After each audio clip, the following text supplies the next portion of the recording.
All right. Hello, everybody. Hello, hello, hello. Hello.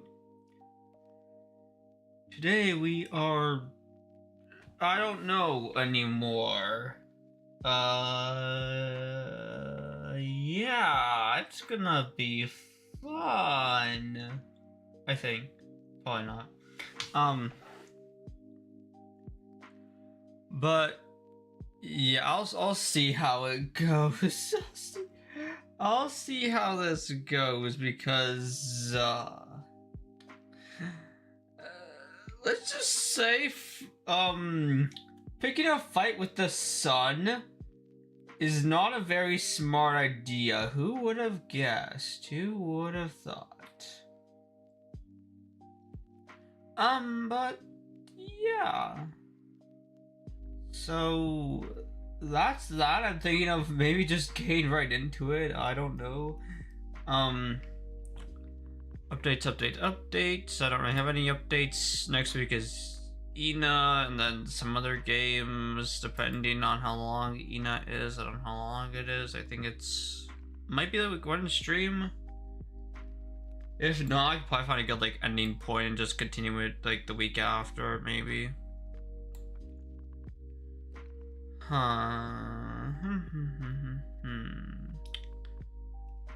Because if I did Ina, yeah, next. If I did Tuesday,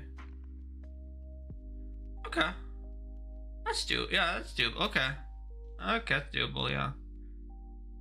Maybe it could just be one of those games that's like, I mean, like maybe I'll play like once a week because it's like maybe 2 streams max. It looks like. So like I could like play like a bit of it. If I get done next week, then great. If not, then I'll just continue the week after. Along with some other games as well next week. That I don't know if I'm gonna play because I'm scared. Not scared because it's a horror game, but scared that that YouTube might absolutely obliterate me to the void. Also, hello, Camille. Welcome in hiding today. Hello. I'm talking about a certain waifu game that I talked about last time, but like I don't know. I don't know if I can play it because it says in the mature content that it's like there's themes, but it doesn't say specifically. So like I don't know if I can actually stream it, and I'm disappointed in that. I'm very disappointed, but I guess I'll do some more research in that game. What's about being obliterated to the void? Let's just say that last year when I talked about playing a waifu game, that might not happen because upon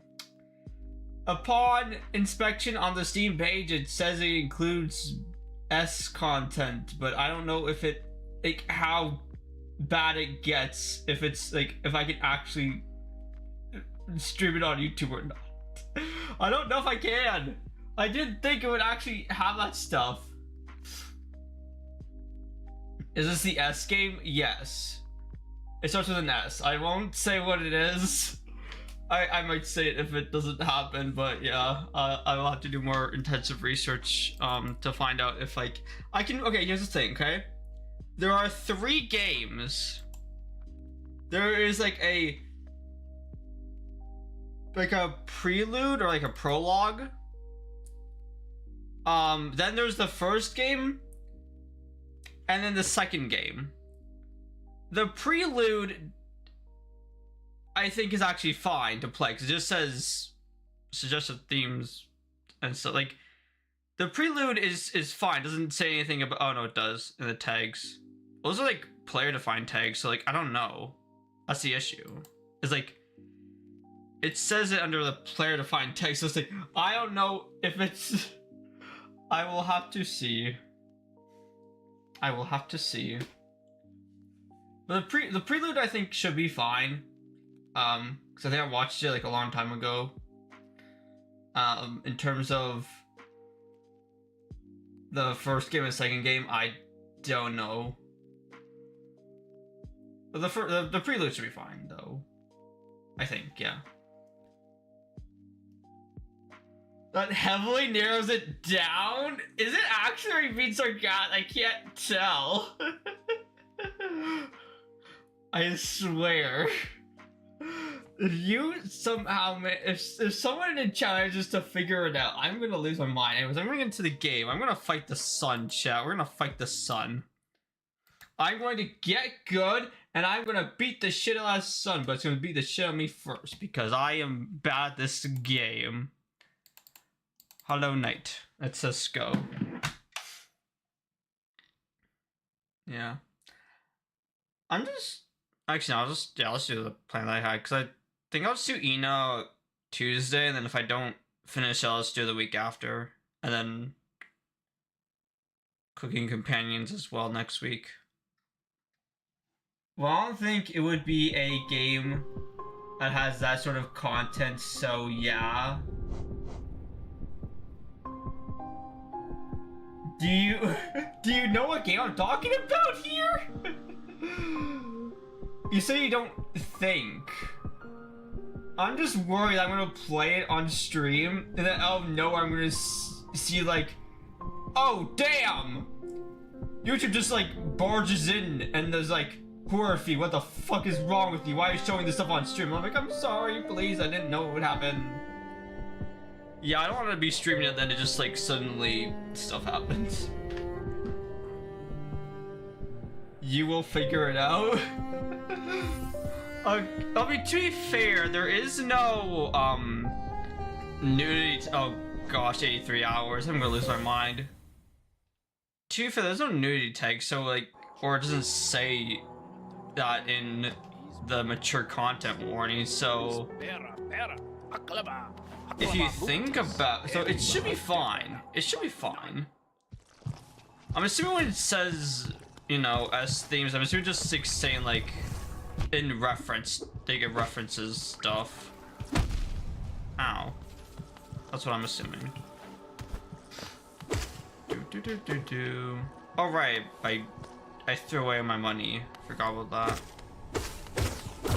Well, I have no more money, but that's fine because I don't need it anymore, apparently.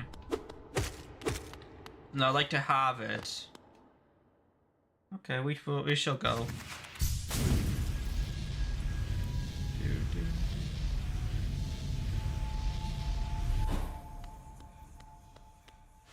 Hop over here. Okay, wait, hold on. Let me check my charms a bit. My charms. Okay, these two I need. Shaman Stone I need. Long Nail might be changed though. To possibly being Grub.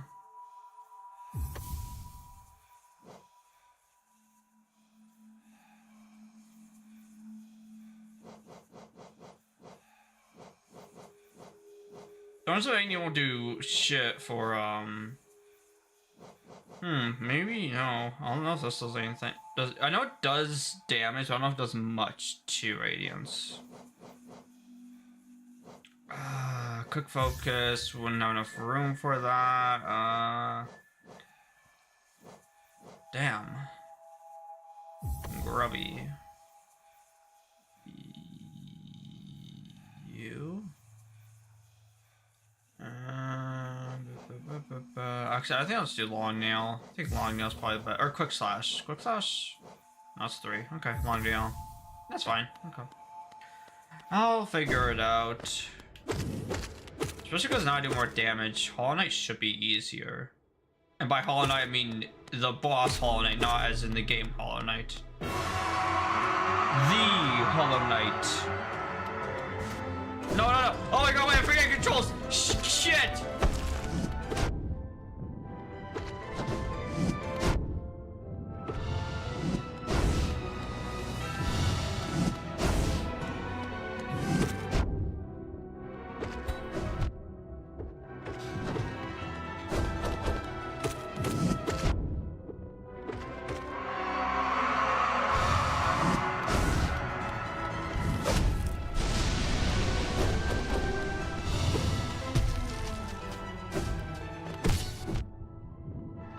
Oh, fuck. No, I should be killing. That's fine. He'll stop himself soon, right? Assuming. So doing 50 damage. Ow.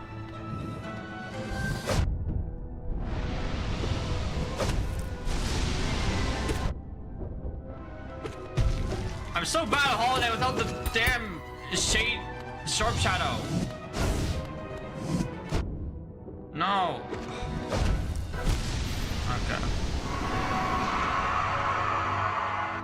Okay. Okay, of course he stabs himself when I die. I don't want to do sharp shadow though. Would it be worth the long nail? Don't know. I don't know if long nail actually helps me here. Maybe grub? Grub could actually help. Besides that, I mean, Radiance is designed to not be healable, so fuck Sports Room. I just need to go like a damage route is all. I just need to like up the Nail Master. Do I try nail arts? Oh, I could go sprint actually. I'll go sprint. I'm not doing nail arts, no. I refuse to learn them. I refuse to learn them. I refuse to learn the nail arts.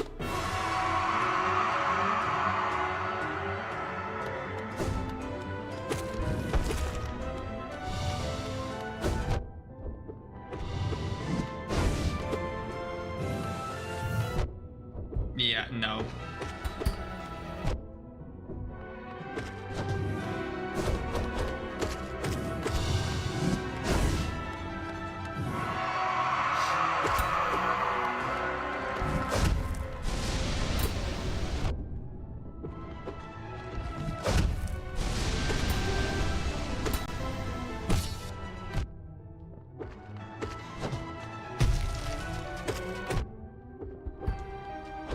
I keep touching him, that's the problem. I keep touching him.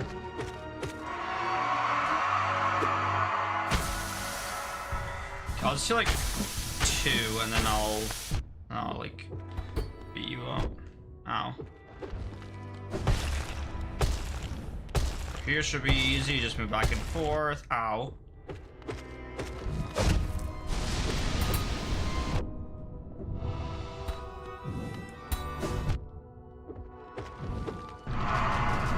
Oh god, okay, yep, I'm dead. I'm dead. This runs over, yep.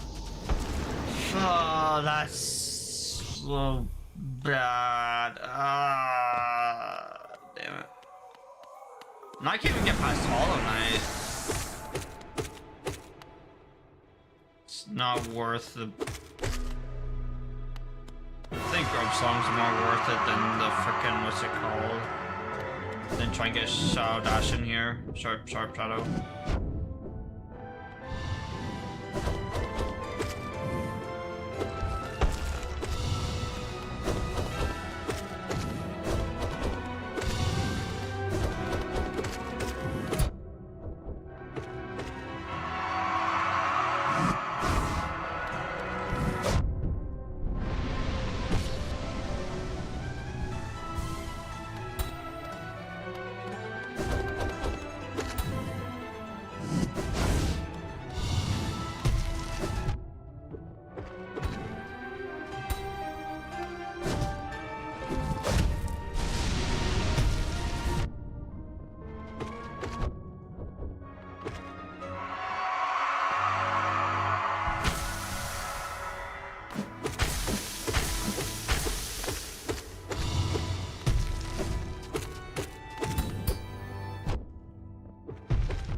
Get good!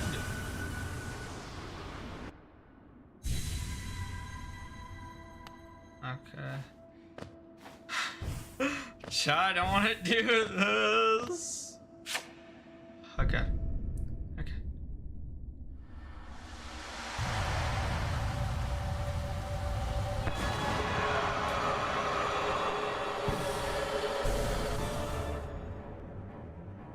Does the game by any chance have 3 words? Yep, I think you figured it out. I think you figured it out.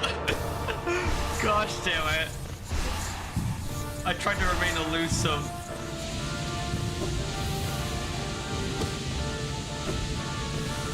Ah, fuck.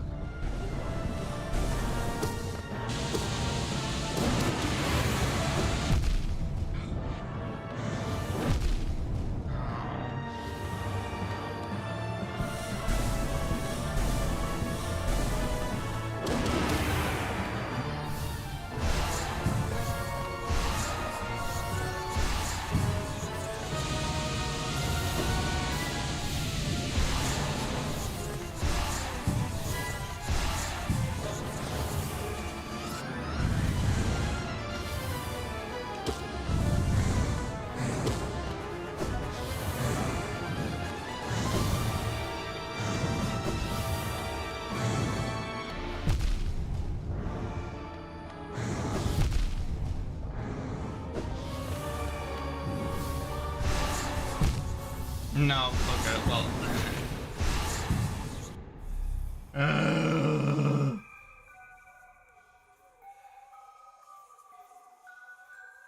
Is it black and white art style?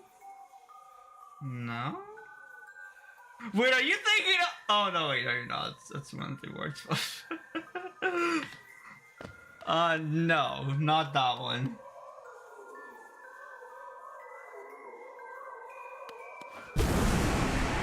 It's not black and white. No. If you spelled on those spikes, he just appear. Huh. Okay. Good to know.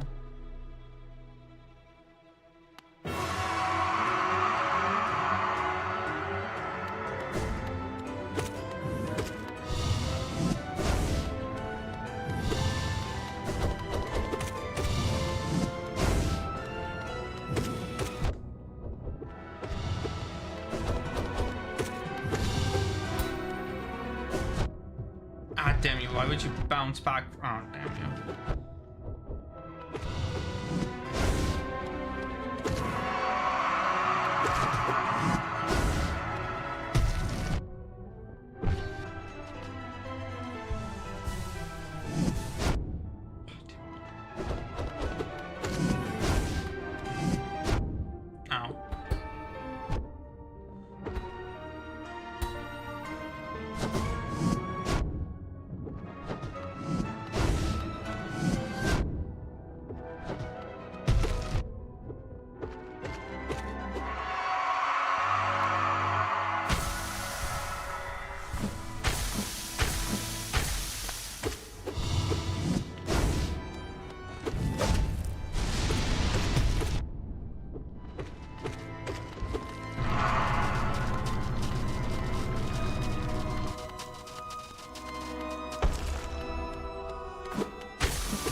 Get good!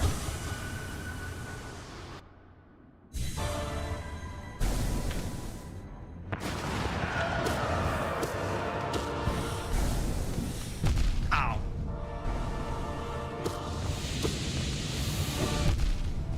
What?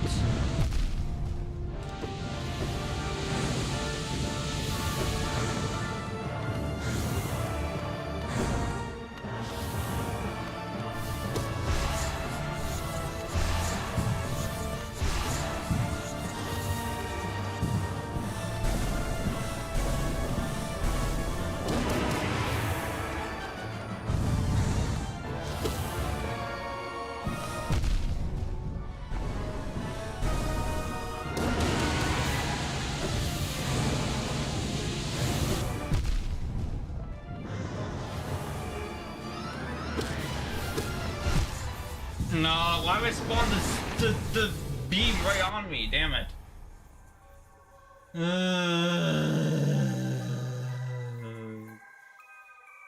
Time to keep searching. What do you think I was thinking? Um, the game that just released the third chapter, the game, yeah, that game. I'm not playing that game, by the way. I'm trying to figure out what game, yeah. It begins with S. Yeah. Yeah, I'm currently dying. I'm not really fighting Radiance, I'm more so dying to Radiance, but yeah.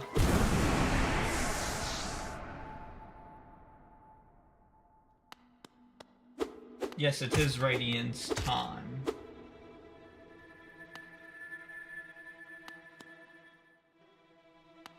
I'm not really worrying about the spikes right now, because I don't think the spikes are the problem here. The issue is, like, I would have to try to deal with the spikes while also dodging the, like, freaking other attacks.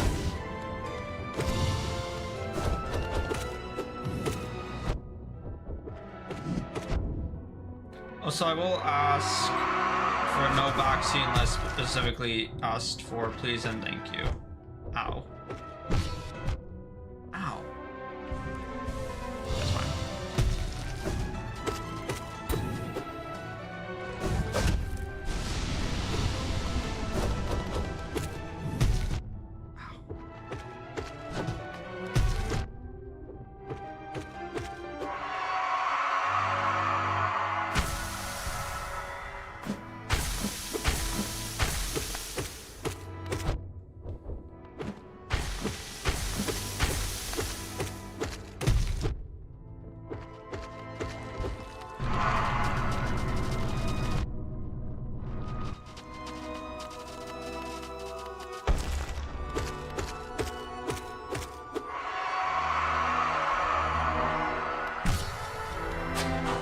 Yes, Hornet. There you go. Get good.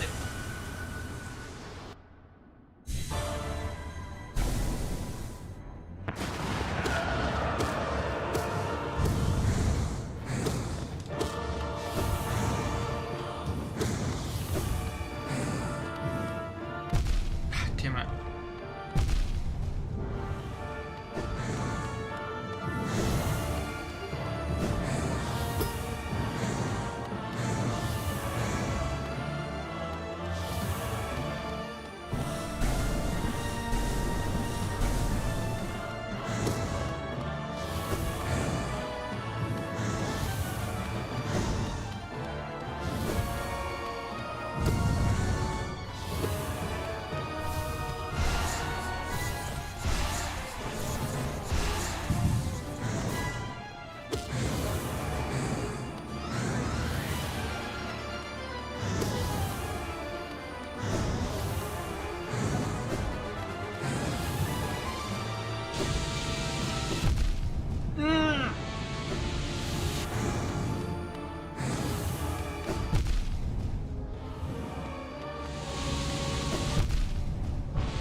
Wait a minute, I know what to do. Wait, hold on. This is 2, right?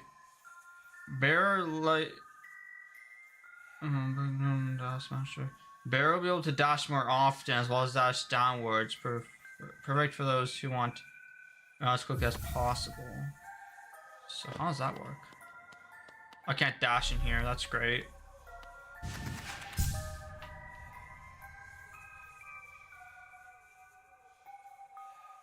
Oh, slay the princess. I've seen that game. That does look like an interesting game. I might at some point, but no.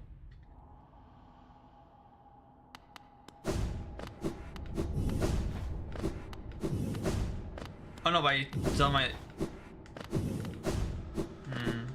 Is that gonna do anything though? Because like the recharge on the shade is what I need though. That's the issue. The recharge on the shade is what I need though.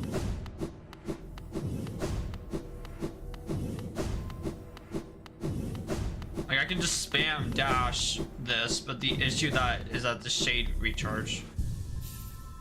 And if I don't have it on, what's the difference here? If I don't have you on, what's the difference here? Get on. 1, 2, take about 3 seconds, and then if I had you on, that change the shade at all? Okay, I changed the shade a bit, I think. Yeah.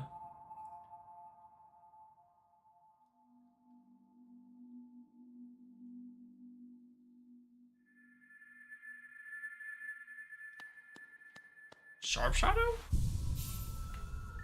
And shade more up. Wait, sharp shadow does that?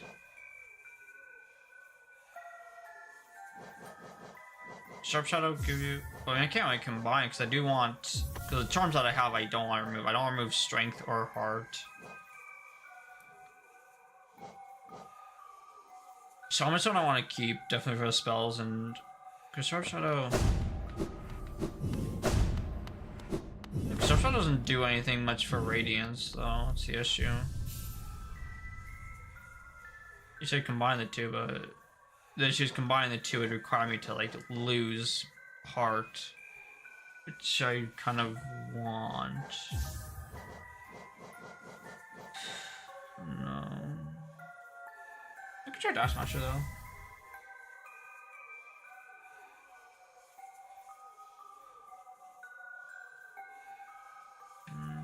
Try Dash Master though, see how that works, but I doubt it's gonna work out well.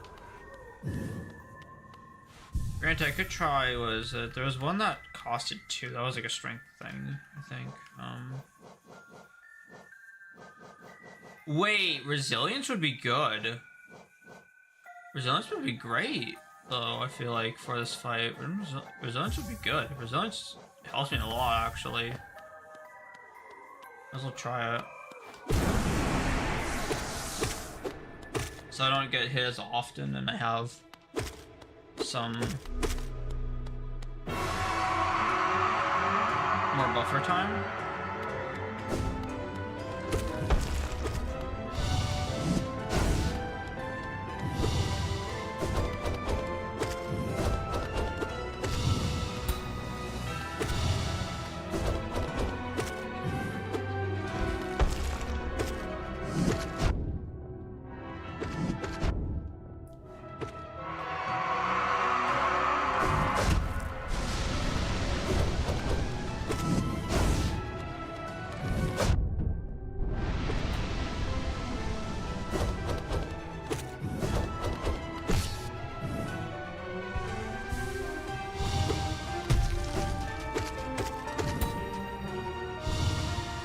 So it's just actually helping with Hollow Knight a lot.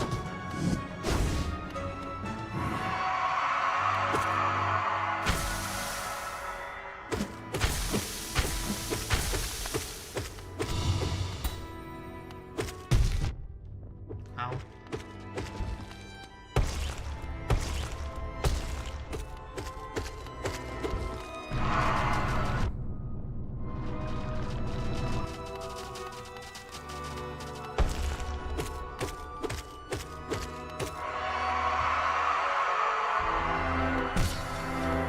Yes, Runner, let's go. Get the. Right.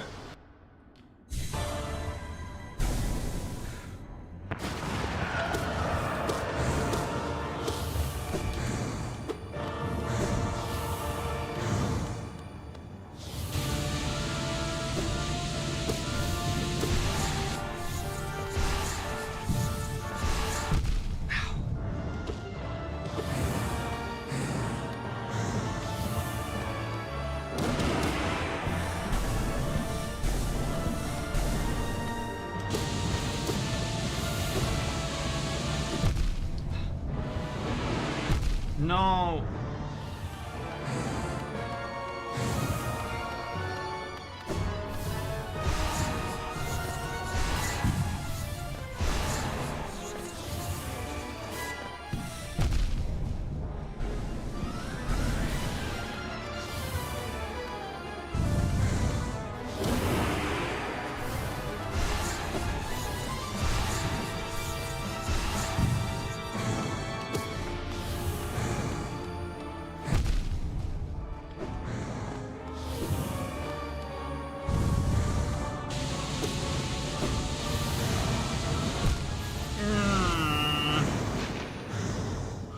Be a bit more aggressive with the spells. Shoot.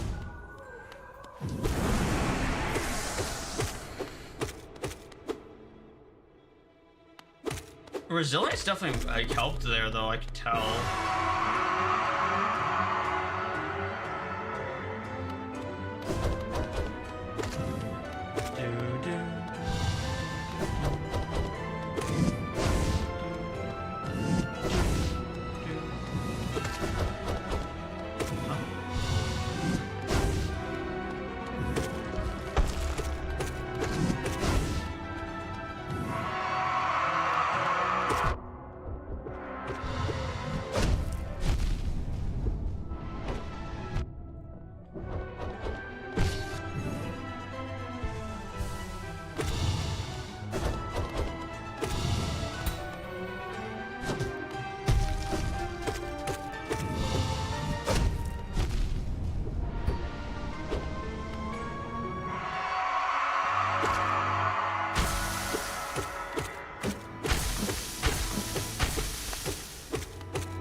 I was almost there. I was almost there.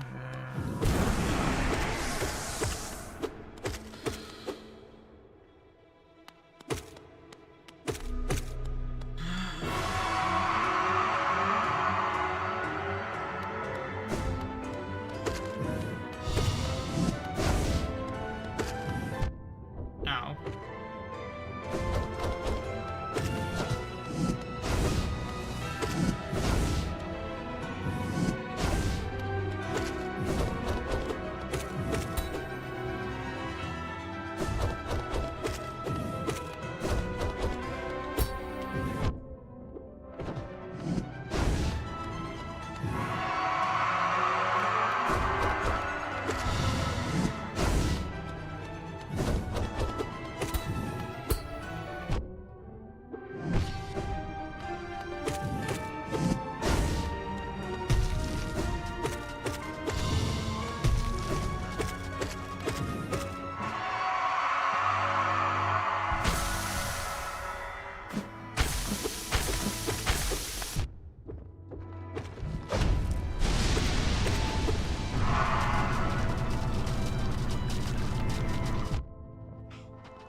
Music is an absolute banger.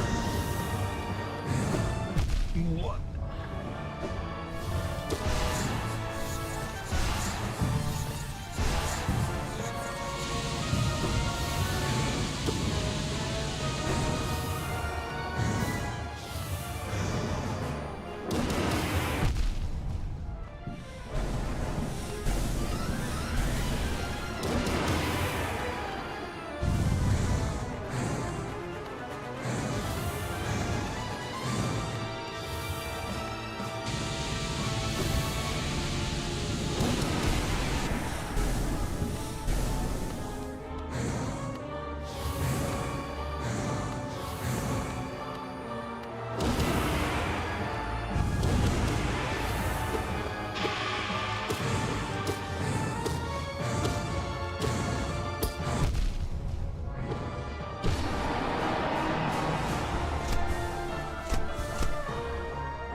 Damn it. Damn it, damn it, damn it, damn it. Damn it. That's so close. You're looking too deep into this game. Don't worry about it. I mean, you'll find out eventually, whether it's from me saying that I can't play the game or whether it's from me actually playing the game.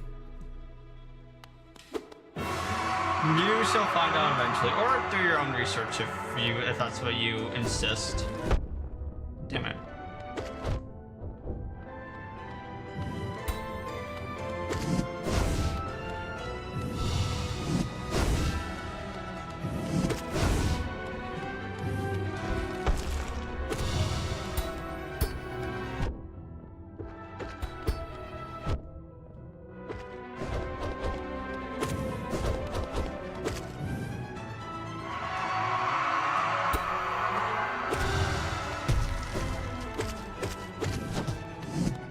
I think the main problem I have here with Radiance is that most of the bosses I've found in this game, you could damage tank them for the most part. Radiance is like one of the few bosses that you can't like damage tank, and is like, or like that I fought that you can't damage tank. Because the only boss like that. Because like I think it's like the scale jump that's might be what's getting me here. This is like this the skill gap between like the other mandatory bosses that I fought in this game and then Radiance. Like the skill gap is like I'm not saying it's like much bigger, but it's like the fight style is like definitely different compared to the other bosses that I fought.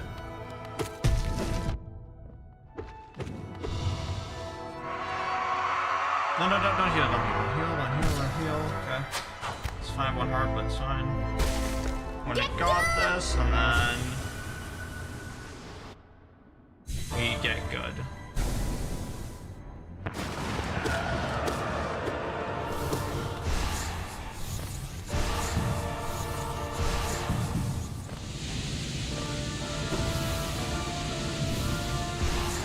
Also, wait, just realized this is basically like light versus dark. Because we're like a dark creature and we're using like shade and like shadows, like shadow dash and stuff, right? And this is like a light creature, literally like using the sun. Intriguing. Very interesting.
Okay.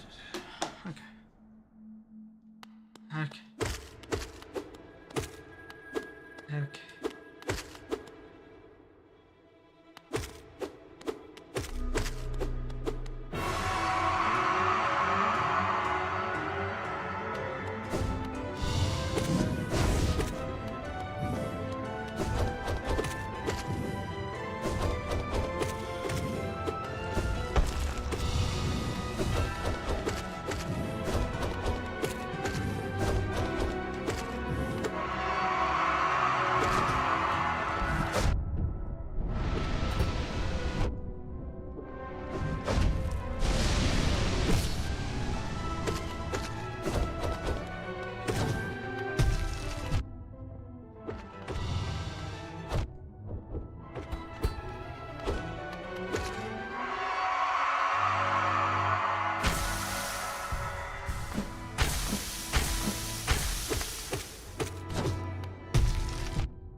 Are you gonna fly? Okay, you're not gonna fly, that's good. Get the.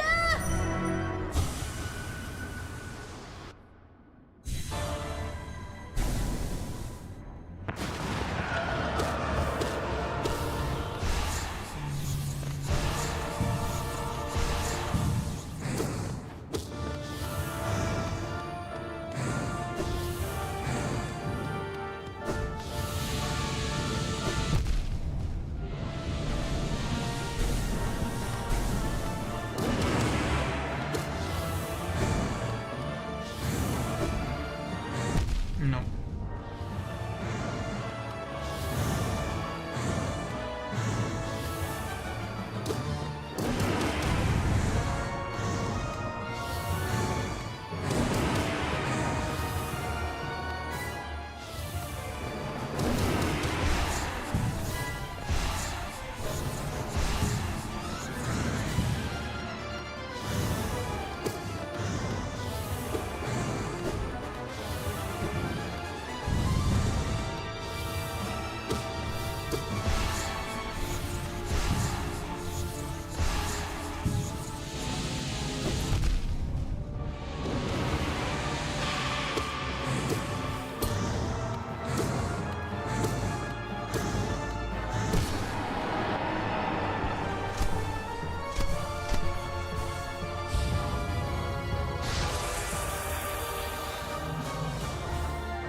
Oh my gosh, that one's so difficult because, like, oh my god, I'm so confused with platforms.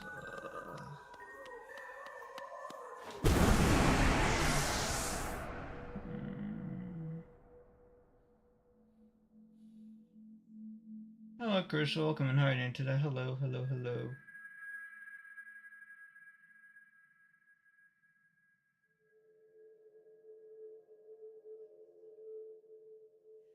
You give up on the game? Okay. Oh, you'll find out at some point. We did get, yes, we are here again, but sadly, sadly I cannot make it past the second phase of that fight. Oh my gosh.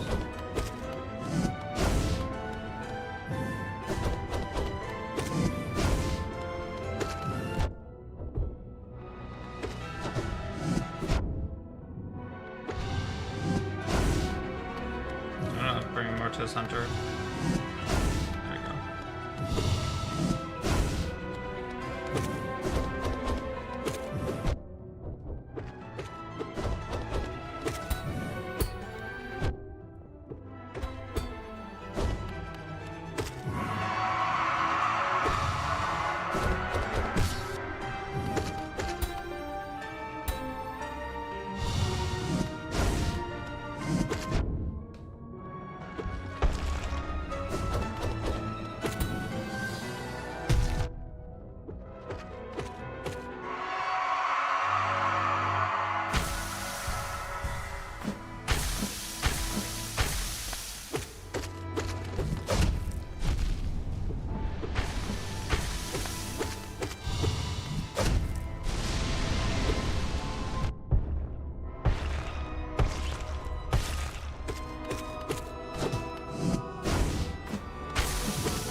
Now your Steam store is gonna be full of questionable content. Yeah, you're not alone. Just don't ask what I mean by that.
Wait, what? Don't worry about it. Don't worry about it. Don't worry about it. Don't worry about it.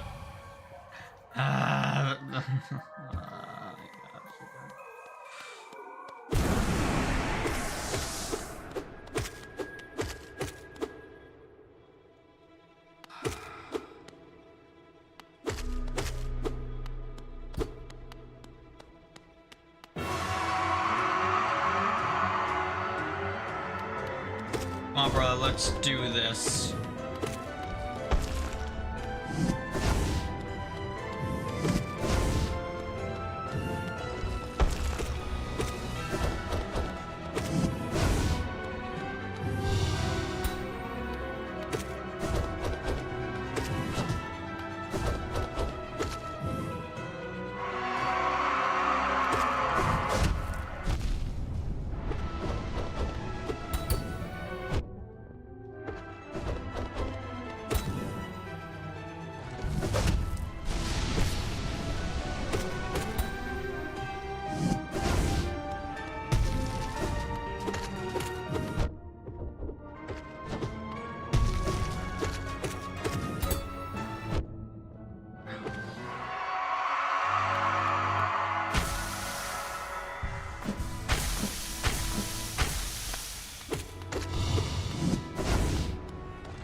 No, no.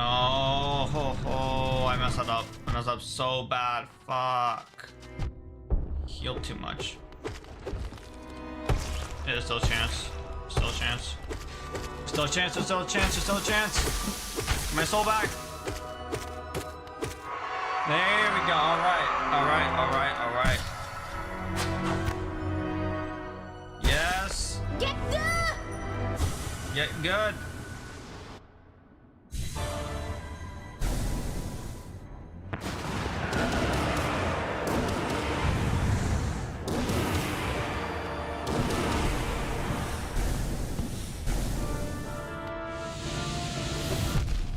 If I like spam spirit you go right to the spikes. Okay.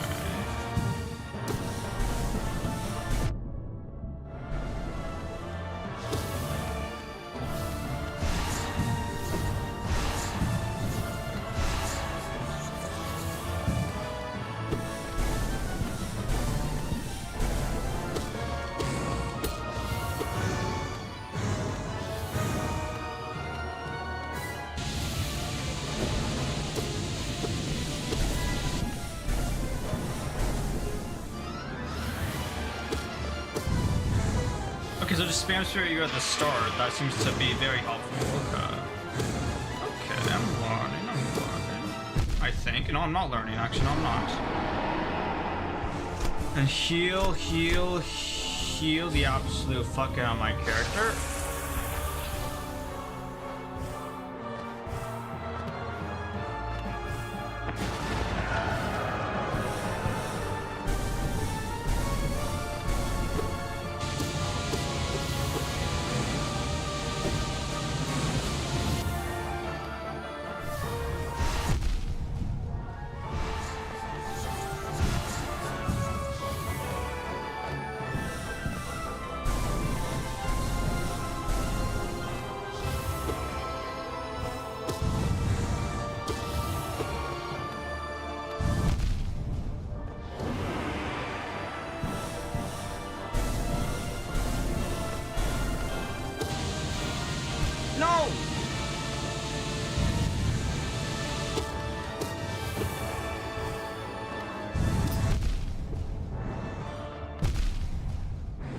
No!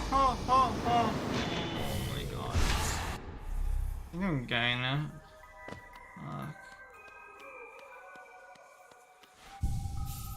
No, but resilience is really helping. I don't want to remove that. Especially the health is helping as well. No, everything's helping. I can't remove anything. I was thinking I could put grub on, but no, I can't put grub song on because that would require me to remove stalwart, which resilience does really help with that fight a lot.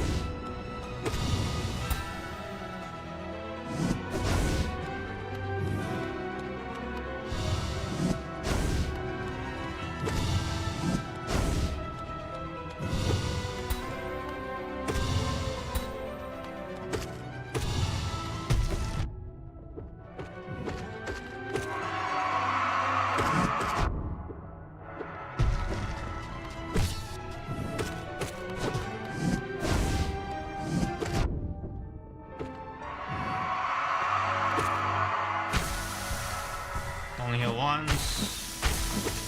Bring it back up.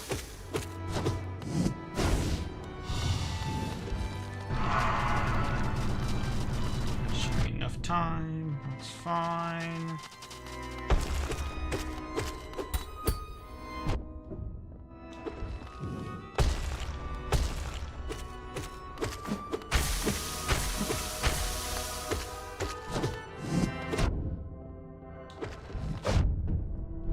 What? Why aren't you dying? Hello? You're like at the end of your fight, but there we go. Yes, waifu, let's go. Yeah. Get good! Get good. Get good. We're getting good.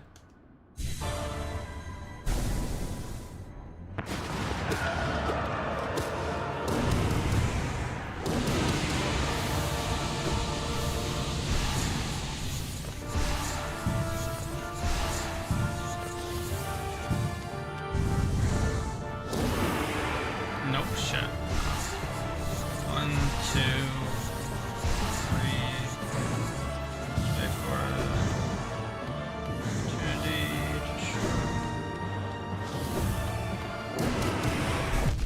Ow. Didn't do that right. It's fine.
No! Oh my god. I hit the wrong button. No! I hit the wrong button.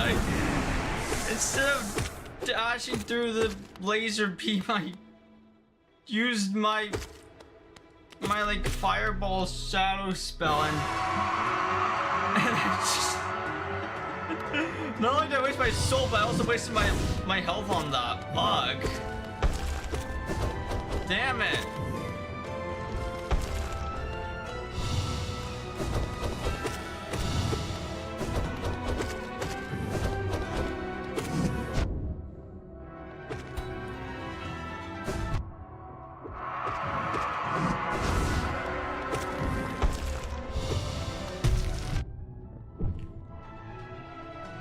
Oh no, what am I healing for? That's stupid.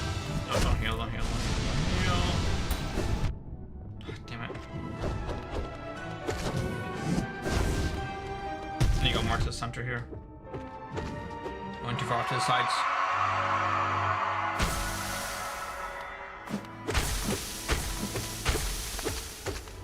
Just more wiggle room in the center to move around.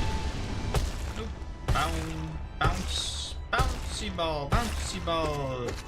Bouncy ball. Oh. I don't like that. Yeah.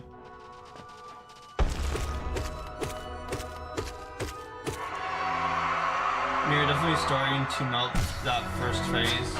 I feel like I'm getting it, yeah. Get done! I mean, the second phase is just the first phase, but platforming. So, yeah, there's that, which makes sense.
This one's dead, yeah.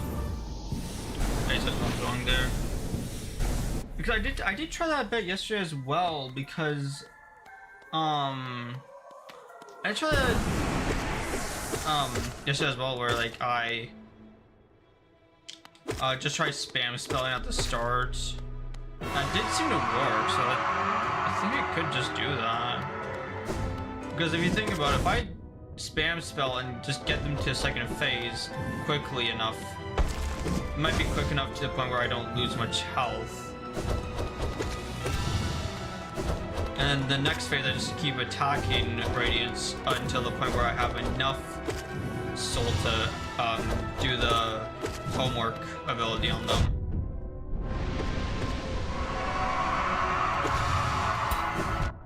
Seems like a good plan, but of course, we'll see. No, don't heal, don't heal, don't heal, don't heal. You're fine, you're fine. Don't heal. Oh.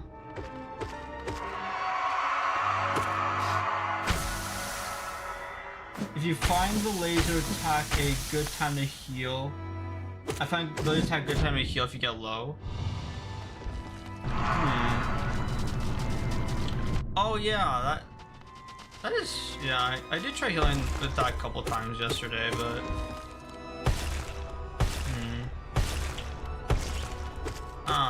like I could try, but the only issue with healing this fight is like it's freaking 2 hits per. Oh, already okay.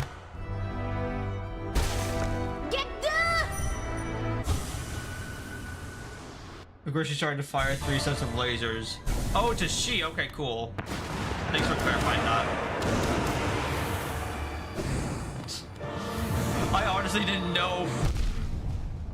I'm like, wait, is this a he? Is this a she? I kind of thought it was a she, but I'm like, Undertale taught me better.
No.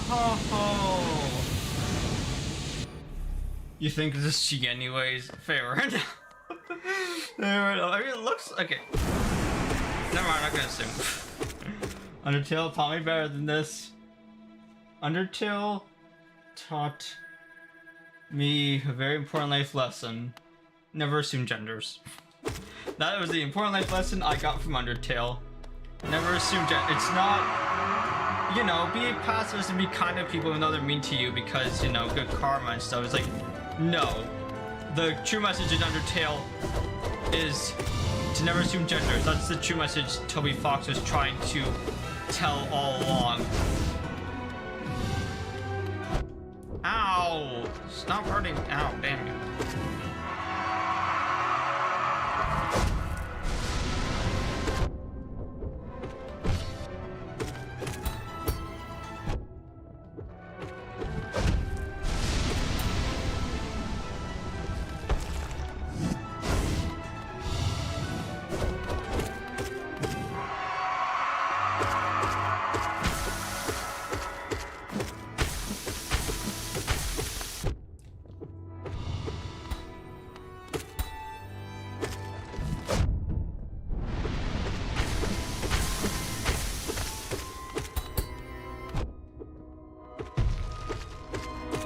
Gosh, I'm gonna cry when it comes to 9 Souls, I have a feeling.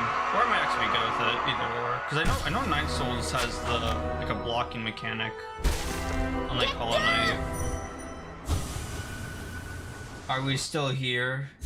No. I don't know where we are anymore. Or where I am anymore.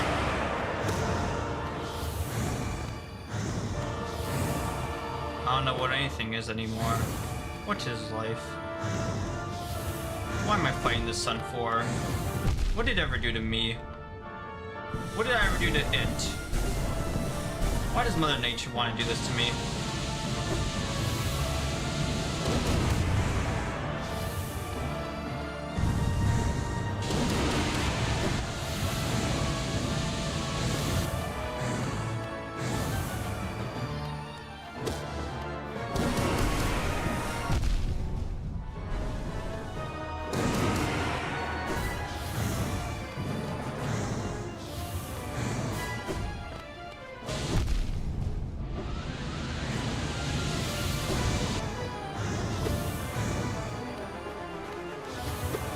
I will say resilience is fucking carrying this fight though. Upon with like strength obviously, but like it's really clutching here. Ow. Oh my gosh, now it's a dead run. Damn it. Get good! Yes, we need to get good.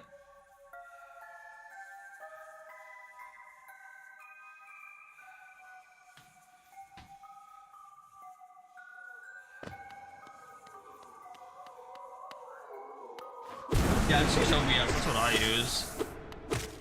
OBS is good. Recording software. I use it to stream and it's like... There is some paid stuff, but like I don't use the paid stuff and it's like... The paid stuff isn't even like, you know... Anything like mandatory. Or like that you would really want. It's like sound effects and shit, it's like... Or like overlays, it's like, you know.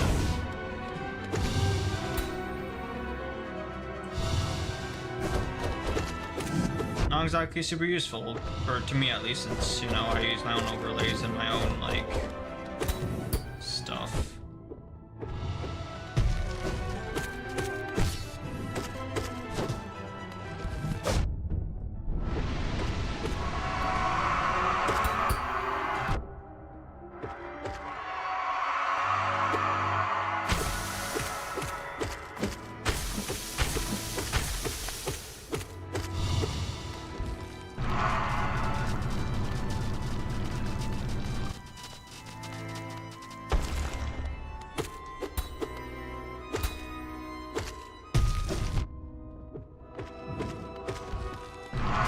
Oh my, wait, you doing it? Why are you doing it twice for? Hello?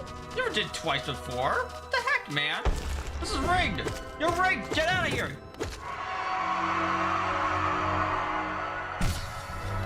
Yes, get right in the skull. Get good! Get good.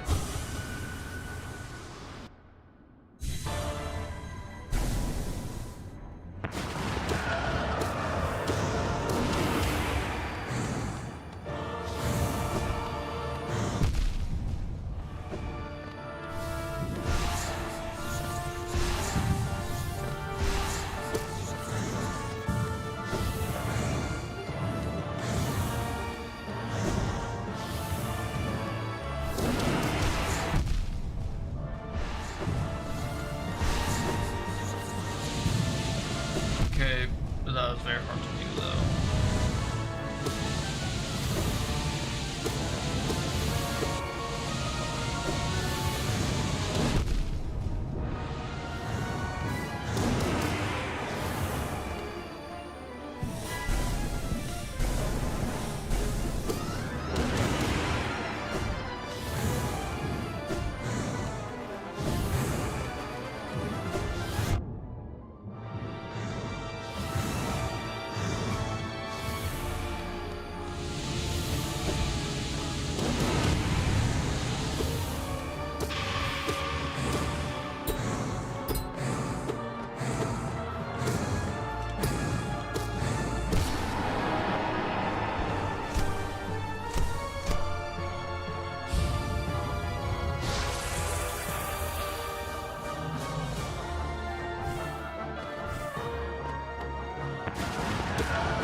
What? I'm slashing upwards. Damn it! Why can't I slash upward?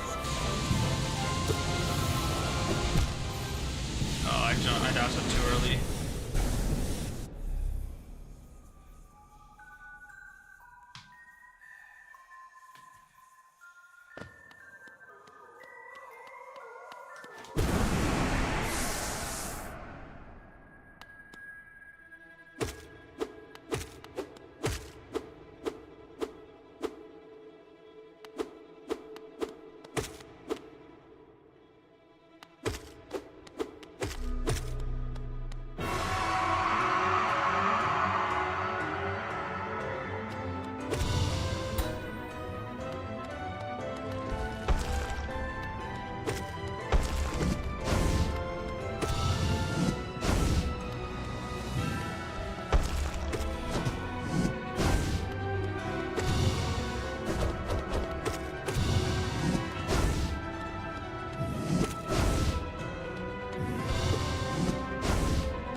It's from that far away. Okay, that's good to know.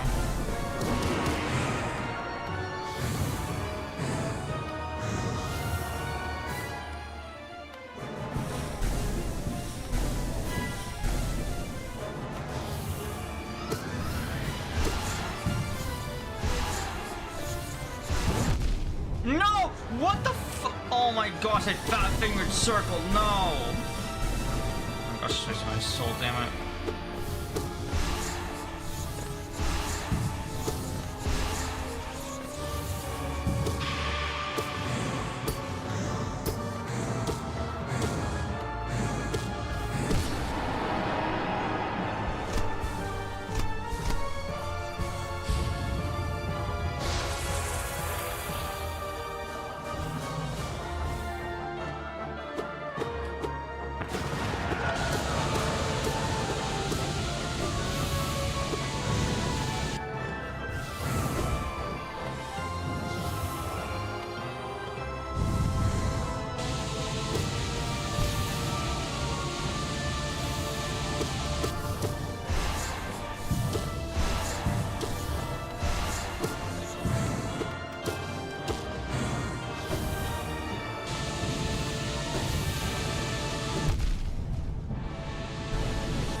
Who are you?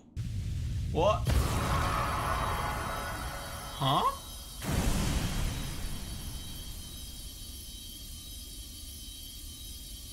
X to it. Oh. Yeah! Take that!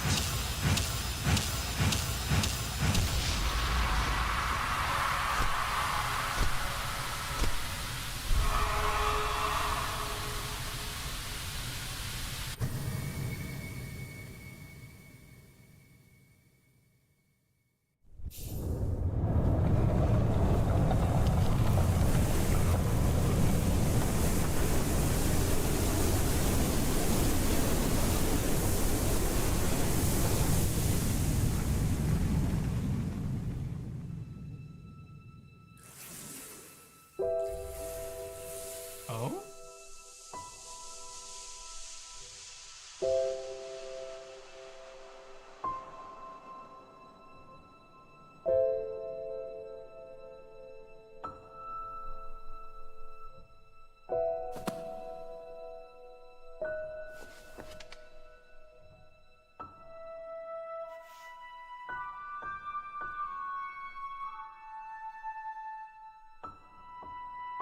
Huh?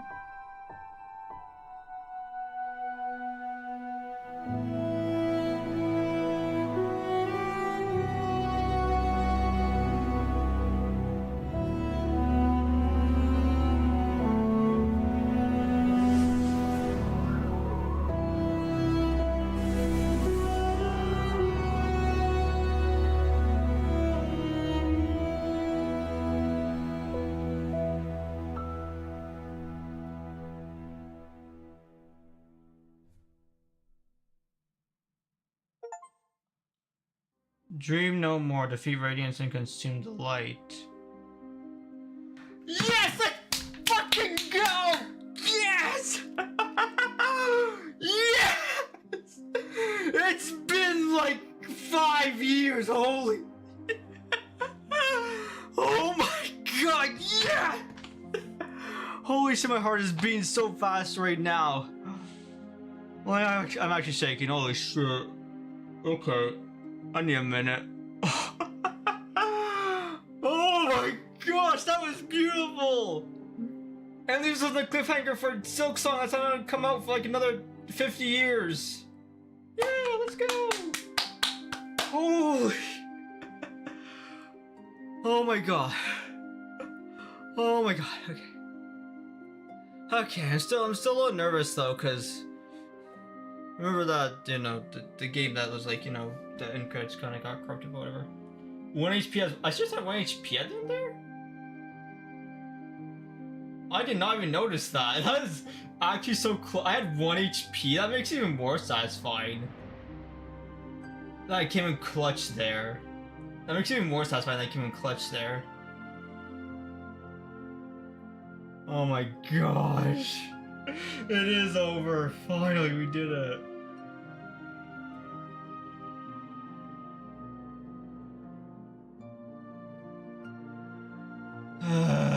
Okay. So, to understand, basically, we,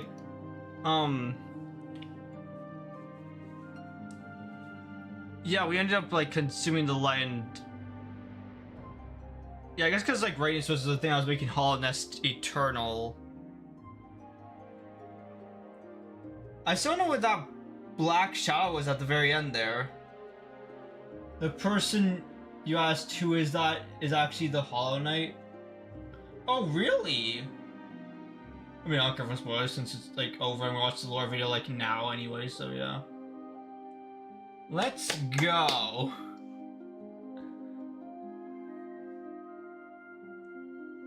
So is our brother, or maybe dad? No. It's brother, I feel like. Yeah. Congratulations. Well done on achieving this great feat. You persevered and you've triumphed. We hope you've enjoyed yourself in the world of Hollow Knight. We'll meet again soon on the road ahead.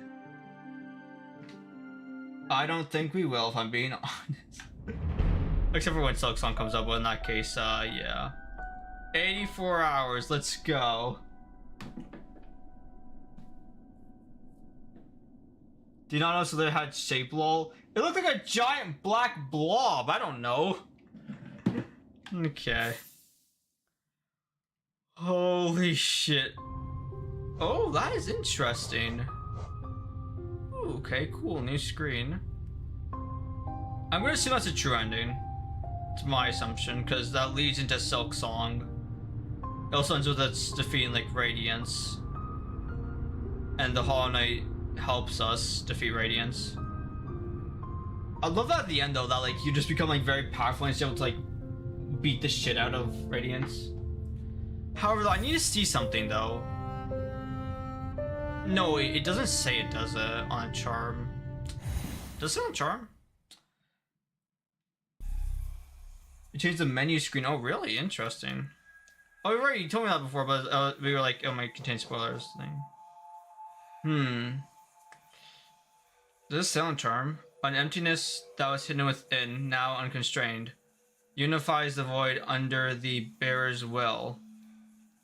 This charm is a part of the bearer and cannot be so yeah, so this charm was the reason why, like, at the end, like, all those shadows were following us up, because I'm assuming, like, because the shadows were of all those that have died, but they were still lingering around because, you know, Hollowness is lasting eternal. But now, because we defeated Radiance, Hollowness doesn't last eternal and they can finally be put to rest. However, I remember, what was it?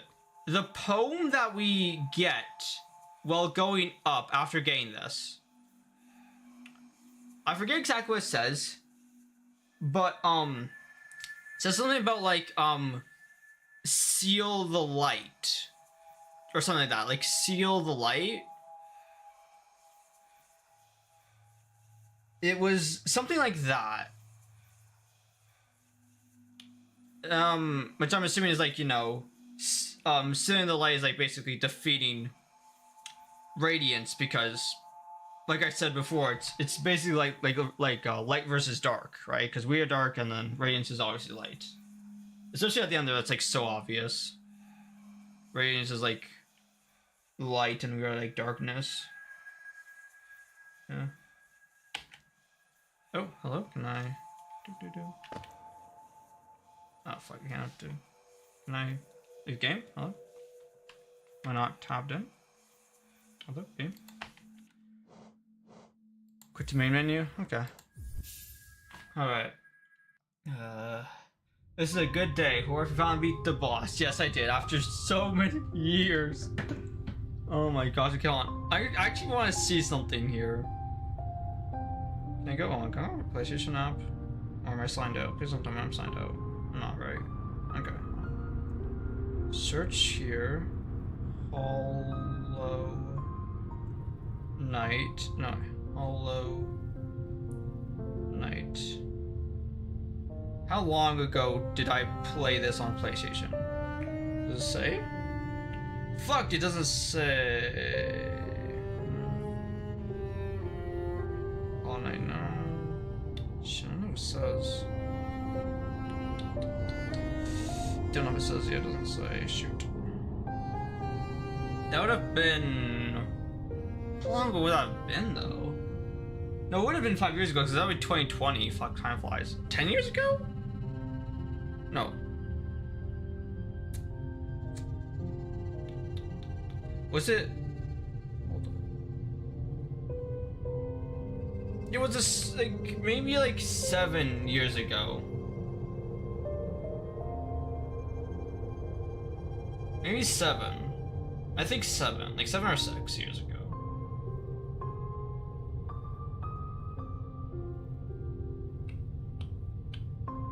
7 or 6 years ago. I'm gonna say 6 probably.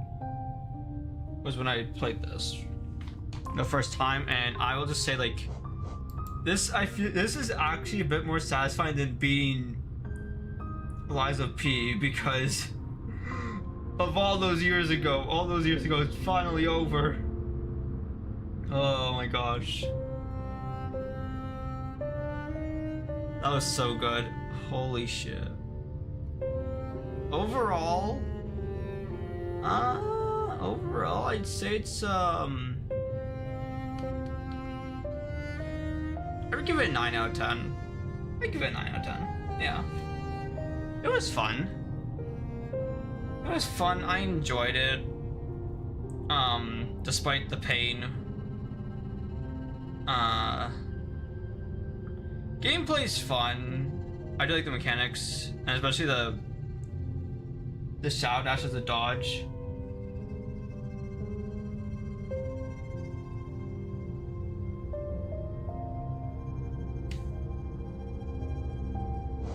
Yeah. I can't rate it in full just yet. We shall watch the lore video now, because the overall rating is a 9 out of 10. Gameplay's fun. I like the mechanics. The fight style of it. I do like how it gives you like different charms. Let me just get this open up here. We shall be watching lore now. YouTube should have a.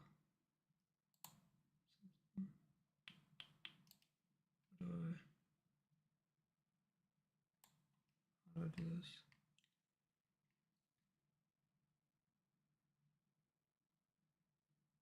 Oh shit, wait, thank you for subscribing, Silas. I just realized that an hour ago you subscribed. So I kind of missed that. I guess I was kind of busy focusing on the sun right there. I was like just kind of focusing on staring into the sun a little too intensely, to the point where I didn't see that, so I messed up. Okay. I'll pull up both. Okay, yeah. Right, he does a funny ass fucking funny. Yeah, okay. Wait, we get it. Don't play the video just yet. Don't play it just yet. I'm gonna get both opened. I'd say it's a 9 out of 10. I mean, after watching the lore video, probably a 10 out of 10. Over the past few... Shut. Not now.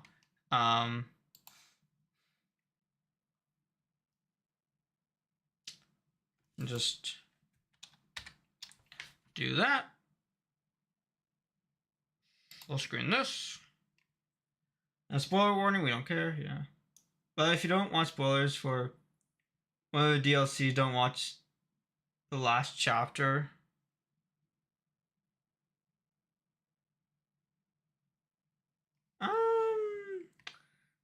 fine, I think. I don't think I'll play this game anymore. I'm good. I'm good, yeah. I like the gameplay aspect of it. The story thing's interesting, even though I don't fully understand it, yeah. It was fun. I enjoyed it. I enjoyed playing it. Okay. Here we go. Let me know if you can hear this well. Warning, this video contains a few spoilers for Hollow Knight. Please bear that in mind before embarking on this journey. Or don't. I really don't care. I am just a text on screen.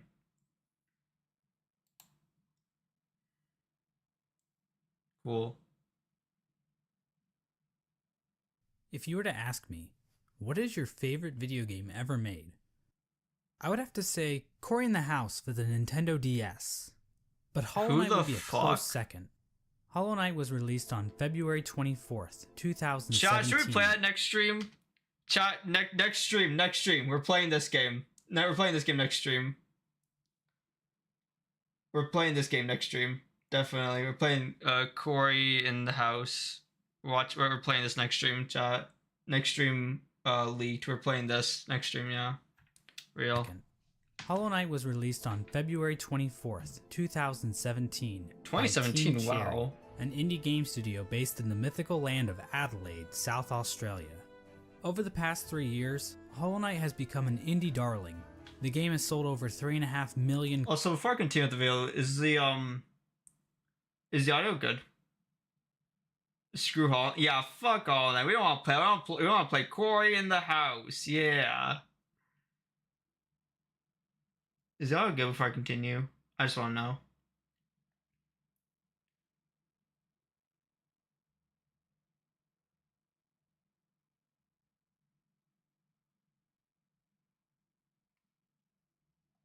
I think it's should be good.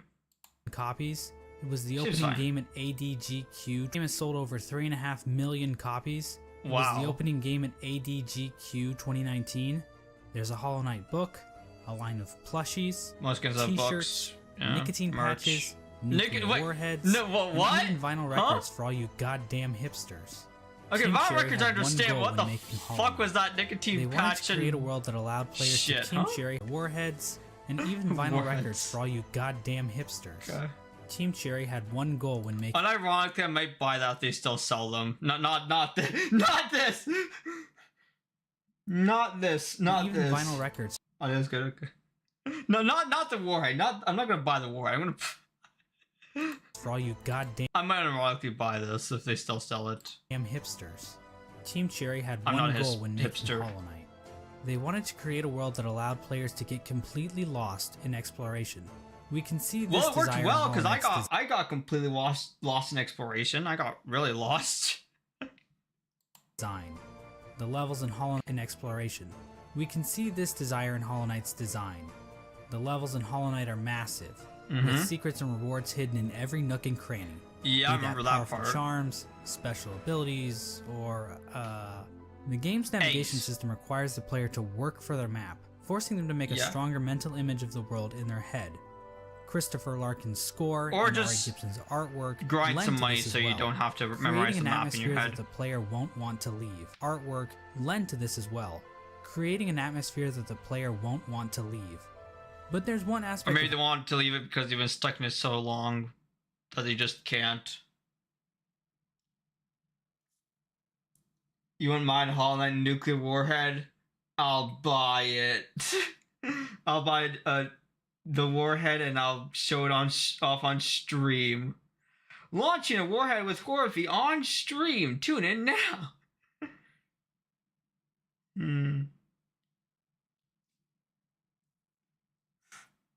Homework, yes. Oh, this was homework? Creating an atmosphere that the score, forcing them to make a stronger mental image of the world in their head. Christopher Larkin's score and Ari Gibson's stronger. Yeah, this one was homework. Be that powerful charms, special abilities. This one's homework. Oh. Cool. Or the game's navigation system requires the player to work for their map, forcing them to make a stronger mental image of the world in their head. Christopher Larkin's score and Ari Gibson's artwork lend to this as well, creating an atmosphere that the player won't want to leave. But there's one aspect of Hollow Knight that keeps people like me coming back: the world building. When Super Metroid launched in 1994, it stood out for its amazing sense of immersion. Now in 1994, I was busy not being alive, but I've watched enough YouTube video essays to know that this game was a big deal. In case you didn't know, Super Metroid is basically the granddaddy of all Metroidvanias. That's why they're called Metroidvanias.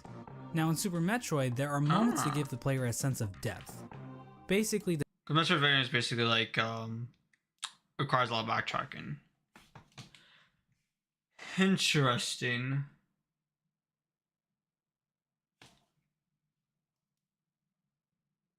You still have some money left over from the Gravity Crusher. Put it to good use. Buy a Hollow Knight Warhead today. The granddaddy of all Metroidvanias. That's why they're called Metroidvanias. Now in Super Metroid, there are moments to give the player a sense of depth. It's made in vein of Metroid, right? Basically the feeling that this world exists outside of Samus's interactions with it. In the room right before that diabetic crocodile thing, Samus can find the corpse of a random soldier. His inclusion here doesn't change the gameplay at all, but instead gives the player a sense of wonder about the world they are exploring. Who was this guy? Why was he here in the first place? Did he like jazz? Now, finding dead bodies and other random garbage is pretty cool, right? Well, Hollow Knight basically does the same thing about a dozen times. What? What?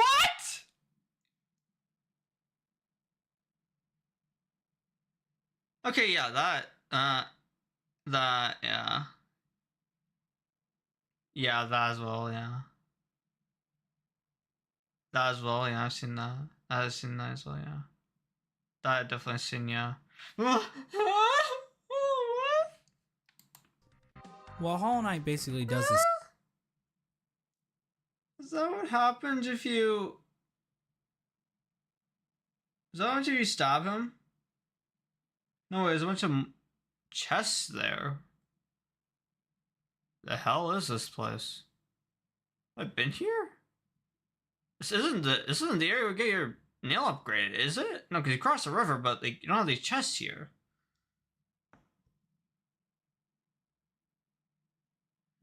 Same thing, about a dozen times.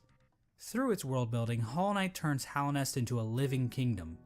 You can sense the ancient history of the land when you look at dilapidated structures or giant barred doors. Nothing feels like it was put into the game randomly. There's a reason for it all. That is true, the game does feel really well made. What the fuck is this grub thing? Oh, that's cool. That's an area in waterways you haven't explored. Oh, interesting.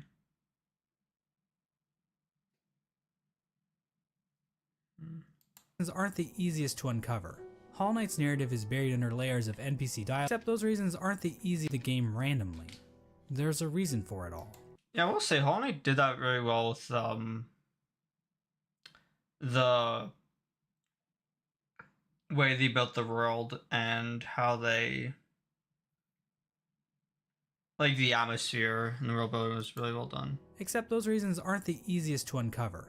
Hollow Knight's narrative is buried under layers of NPC dialogue, item descriptions, lore tablets, and even additional content. I remember those things.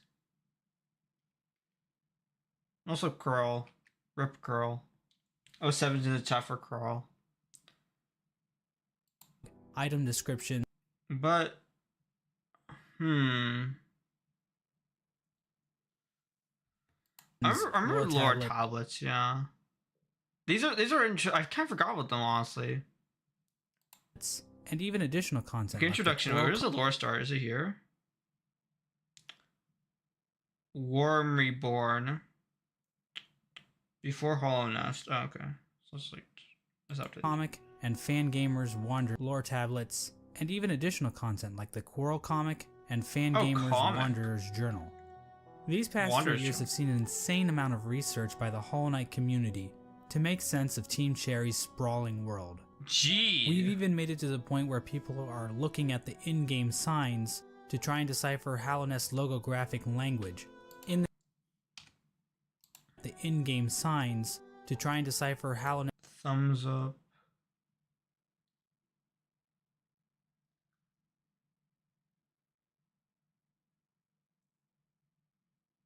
Lines like a money box. Interesting. Logographic language. In this video, I hope to give you a long and detailed look into the world of Hollow Knight, exploring Hallownest's history and uncertain future. When I'm not busy making surprisingly accurate Super Smash Bros. Roster speculation videos, or insightful podcasts about beloved subjects like the Donkey Kong Country television series, or whatever this was supposed to be, I'm usually making videos about Hollow Knight. And while I am a seasoned Hollow Knight lore expert, I cannot confirm that every musing or theory presented in this video is completely correct. I highly recommend checking out the lore section of the Hollow Knight wiki if you want a more neutral explanation of Hollow Knight's lore. Let's go to the wiki, chat. Too lazy to read, which I am, then I suggest you sit back, order some Domino's pizza, or just grab a block of cheese from the fridge. Alright, chat, give me a second. I'm gonna grab a block of cheese from the fridge. BRB.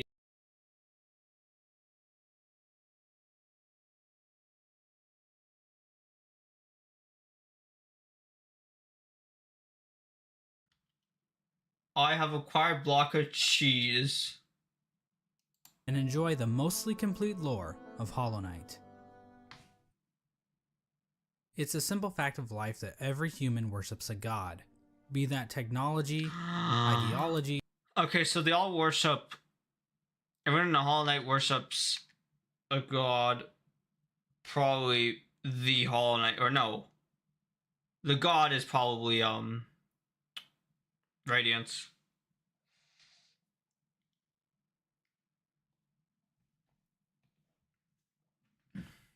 Or if you order some pizza, please. Alright, what would you like on your pizza, chat? Tell me right now. I'll order some pizza. Let's watch along. What would you like on your pizza? What would you like on your pizza, chat? Of Hollow Knight. It's a simple fact of life that every... Oh, that's Radiance! Okay, so yeah.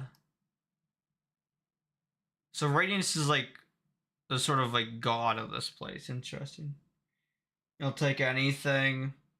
Will you be mad if I ordered pineapple? Maybe some pine. Okay. Okay. Good to know you won't be. I am sorry. I like pineapple. I know it's controversial.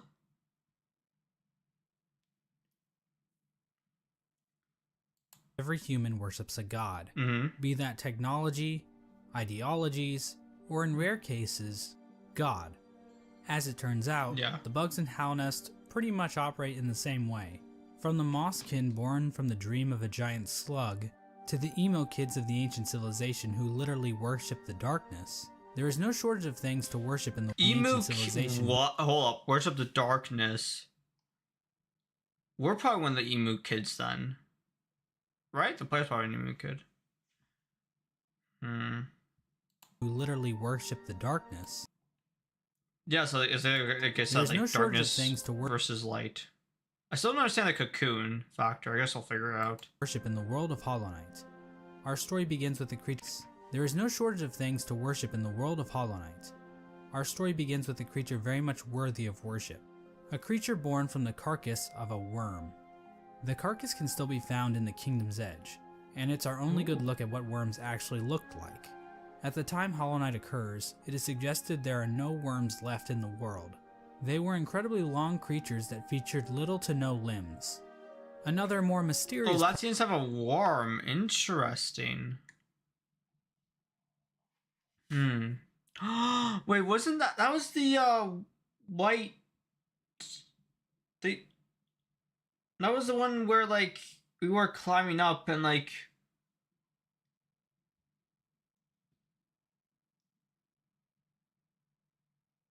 They, like, left us behind. You've seen them before, yeah. In the Kingdom's Edge, and it's our only good look at what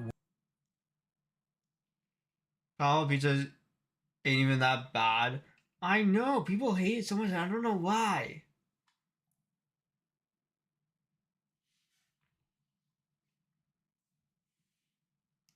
worms actually looked like.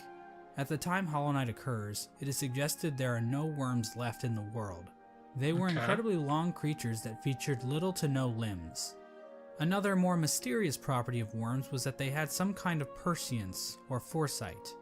Basically, they could see the worms future are long creatures, that's what I'm thinking of.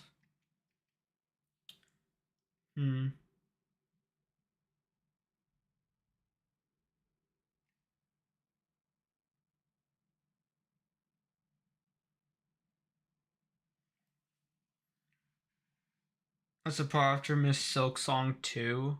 Oh, right! Yeah, I remember, yeah. Okay. that featured little to no limbs. Another more mysterious property of worms was that they had some kind of prescience or foresight. Basically, they could see the future to some capacity. It isn't clear how effective this ability was.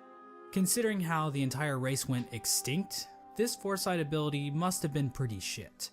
Getting back to this particular worm carcass, it is explained that this worm traveled across the distant mountains and wastelands beyond Hallownest. Once it arrived in Hallownest, the worm died. Except not really. Inside the maw of the carcass sits a pale broken egg, out of which hatched a new form of worm, a being of meager shell. This form of the worm is usually referred to as That's who I was talking about, this one here. Yeah, so that's like that's a queen or king. I don't know if that's a guy, right? I think we'll find out. I forget what you collect here. Worm, a being of meager shell. This form of the worm is usually referred to as the Pale King, and he's the character. Okay, so dude, got it. Basically responsible for everything that happens in Hollow Knight. The Pale King is a higher being. A type King is a ruler. Yeah, makes sense. Oh, that's the well I threw my money in. Fuck you. Fuck you, well, you didn't give me shit for me sacrificing my money. How dare you? I mean, to be fair, I only sacrificed like $100, but still. It's like 169. Happens in Hollow Knight. The Pale King is a higher being, a type of creature that exists above all others. His body was said to shine with a radiant visage that harmed those who looked upon him. The ultimate goal. Radiant visage.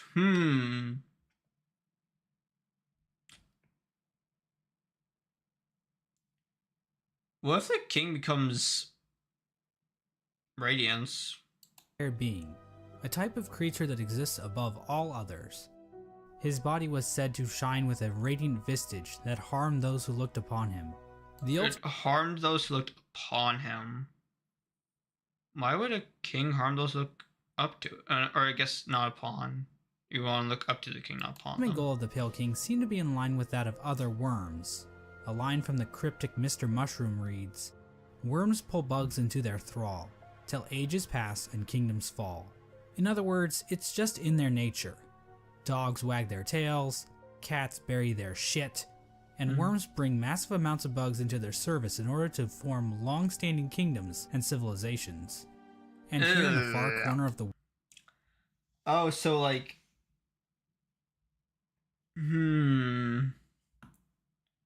Wait, so worms actually make civilizations inside of their body? Or I guess in the role of Hollow Knight. Interesting.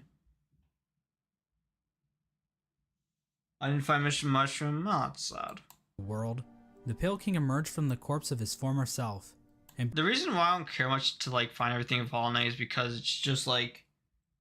It's just because it's like, there's just too much to explore. Tails, cats bury their shit, too long. And worms bring massive amounts of bugs into their service in order to form long-standing kingdoms and civilizations.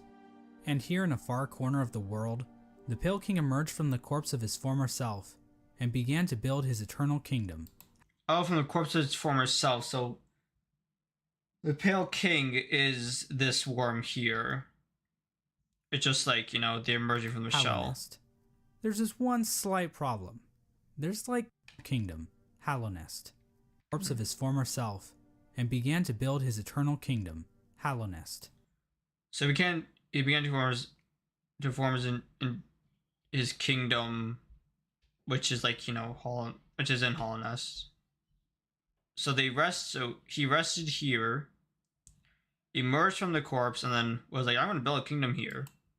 There's just one slight problem. Okay. There's like people already living there. The area that would eventually become Hallownest was already... God damn.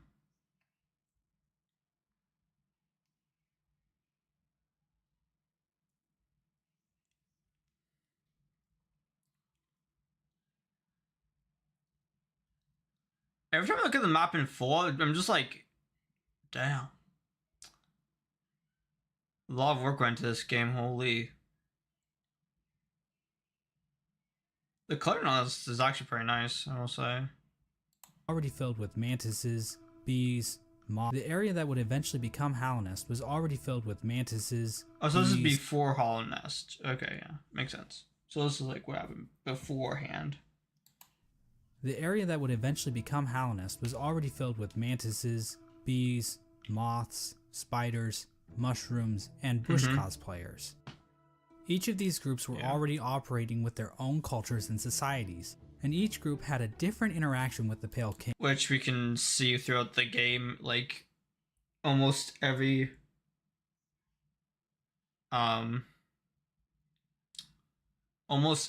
like section of Holland we go to has like some sort of different like civilization. Like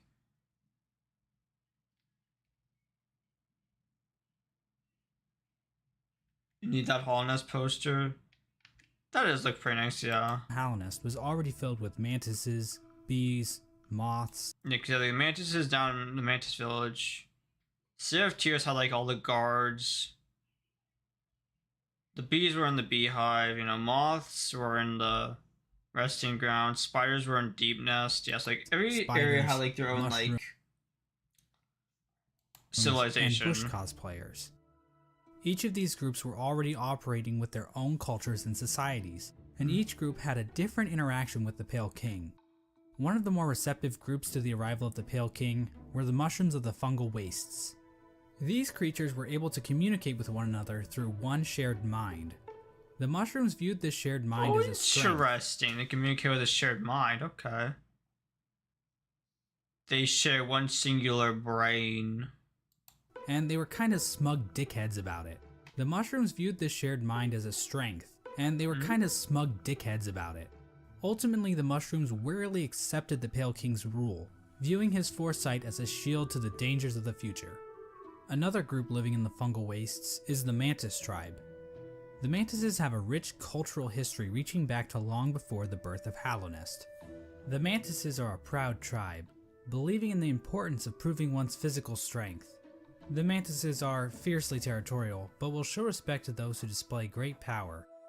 These Fight Club enthusiasts were led by 4 powerful Mantis Lords, who I guess just kind of sat around waiting for outsiders to challenge them. There's another Mantis here, thanks. Okay, cool.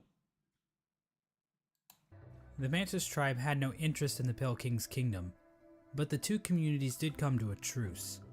In exchange... Do you miss Scorpio being Radiance? So I have some sad news to tell you. Yes, sadly. I am sorry. You did miss me being Radiance. I'm sorry. I'm sorry.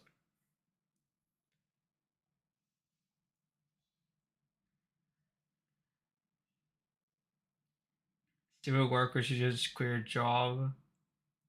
Nah, everyone thinks that, but to be fair, I kind of need a job, but yeah, it's unfortunate.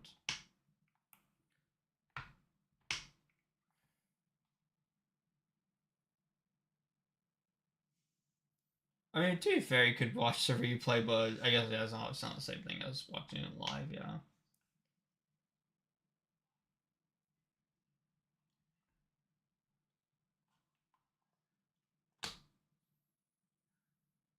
Well, welcome and hiding today. Hello. Hello. Yeah, so be ratings, and now we're just watching the lore and learning about it, yeah.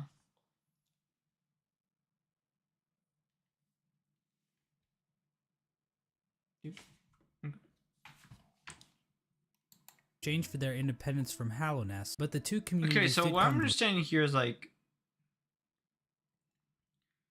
the king came to Hallownest, or I guess before was Hallownest. He came to this city here, and then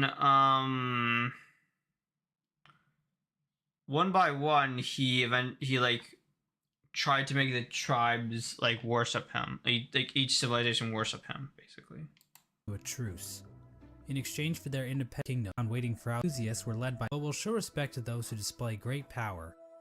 These Fight Club enthusiasts were led by 4 powerful Mantis Lords, who I guess just kind of sat around waiting for outsiders to challenge them.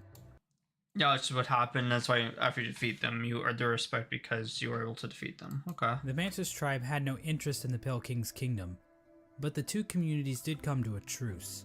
Okay. In exchange for their independence from Hallownest, the Mantis tribe kept the beasts of Deepnest from invading Hallownest. Not sure why they did. Oh, beasts from Deepnest.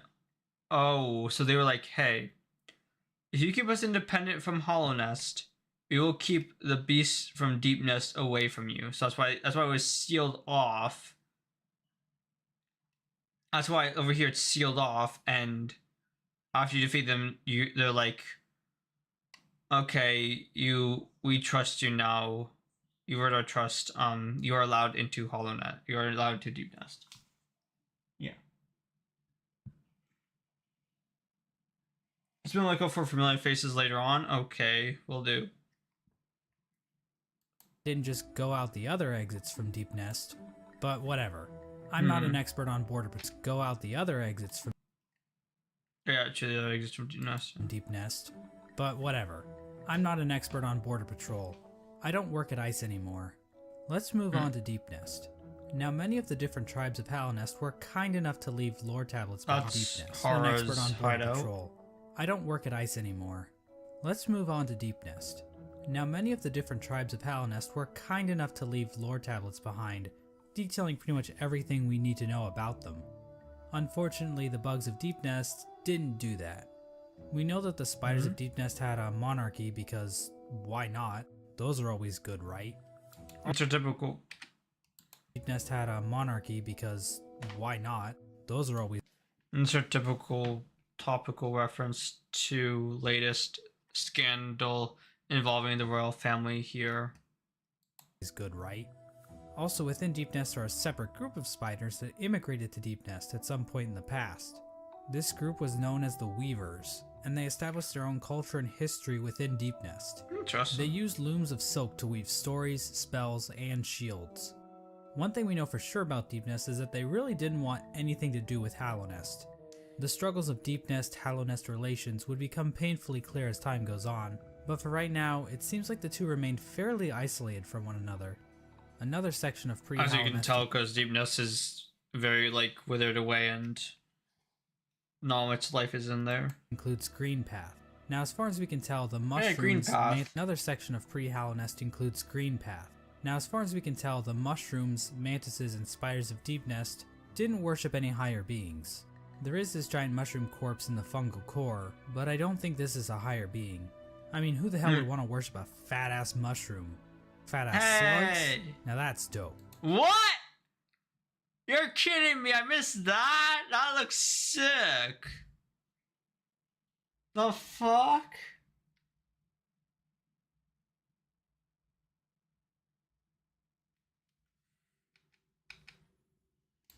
Mantises and spiders of Deepnest didn't worship any higher beings. There is this giant mushroom corpse in the fungal core, but I don't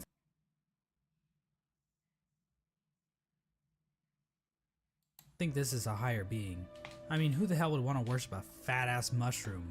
Fat-ass slugs? Don't be mean to the mushroom. I'm sure it's worthy of worshipping. Oh, this is Un? Huh. Now that's dope. I've been to Lake of Un, the land but we know as Green Path was haven't seen Un. Created by the higher being known as Un. Un used her great mind to dream the Got it. It's Un, not Un. created by the higher being known as Un. Un used her great mind to dream the vegetation of Greenpath into the once barren caverns. Un's followers, the Mosskin, were also born out of Un's dream, making her their creator. Greenpath at its height was actually much larger than we see in-game. At one point, Greenpath stretched into both modern-day Queen's Garden and possibly Fog Canyon. Greenpath's citizens showed themselves to be a fairly developed society. They built a temple at the Lake of Un in order to worship her, and they even had their own line of defense, with Moss Knights showing proficiency in combat, using nails and shells as weapons. The Law of Un continued to remain in effect even after the Pale King arrived, but it seems like they allowed the king to establish a road through their lands, leading travelers to the heart of Hallownest. Hence the name Greenpath. Yeah, Team Cherry really racked their brains when naming this area, didn't they? Next, we have the bees. Greenpath, because the path to Hallownest, right? Oon sounds dumb. Yeah. Oh, you always say Un. Un sounds dumb. You say Un. I just assumed it was Un. Oh, it's in the Lake of... I've been to Lake of it. I guess it's like farther out, I guess. Dude, sure just feels weird to me. Well, I guess. They racked their brains when naming this area, didn't they? Next, we have the bees. And while there is no lore on how these bees can turn into fucking drills, or how they can ignore all known laws of aviation, oh yeah, right, that thing. Drills, or we have the bees. And while there is no lore on how these bees can turn into fucking drills, or how they can ignore all known laws of aviation, we do know how they reacted to the Pale King. These bugs decided to steal their hive off from the rest. Do know how they fucking drills, or how they can ignore all known laws of aviation. We do know how they reacted to the Pale King. These bugs decided to steal their hive off from the rest of the world, with only patrol bees being able to enter and exit the hive. So yeah, the bees are pretty much pointless in this story. And finally we have the moth tribe. Interesting. In-game, the only moth point. Now as we all know, moths in real... It's a... with few ever... I'm pressing on button. One point. Moth settlement is a story. And enter and exit the hive. So yeah, the rest of the world, with only patrol bees being able to enter and exit the hive. So yeah, the bees are pretty much pointless in this story. And finally we have the moth tribe. In-game, the only moth settlement is in the resting grounds. But the tribe might have also inhabited the Crystal Peak at one point. Now as we all know, moths in real life are just complete assholes. As for the moths in Hollow Knight, well, it's a bit complicated. The moth race is described as being a rather pacifist group, with few ever choosing to take up a weapon. During the why are moths assholes? Excuse me. Assholes. What did moths do to be assholes? Excuse me? I beg your pardon? As for the moths in Hollow Knight, well, it's a bit complicated. The moth race is described as being a rather pacifist group, with few ever choosing to take up a weapon. During the Pale King's reign, the moth race delved amongst dreams and the dead, displaying the importance of remembering those who have passed, as well as learning how to shape dreams themselves. Well, that's what the whole deal is with the Dream Wielder Essence Lady. Yeah. Being a rather pacifist group, with few ever choosing to take up a weapon. During the Pale King's reign, the moth race delved amongst dreams and the dead, displaying the importance of remembering those who have passed, as well as learning how to shape dreams themselves. Similar to the Mothkin, the moth tribe was born from a higher being known as the Radiance. The Radiance is described as being a light and this fucker, the Radiance.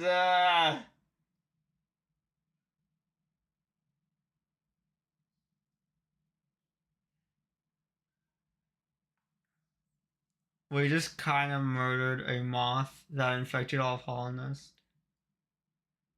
Oh wait, Radiance is a moth? I didn't know that. I know that Radiance was a moth. So, hold on. Who else did it say worship Radiance? Displaying the importance of remembering those who have passed, as well as learning how to shape dreams themselves. Similar to the Mothkin, the Moth tribe was born from a higher being. So the Moth...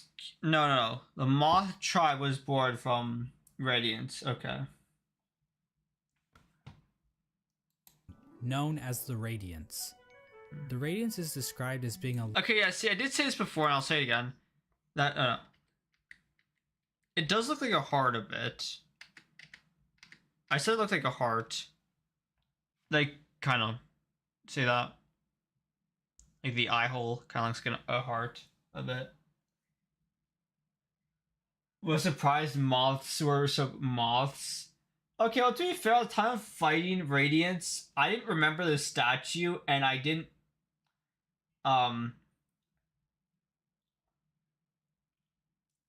so, yeah, and I didn't really make the connection.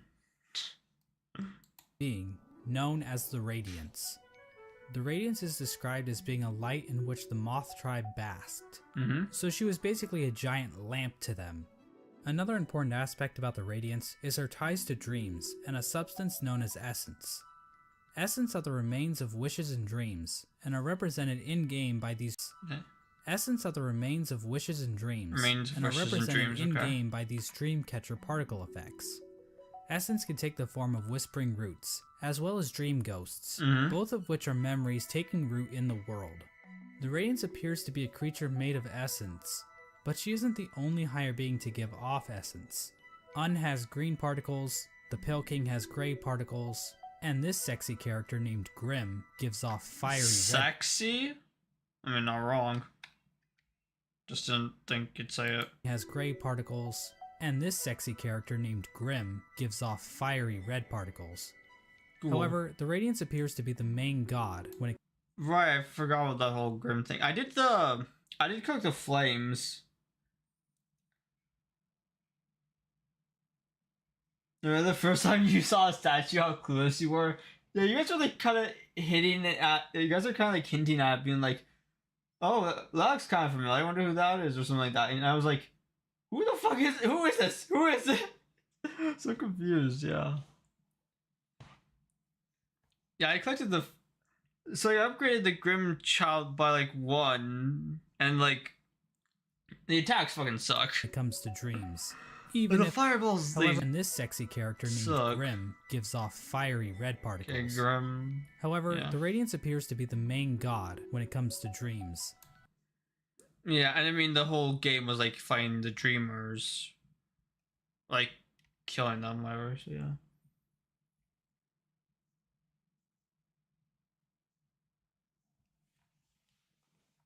It still isn't as canonically sexy as frickin' Fluke Marm.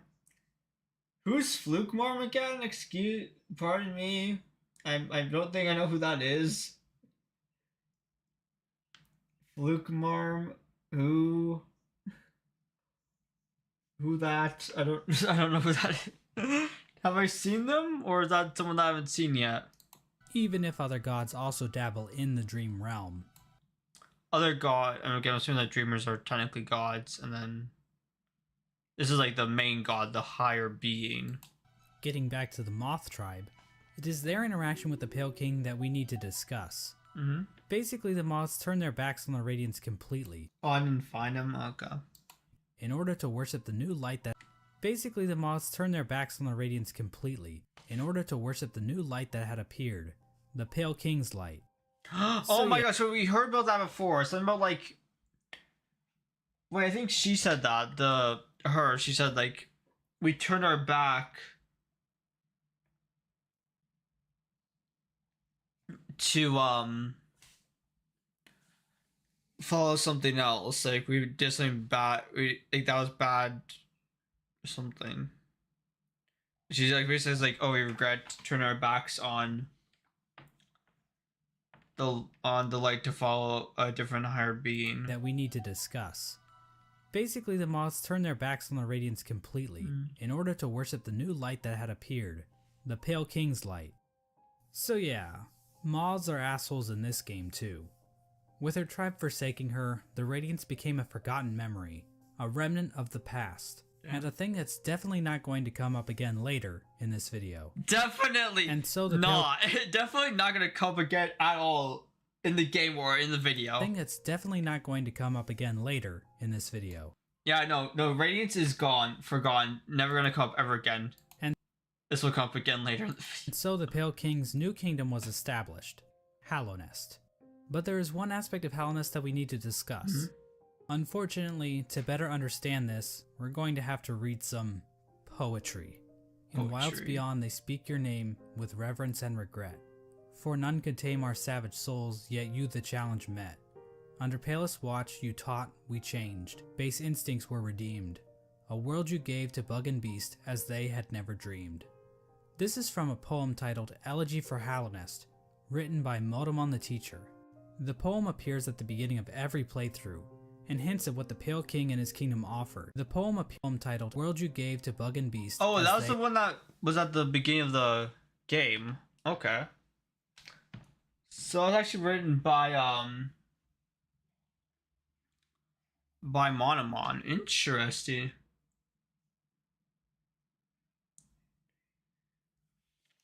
I actually remember this. I remember I had to restart the game because I couldn't read it all. They had never dreamed.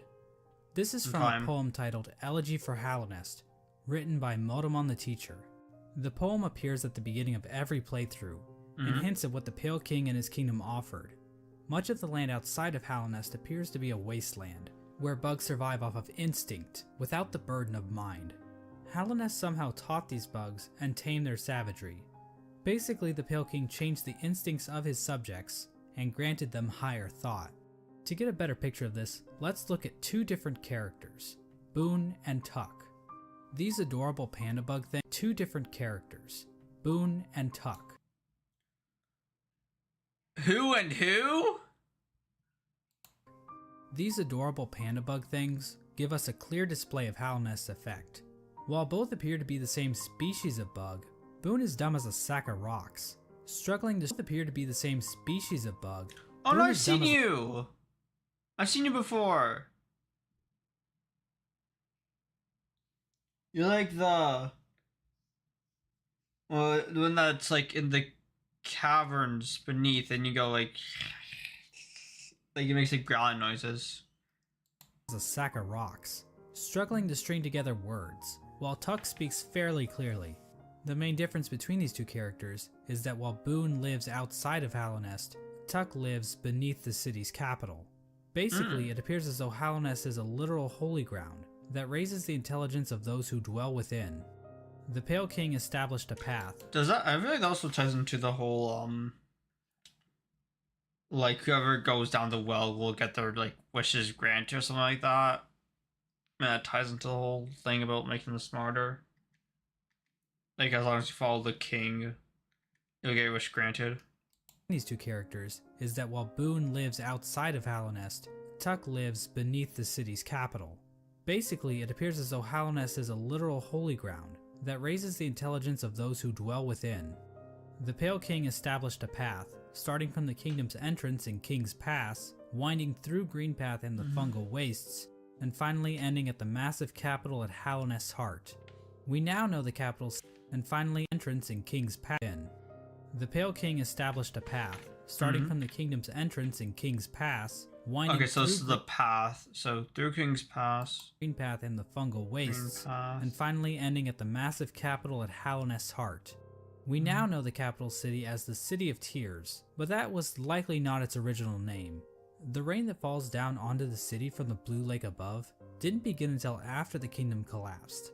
So unless the capital was originally named by some edgy literature student, the name City of Tears wouldn't have made much sense. The king's motivation for all this appears to have been his desire to be worshipped. The citizens of Hallownest believed for all this appears City of Tears wouldn't have made much sense. The king's motivation for all this appears to have been his desire to he's below resting grounds. Oh, okay, be interesting. worshipped. So the king wants to be worshipped. Makes sense. The king's motivation for all this appears to have been his desire to be worshipped. The citizens of Hallownest believe that the Pale King created the world and everything in it. Shrines to the king can be found scattered throughout the kingdom, and king's idols were created and distributed to followers of the king. Despite the worship... King's idols. You've gotten those before. Interesting. Okay. King's idols were created and distributed to followers of the king. Despite the worship, the Pale King often kept himself hidden from his subjects, possibly to hide his blemishes. I mean, if you look at the size of the real Pale King to his statue in the ancient basin, the man is yeah. clearly overcompensating. The Pale King's White Palace was also built underneath the city, separating compensating. The Pale King's White Palace was also built underneath the city, separating him from his subjects even more so. At the same time, certain powers became shunned in Hallownest, though we don't know for sure if the Pale King had any. Certain powers became shunned in Hallownest, though we don't know if a palace was also built underneath. Have we been there? Oh no, we've been to the palace grounds. The man is clearly overcompensating. The Pale King's White Palace was also built underneath the city, separating him Is that an enterable area? Looks like it. From his subjects even more so. At the same time, certain powers became shunned in Hallownest, though we don't know for sure if the Pale King had anything to do with this. Lifeblood is a blue liquidy substance that... Lifeblood. We have the lifeblood heart thing. That's sure if the Pale King had anything to do with this. Lifeblood is a blue liquidy substance that leaves those who drink it feeling refreshed. However, the use of lifeblood was seen as a taboo, and those who used it were demonized as heretics. The use of soul for combat... Interesting. Pale King must have been very rich considering he bought hundreds of saw blades and decorated his palace. To decorate his palace. Oh!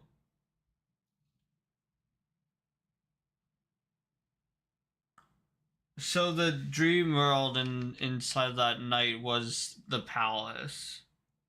Sure if the Pale King had anything to do with this. Yeah, Lifeblood is a blue liquid, or like just very defensive, very paranoid. Liquidy substance that leaves those who drink it feeling refreshed. However, the use of lifeblood was seen as a taboo, and those who used it were Yeah, taboo. So that was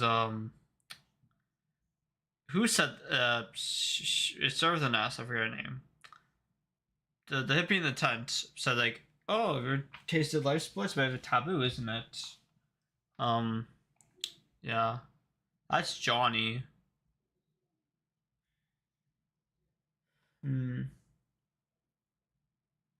Substance that makes those who drink feel refreshed kind of sounds like water. Yeah, it does. I think it's called like Palace for a reason, lol. Oh yeah, I guess so. True, because they were saying like King, something, yeah, like because you were dreaming of them and they're like, we worship the king or something like that. Refreshed. However, the use of lifeblood was seen as a taboo, and those who used it were demonized as heretics. The use of soul for combat was also shunned. Soul is a sort of life force in Hollow Knight that animates the bodies of living creatures. But some characters are able to control the soul of others to conjure powerful spirits. But aside from a few exceptions, no citizens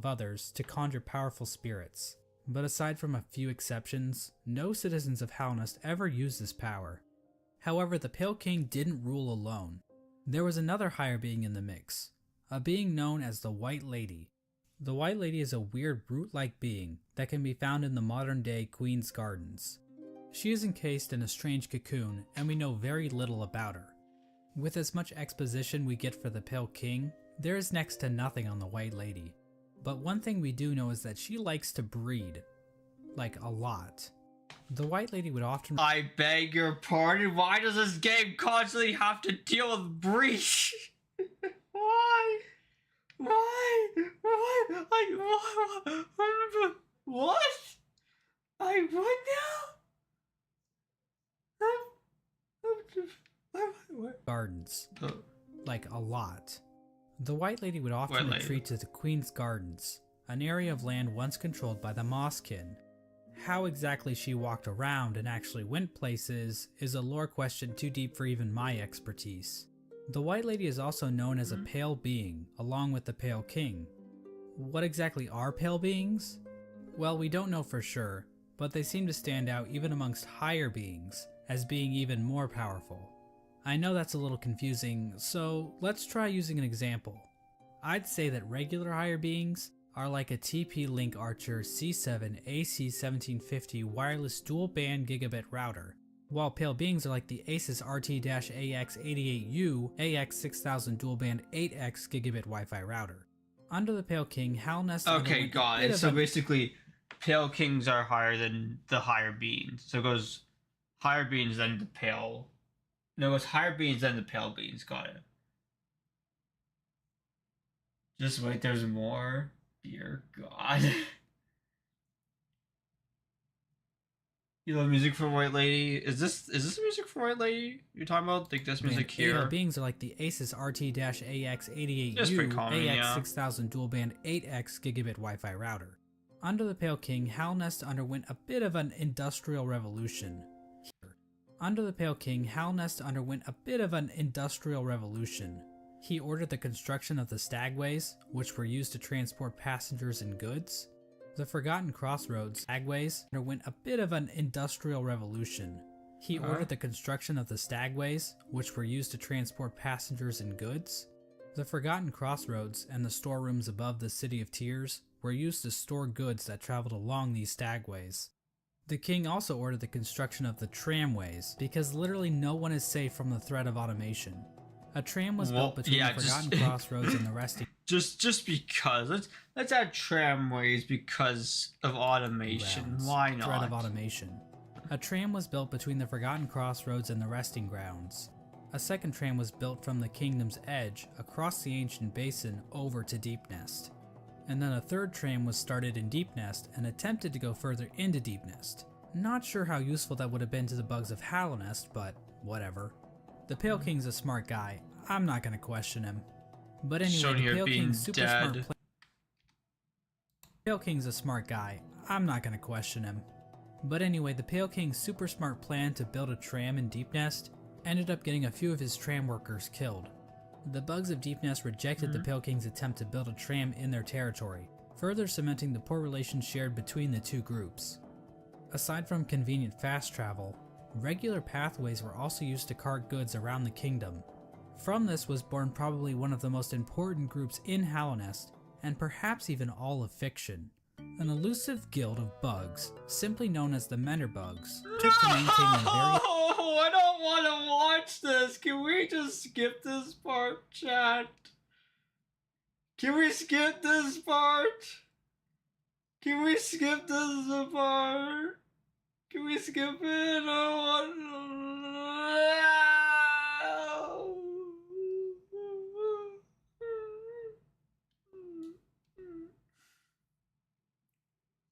It's super important to the lore. Okay. one of the most important groups in Hollow Nest, and perhaps even all of fiction. An elusive guild of bugs, simply known as the Mender Bugs, took to maintaining the various signs scattered throughout Hollow Nest. From the journal entry of one Mender Bug, we can catch a glimpse into their ancient and unknowable minds. Dear, dear diary, isn't life just the most beautiful thing? Fixing signs, mending posts, let them break, I say. I'm a better mender for all that repairing. I sometimes doubt there's a single bug in all of Hollow Nest. Yeah, so Mender Bugs are the ones that pop all the signs. Okay. Happier than me. Another example of the Pale King's— Well, he's happy. Okay, never mind. I thought that because Mender Bug looked kind of similar to another bug. I'm assuming we'll get to at some point. Expanding infrastructure is the Crystal Peak. This area is— I have a question for you. Go ahead. What is it? What is the question?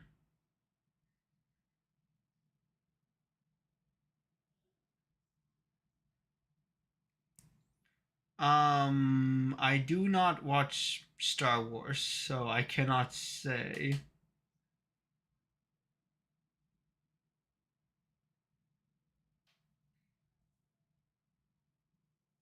I cannot say an opinion on that since I've never seen Star Wars like ever. Break, I say. I'm a better mender for all that repairing.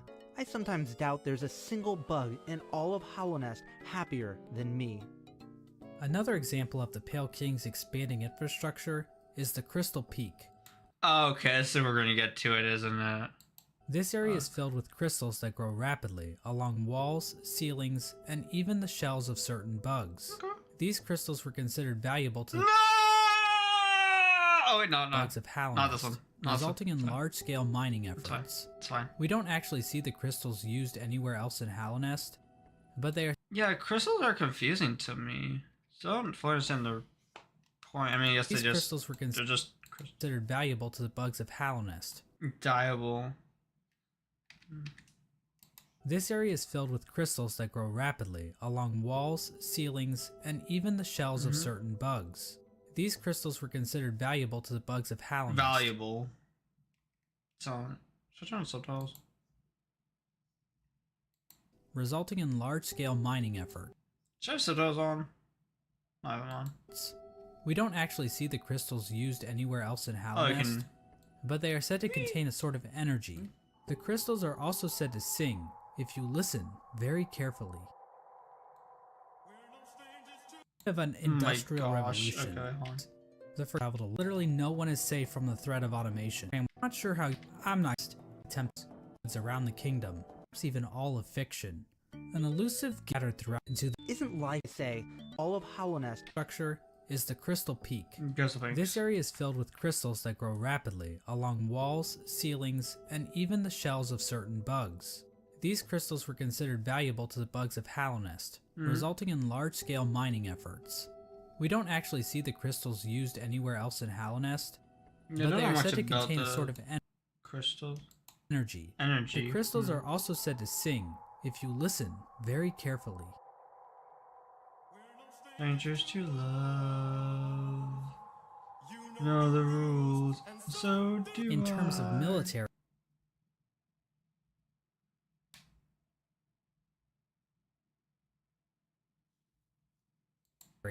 Hallownest's first line of defense appeared to be a group simply known as the Five Great Knights.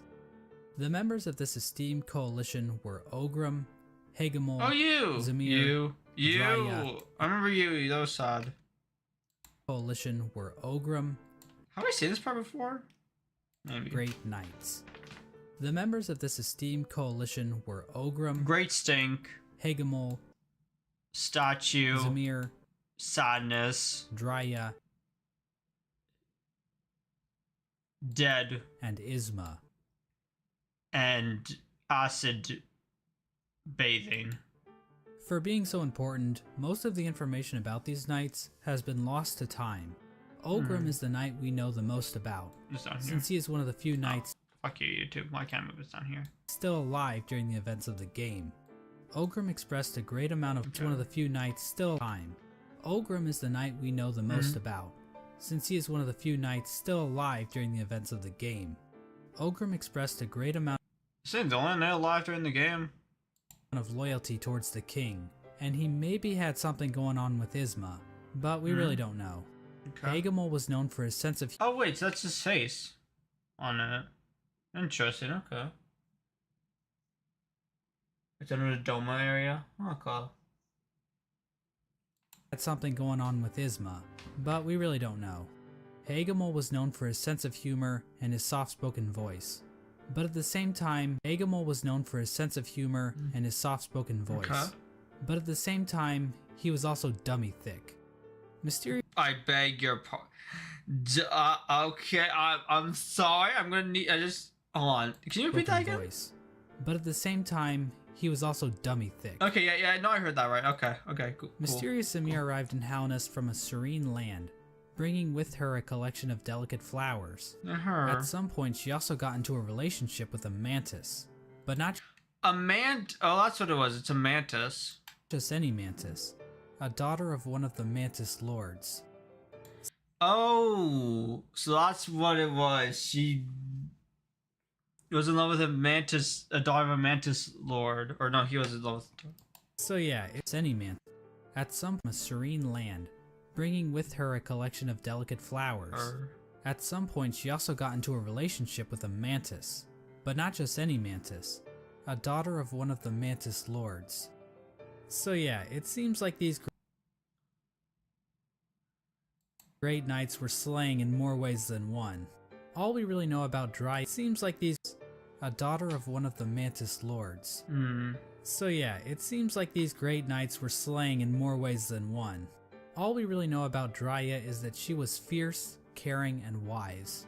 As for Isma, she was described as being kind.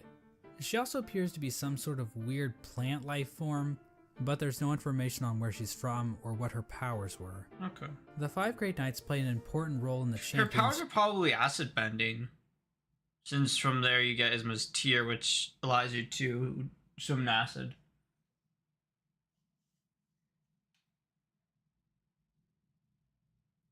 False Knight's armor is originally Hegemon's. Oh, really? Interesting.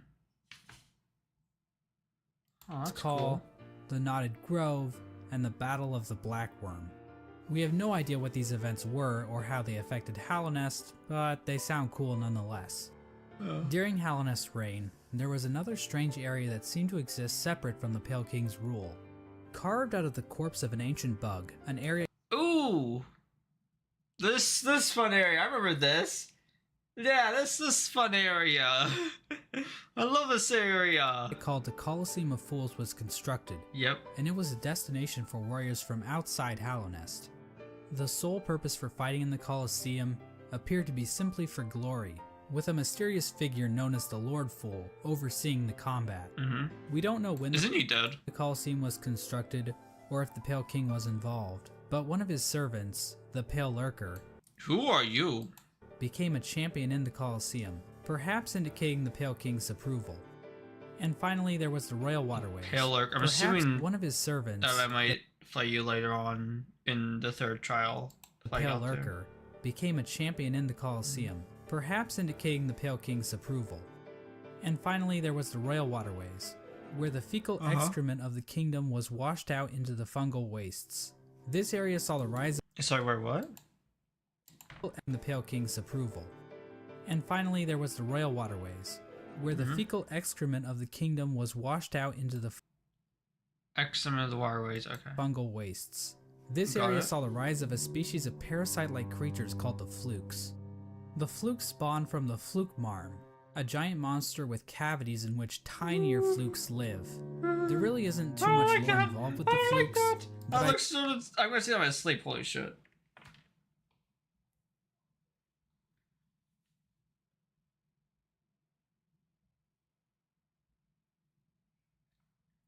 I haven't seen him yet. Yeah, that's here it comes. Oh, what's happening?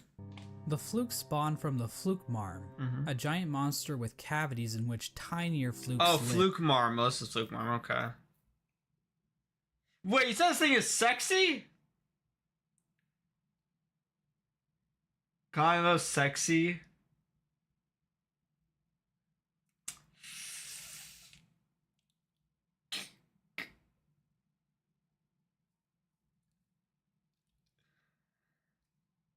No. No. I understand why, but no. Just There really no. isn't too much lore involved with the Just flukes, no. but I do need to point out that the fluke marm is canonically a MILF. Oh, that's God of Motherhood. Like, that's not even point out that the fluke She's there really isn't too much lore. Monster with cavities She's in which a MILF. tinier She's a flukes live. MILF. There really isn't too much lore involved with the flukes, but I do need to point out that the fluke marm is canonically a MILF. Like, that's not even debatable. The sky is blue, 2 + 2 = 4, and we all want to fuck this thing. No! No! No! No! No! No! Please, all that music with this thing. I hate so it. this was I the hate kingdom it. of I hate it. I hate it. No. No. No. Holness giving me some waifus, and that is not one of them. Halnest at its height. Halnest was a vast kingdom connected, and so this was the kingdom of Halnest at its height. Halnest was a vast kingdom connected by a network of stagways and tram stations. The bugs of Halnest mourned their dead on the resting grounds, engaged in commerce using Geo, the de facto currency of the region, and a thriving capital located in the middle of the kingdom. The Pale King had succeeded in crafting a full-blown society, but we all know there are pitfalls to living in a society. As a suspiciously knowledgeable hunter, we live in a society. It's finally seen some waifus soon. Yeah, probably. know there are pitfalls to living in a society. As a suspiciously knowledgeable hunter points out in his journal, the hunter! Right, I remember you. Create a population of weak and pathetic creatures. The bugs of Halnest did not hunt for their own food and had become complacent with their comfort. This is even more obvious with the east wing of the capital. These greedy members of Halnest's high society became complete cowards, obsessed with riches and plumb from excess wealth. The bugs living in Halnest Prime looked quite different than the instinctive simpletons they once were. Their savagery had been replaced with intelligence, and through that intellect, they gave the Pale King the devotion and service he desired. Savagery has been replaced with intelligence, so instead of just being like mindless bugs, like kind of how bugs mostly are, they end up gaining knowledge and end up worshipping the Pale King. Got it.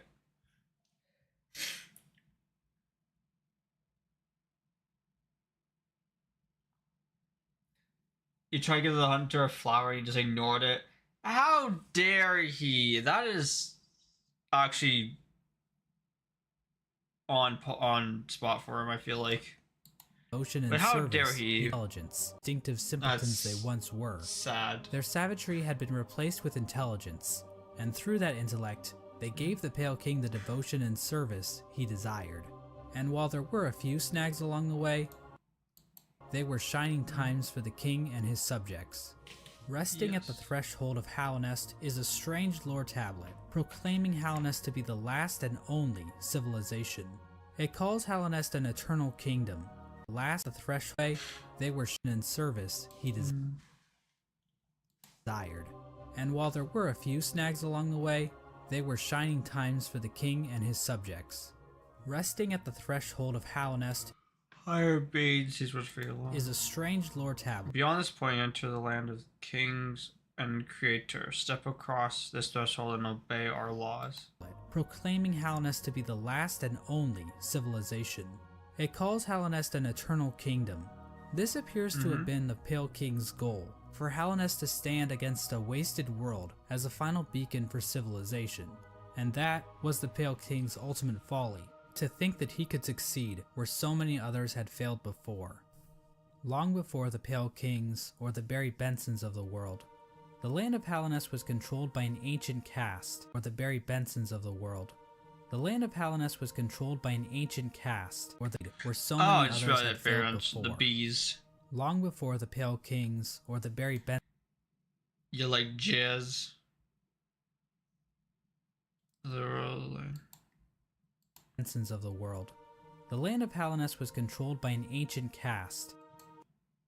Hints of Halnest's history are littered throughout the land, with the most notable examples being the soul totems and arcane eggs. One sect of these ancient bugs didn't worship a god like the Pale King. The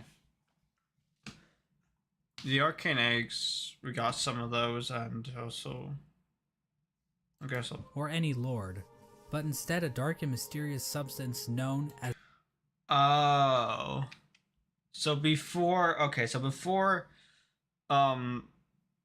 before the kings, the Pale Kings, it was there was a void. Of the world.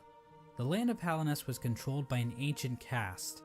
Hints of Halnest's history are littered throughout the land, with the most notable examples being the soul totems and arcane eggs. One sect of these ancient bugs didn't worship a god like the Pale King or any lord. One section of the ancient bugs didn't worship a god like the Pale King or any lord. They worship the void. Okay. But instead a dark and mysterious substance known as the void. This ancient caste once also tried to lay claim to the entire land of Halonest, but they too failed. In his quest to conquer all of Halonest, the Pale King had made an enemy long forgotten, an enemy that was about to be remembered. Radiance.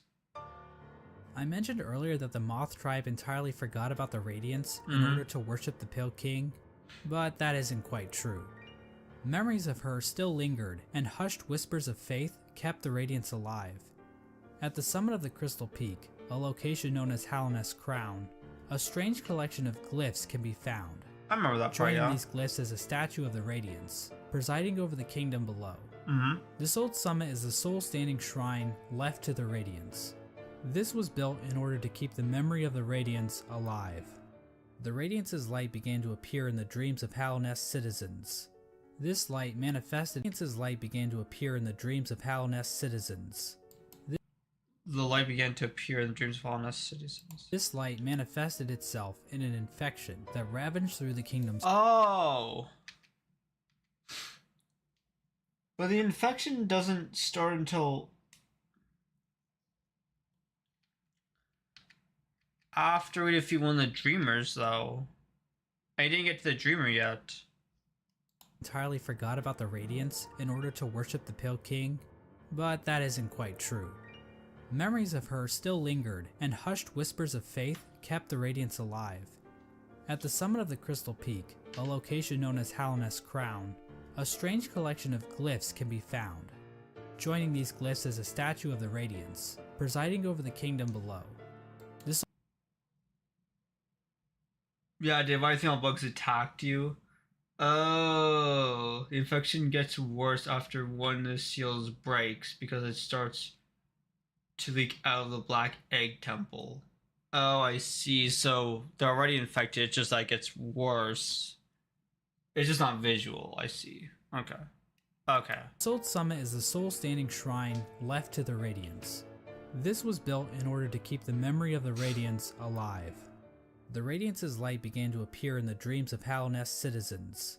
This light manifested itself in an infection that ravaged through the kingdom's tunnels. Those infected would fall into a deep sleep and awaken with broken minds. Some of the lesser Oh, so that's why they're wandered out all mindless and just constantly attack you. bugs tried to resist the Radiance's light, which only resulted in them being consumed by it even more so. Many infected bugs lost their wills, and began attacking bugs that weren't infected.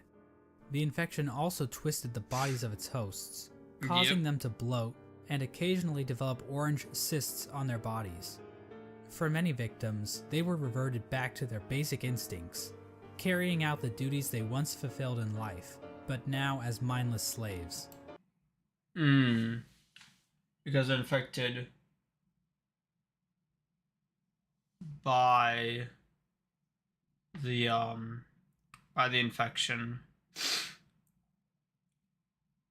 They weren't infected. Okay, so they're infected, and that just like made them go back to doing their tasks. Those caught up in the infection were linked into the Radiance's hive Caught up in the infection. mind, allowing her to control their bodies if needed. As the infection spread across the Radiance would Halonest, control many their groups looked to bodies. Interesting. If needed, though. If needed. Interesting. solutions to fight off the Radiance's light. The gates to the nest, many groups look to solutions to fight off the Radiance's light. Which would make sense because... Okay, so the Radiance's light is the infection. So seal the light just means kill the infection. The gates to the City of Tears were closed in an attempt to keep the infection from reaching the city. The stagways were also shut down at some point, and many of the stags eventually died out, but some took more proactive efforts against the infection. The scholars of the Soul Sanctum decided to harness the power of Soul in an attempt to fight the infection. This resulted in the deaths of hundreds of bugs, whose souls were sucked out and injected into the bodies of the scholars. Their goal was to achieve some kind of pure focus which would somehow protect them from plagues of the mind. The scholar's leader, the Soul Master, was driven mad by the sheer power of Soul, and his entire sect, Fatal Master, was driven mad by the sheer power of Soul, and his entire sect failed to avoid infection. But hey, at least they took as many innocent people down with them as they could. The Mantis tribe, showing a stronger will than the common bug, were able to stave off the infection. However, one of the four Mantis Lords turned against his sisters. He and his followers took in the infection willingly, as it gave them more strength and courage. So these are the Mantis traitors, right? Like given to the infection, right? Focus, is that a holiday reference? Yes, it is. Followers took in the infection willingly, as it gave them more strength and courage. At some point during all this, the Traitor Lord and his followers were exiled from the Mantis village, eventually taking up residence in the Queen's Gardens. The Traitor Lord's daughter ended up dying at some point. This is the same Mantis that was in a relationship with Zemir, one of the 5 Great Knights. But the Mantises rejected their union because of Zemir's outsideness. As a gamer, this type of prejudice is all too familiar. Hey! Hey! That looks a little familiar! Where have I seen that before? Where have I seen that before? That looks a little familiar. Where have we seen that before, chat? Where have we seen that before? Oh yes, the 4 girls.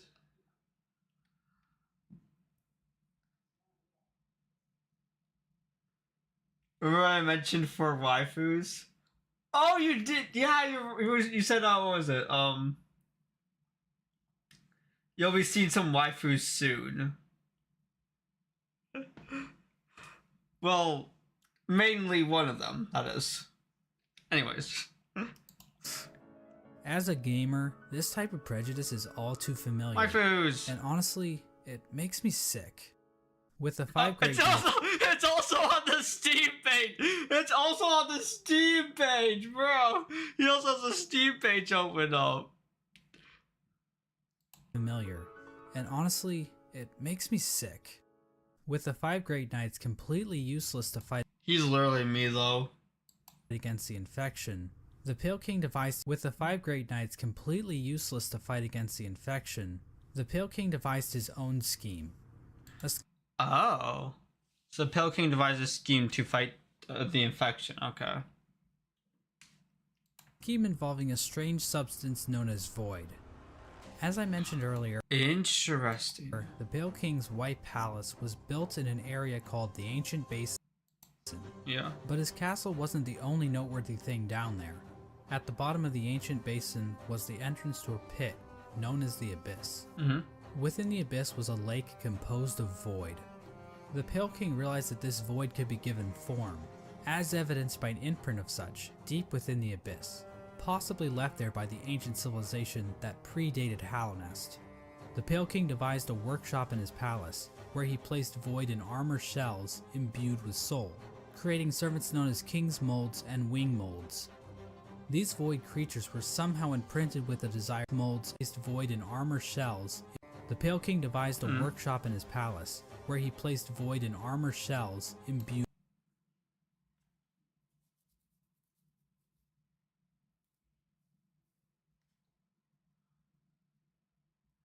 with soul, creating servants known as King's Molds and Wing Molds. King's Mold and Wing Molds. Okay. These void creatures were somehow imprinted with the desire of the Pale King, so that they would serve him. It isn't clear when the Pale King started making these creatures. Oh, these things. Okay, got it. There is evidence to imply that even common bugs were aware of King's Molds. But the point is, the Pale King turned to the void. Even common bugs were aware of King's Molds. But the point is, the Pale King turned to the void in order to create another creature, one that he believed could contain the Radiance and her infection. So the king made the Hollow Knight in order to be as a host for the Radiance and then seal it into the Black Egg. Molds. But the point is, the Pale King turned to the void in order to create another creature, one that he believed could contain the radiance and her infection. He tried to create a pure vessel. Pure vessel. We've heard that before. So that's what I meant by pure vessel. A vessel that's like strong enough to contain the radiance and like stop it from infecting. Radiance's infection needs its. He tried to create a pure vessel. Pure vessel. We've heard that phrase a lot before in the game. I still assume that we're the pure vessel. Infection needs its host to have a will and a mind in order to. The Radiance's infection needs its host to have a will and a mind in order to enslave it. Oh, a will and a mind in order to enslave it. When we go up, it says no will to think, no mind to break, or something like that. No. No mind to think, no will to break.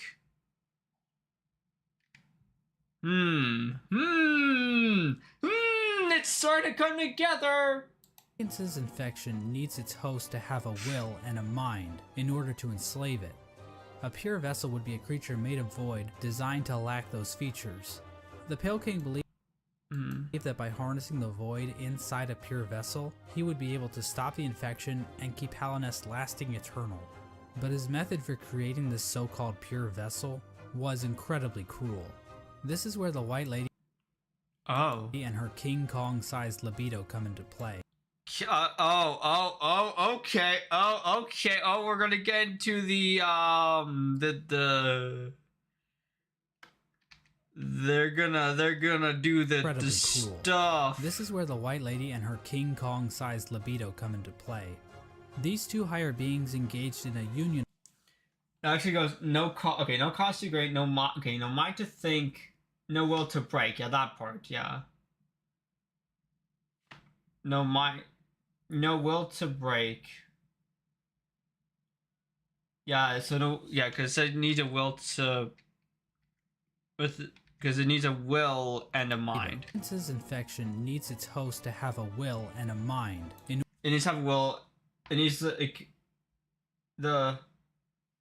its host to have a will and a mind. In order to enslave it. So we are the pure vessel. We would be a creature don't have a will or a mind. Void, designed to lack those features. Okay. The Pale King believed that by harnessing. You are the vessel. You are the Hollow Knight. So that poem. Oh no, you're all good. Yeah, vessel, it's a good poem. He would be able to stop the infection and keep Hallownest lasting eternal. But his method for creating this so-called pure vessel was incredibly cruel. This is where the White Lady and her King Kong. I'm gonna assume that this lady was making babies like crazy and was using them as pure vessels. That was my guess. That's my guess right now. Is that the White Lady would just do a lot of boing boing boing to make a lot of babies, and then would use those babies to become vessels, and use those and try to use those vessels to be the host for the Radiance. Sized libido come into play. These two higher beings engaged in a union of some kind, resulting in the creation of several eggs that were dropped down into the abyss. Some kind, as libido come into play. These two higher beings engaged in a union of some kind, resulting in the creation of several eggs. Several eggs, okay. That were dropped down into the abyss. There, the void seeped into these eggs. The void seeped into the eggs. Corrupting the offspring of the Pale King and the White Lady. Corrupting the offspring. Oh, so the White Lady doesn't just birth, she lays eggs. So when she lays an egg, what she would do is she would like put the egg into the abyss. And the void would seep into the egg, corrupting the like offspring to then become like a part of the void, yeah. Remember all the corpses, such empty vessels in abyss? Yes, you mean like all these heads? Yes. Those are the failed attempts at their golden child. Just a few, yeah. They're like I don't like this child. Just this child doesn't work. This child isn't our golden child. It's gonna die, and we're gonna just get a new one. Yeah. This act resulted in the creation, corrupting the offspring of the abyss. There, the void seeped into these eggs, corrupting the offspring of the Pale King and the White Lady. This act resulted in the creation of the vessels. The vessels are not technically considered to be alive. They are shells created from the Pale King and White Lady. Not technically considered The vessels, because that's us, and then those are all our brothers and sisters. Creation of the vessels. The vessels are not technically considered to be alive. They are shells created from the Pale King and White Lady that have been filled with the void. Okay, yeah, so it's just a mask that's being hosted by the void, right? The void is just like taking, like, the void is just like in the mask, basically. Within each vessel is a shade, a complete. Yeah, shade, right? Technically considered to be alive. They are shells created from the Pale King and White Lady that have been filled with the void. Within each vessel created from the Pale King and White Lady that have been filled with the void. Within each vessel is a shade, a completely void being hidden behind the face of the vessel. Vessels. So this is a void being, and then the vessel, or sorry, the shell is the mask, and then this thing just wears a mask. Are also non-gendered, I guess because they're dead or connect. Okay, we're good. Is it good? Okay, she's fine. works, but I'm assuming that's pretty much what you are. Yeah, seems to. Oh, that doesn't. No, yeah. YouTube decided to. No, if I just decide to shit the bed for some reason, it's fine now. I guess because they're dead or something. I'm not sure if that. I would just. I mean, I'm assuming. It's just because they're just a void, like a void shadow. That's how that works. That's what I'm guessing. Just because they're a void shadow, and that's like. It's just a void taking the form of a being. That's why they don't have a gender, I'm assuming. Void being hidden behind the face of the vessel. Vessels are also non-gendered. I guess because they're dead or something. I'm not sure if that's how that works, but whatever. I'm not an expert on these kinds of things. I don't work at ICE anymore. Whatever. I'm not an expert on these. The lenses of gender, feminist theory reader, queer studies, manhood in America, gender and technologies. You know what this reminds me of? Undertale. Let's continue. Kinds of things. I don't work at ICE anymore. Thousands of vessels were created during this process, but only one was chosen as the pure vessel. This particular vessel, chosen by the Pale King, was deemed. Oh, I'm so fucking stupid! It's the same mask! Holy shit, I'm so fucking dumb! That's the Hollow. I'm so fucking stupid. How did I not know that before? That's the Hollow Knight. Because, like, after the poem, we end up, like, hanging on the ledge there. And it's like, you have this guy here. Then you have the king. And then this guy ends up, like, walking away with the king. And, like, just leaves me on the ledge to, like, fall, right? So I'm like, the king abandoned me for whoever this is. I'm like, oh, that's the Hollow Knight. They chose that's the. Oh my gosh, okay. Thousands of vessels were created during this process. I see. But only one was chosen as the pure vessel. This particular vessel, chosen by the Pale King, was deemed the Hollow Knight, and was taken away to the White Palace. Okay. But I want to take a bit of a closer look at this part of the story. There are a number of questions and theories surrounding this moment that I really want to dig into. Walks away, then they the leave big question me. surrounding this moment is why was the Hollow Knight chosen over any other vessel? There are a number of questions and theories surrounding this moment that I really want to dig into. The big question surrounding this moment is why was the Hollow Knight chosen over any other vessel? One common theory is that the Pale King took these vessels back to the White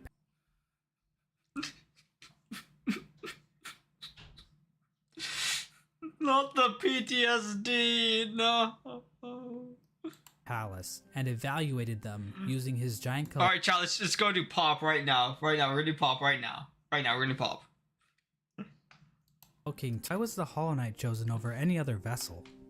One common theory is that the Pale King took these vessels back to the White Palace and evaluated them using his giant collection of buzzsaws. Okay, that makes sense. This theory is probably the least likely explanation. It kinda exists just to explain the buzzsaws, which is quite the mystery, I'll admit. But I'm assuming the buzzsaws are just to like keep the king protected in his palace. That's what I'm assuming the buzzsaws are for. Buzzsaws are just like a defense mechanism to keep the king protected in his palace. That's my guess. It doesn't really mesh with the vessels very well. How does being good at Super Meat Boy prove that you are a worthy vessel? Super Meat and Boy! While thinking about logistics in a game about magic bugs is never a good idea. While thinking about how does being good at Super Meat Boy prove that you are a worthy vessel? Holy shit, wait, holy shit, this guy's cracked at it. What the fuck? Wait, watch what this guy fucking does. Look at that shit. But it doesn't really mesh with the vessels very well. How does being good at Super Meat Boy prove that you are a worthy vessel? And while thinking about logistics in a game about magic bugs is never a good idea, how exactly did the Pale King transfer these thousands of vessels to his palace without characters like the Dung Defender finding out? So this means that the Pale King probably made his decision without taking any of the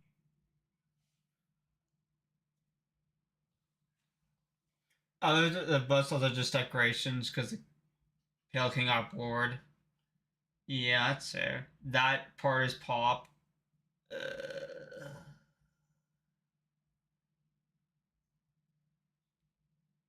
That's because of pop has in store for you. Okay, let me just see what the. How does being good at quite the mystery, I'll admit, but it doesn't. Wait, oh, this is pop. This part here is also pop. Okay.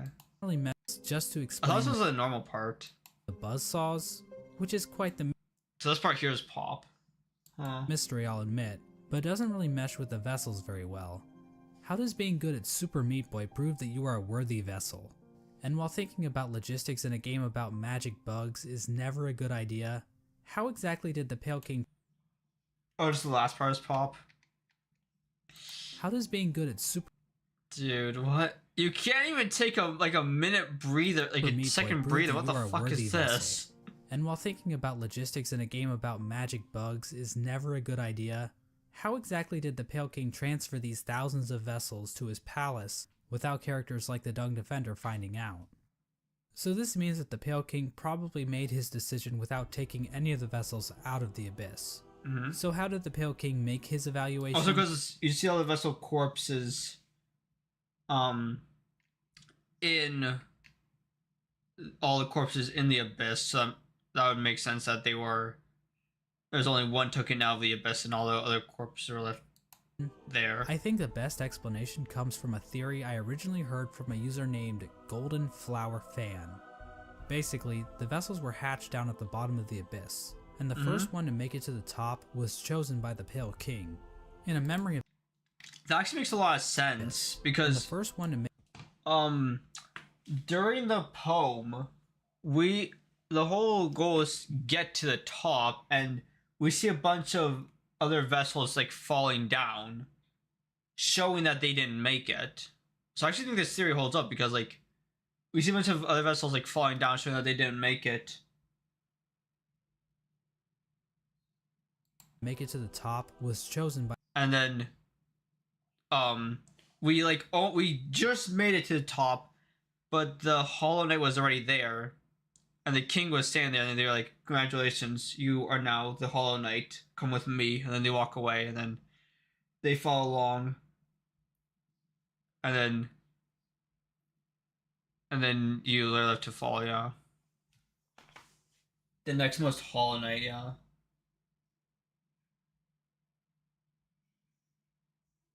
I could rock to speedrunners playing Hollow Knight. That, I mean, to playing Pop. That's fair, yeah. We were second place. Yeah, basically. Makes sense, though. By the Pale King. In a memory of this event, we see vessels falling from above back down into the pit of the abyss. Perhaps these vessels weren't being cast down into the abyss, but fell while trying to escape out of it. That makes a lot of sense, The lore tablet outside actually. the abyss appears to support this theory. It reads, "Our pure vessel has ascended. Beyond lies only the refuse and regret of its creation. We shall enter that place no longer." This tablet was likely written right after the Hollow Knight was chosen, considering that is when the entrance to the abyss was sealed off. The tablet proclaims that the pure vessel has ascended, or in other words, climbed out of the abyss. And while cut content... Because here's the thing, the poem says you are...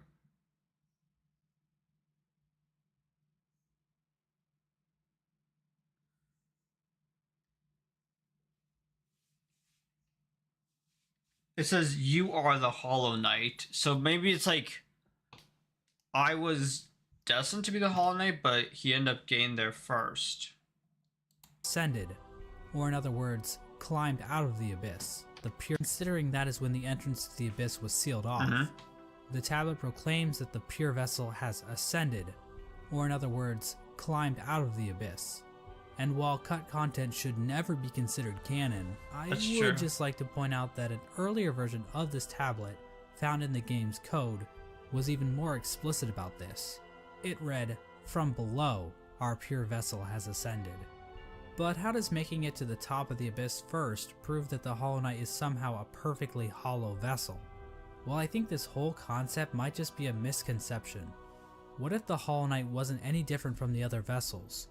All the vessels were made in the exact same way after all. That's true. The idea that the Hollow Knight was somehow more hollow than the other vessels comes from the fact that there were so many That's why vessels. it's called the Hollow Knight.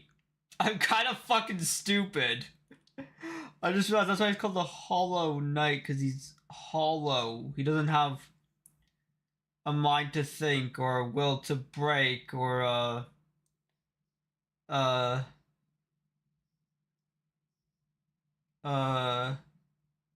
whatever, yeah. He's hollow. All the vessels were made in the exact same way. Doesn't have like After personality or anything. The idea that the Hollow Knight was somehow more hollow than the other vessels comes from the fact that there were so many Not vessels like, created in the first place. No mind, no will. Like, they're hollow. Vessels comes from the fact that there were so many vessels created in the first place. If they only come after all. The idea that the Hollow Knight was somehow more hollow than the other vessels comes from the fact that there were so many vessels Head empty, no thoughts. Exactly. Just like me. Created in the first place. If they only needed one, then why create so goddamn many? I mean, this is like Octomom on steroids. Well, these are bugs we're talking about, so it would make sense that multiple offspring would come. Breach! Gosh damn it, game. So goddamn many. I mean, this is like Octomom on steroids. Well, these are bugs we're talking about, so it would make sense that multiple offspring would come from one egg. And it might have been a precaution to produce multiple vessels, in hopes that at least one would be able to successfully escape the abyss. Now another explanation could be that the Pale King just yeeted other vessels that made it to the top first, after determining that they weren't hollow, which would better explain why so many were created. Ultimately, the exact details aren't super important, but I do find it interesting how many different interpretations can be pulled from this part of the lore. After the Hollow Knight was chosen, the Pale King sealed the doorway to the abyss, leaving the discarded vessels to rot away in darkness. These actions were not taken lightly by the Pale King or the White Lady. Both participants expressed shame in what they did, but saw but saw no other option to save the kingdom. But the vessels weren't the only poor saps sealed away in the abyss. There's also a lighthouse that was built on top of a naturally formed spire, its light shining down on an ocean of abyss below. Inside was one of the Pale King's royal retainers, who was left in charge of keeping the lighthouse turned on. So this brave soul was willingly sealed in a dark and dangerous tomb for the rest of his life. So this royal retainers, who was left in charge of keeping the lighthouse turned on. Oh, I didn't notice this guy here. So this guy was a lighthouse keeper, and they're in charge of keeping the lighthouse on, so that I guess, like, the other shades don't escape.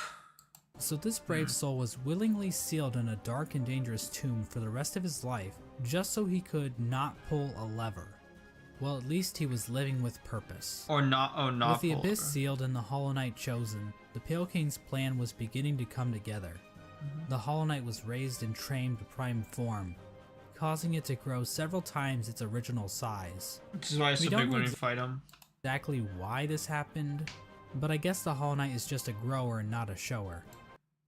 Damn. We know that the Hollow Knight He's was not a trained shower, he's a grower. Who the fuck? Damn.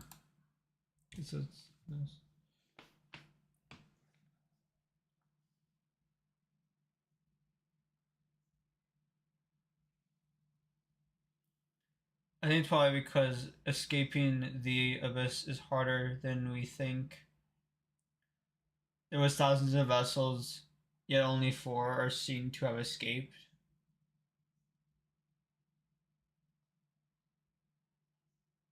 That's why they produce so many. Yeah, that could be true, yeah.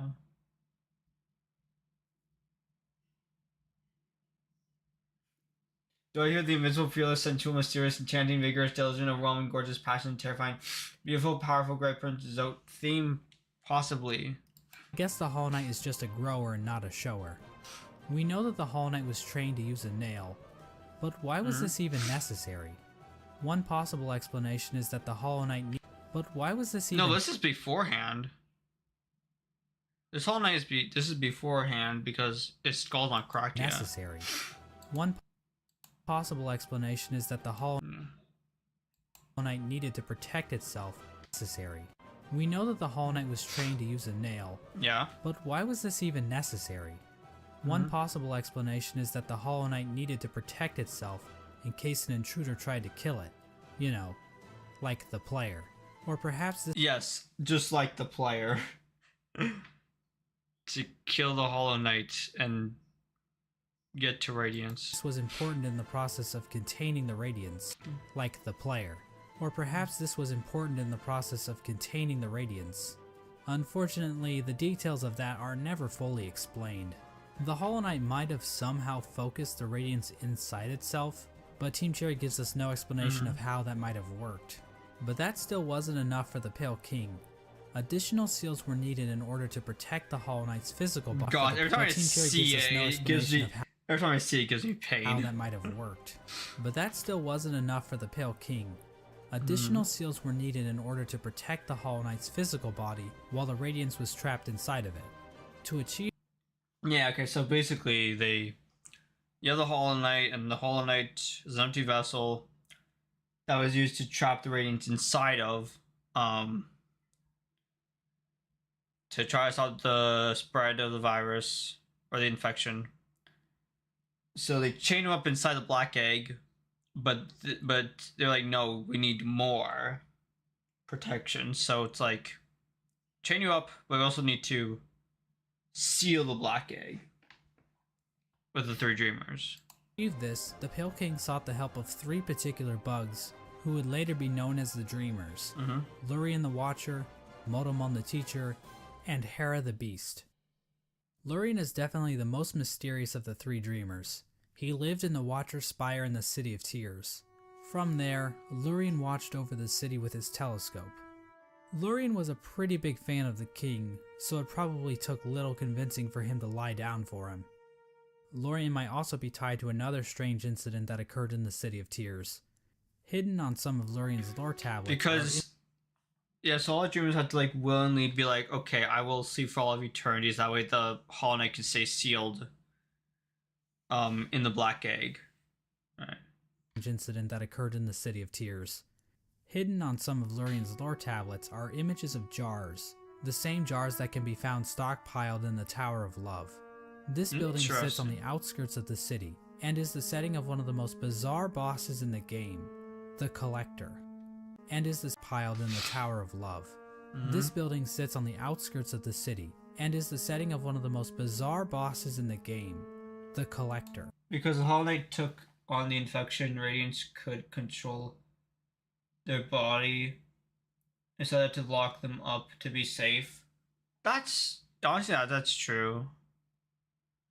Yeah, so because like that's why when we like decide to fight the Hollow Knight, they're like fighting back, but then they're also like trying to stab themselves to like kill the. Wait, was the Hollow Knight fighting back the Radiance fighting?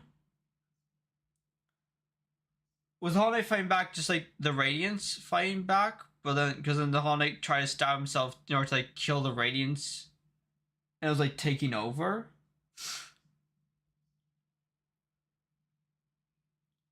Okay, that makes a lot more sense. That makes it way more sad, actually. Yeah. Okay, so the Radiance was taking over, trying to kill us.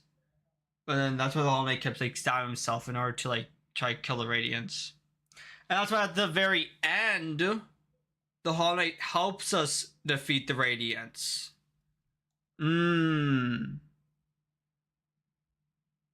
me see. And obviously the Hollow Knight couldn't fight back before because they were chained up. Because then after we defeat...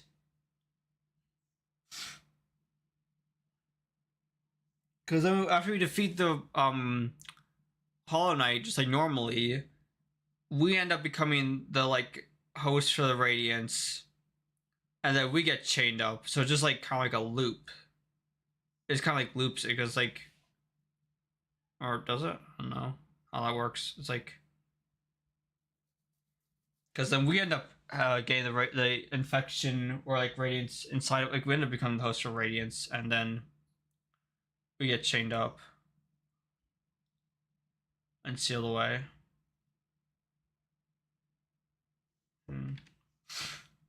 The city, and is the setting of one of the most bizarre bosses in the game, the Collector. Right? The Collector is a void construct that appears to have been made from the same mold used to create the King's molds. But the Collector is unique because, well, Good grief, he's naked! The Collector stayed in the you can't show that on YouTube. What the heck, man? You just showed a naked guy on YouTube. That's not, or naked girl, I don't know what you, naked shadow on YouTube? You can't show that. Good grief, he's naked! The Collector stayed in the Tower of Love with a noble bug who likely owned the establishment. In the tower, a number of bugs can be found captured in jars, implying that these two were tasked with collecting these creatures.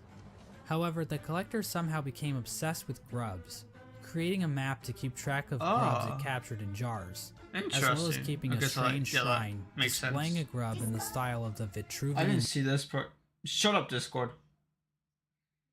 Bro, you showed yourself brutally murdering a naked guy. I brutally murdered. Tune into this stream to watch Horvey brutally murder a naked guy live on stream. Tune in now to watch Horvey brutally murder a naked guy on stream. Live. Grubs. Creating a map to keep track of grubs it captured in jars, as well as keeping a strange shrine displaying a grub. Shrine looks interesting. Never seen that before. Get out. Get out of here, Discord. In the style of the Vitruvian Man. The Vitruvian Man? Eventually, the bug staying with the Collector decided to lock it inside the Tower of Love, and fled to the Queen's Gardens, where it died, likely due to overexposure to the void. Despite being locked up I can see that because from the eyes in the tower, the Collector is still spotted by the Hunter at some point, which... Oh, that's the Collector. I thought the Collector was like in the bush, but no, the Collector is the bush. Either means this only happened recently, or the Hunter at some point. Does the Hunter come a boss fight at some point? Which either means this only happened recently. Collect to overexposure to the void. Despite being locked up in the tower, the Collector is still spotted by the Hunter at some point, which either means this only happened recently, or the hunter has been farting around in Hallownest for a long ass time. Makes sense. We have no idea what these creatures were trying to do. It's implied that the collector was trying to preserve the creatures of Hallownest, perhaps trying to protect them from the spread of the infection, but we don't know where the collector's obsession It's implied that the collector was trying to preserve the creatures of Hallownest, perhaps trying to protect them from the spread of the infection, but we don't know where the collector's obsession with grubs originated. And while Larian does seem connected to all of this, we don't know where the grubs originated. The hunter got obsessed with grubs because of side mission, because side missions are mandatory in open world games. And while Larian does seem connected to all of this, we don't know how involved he was with this operation, or what its end goal exactly was. Motomon the teacher lived in the teacher's archives, a library built atop a lake of acid in the Fog Canyon. The lower half of her body consists of tentacles, making her a popular subject for the thriving Hollow Knight R34 community. Yeah, you don't need to say that, buddy. I mean, kind of already stated. In the Fog Canyon. Add to the list. The lower half of her body consists of tentacles, making her a popular subject for the thriving Hollow Knight R34 community. The archives and the Fog Canyon as a whole are also filled with these strange Metroid knockoffs. These creatures are likely related to Monomon in some way. They could be her live offspring, her test tube babies, or possibly even her shit. Motomon uses futuristic cathode ray tube things to store information about Hallownest. Several terminals in the teacher's archive go into her shit. Motomon uses futuristic cathode ray tube things to store information about Hallownest. Several terminals in the teacher's archive go into detail about the Pale King's plan to defeat the Radiants, indicating that Motomon had intimate knowledge of what she was taking part in. Finally, the Pale King sought the help of Hera the Beast, the Queen of Deep Nest. Now, as I mentioned earlier, relations between Hallownest and Deep Nest were kinda not great. Yeah. Unlike the other two dreamers, Hera needed to be convinced in order to help the Pale King. Hera would eventually agree to become a dreamer, in exchange for a child. The Pale King agreed, and the two engaged in a dalliance, which is a fancy way of saying they totally boned. Oh, okay.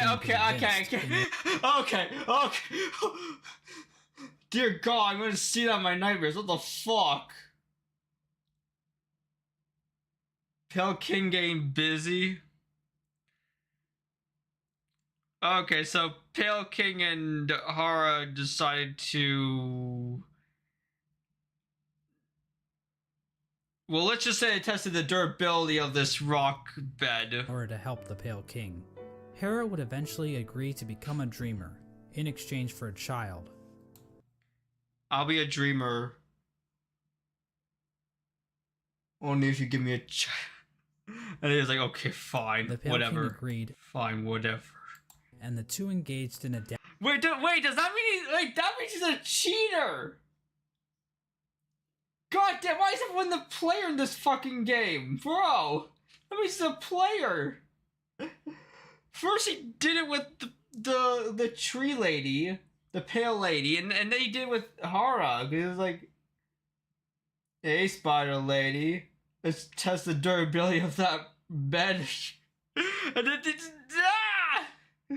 why? Dalliance, which is a fancy way of saying they totally boned. Okay, cool. The White Lady was okay with this arrangement. Oh, she's fine with it. Okay, cool.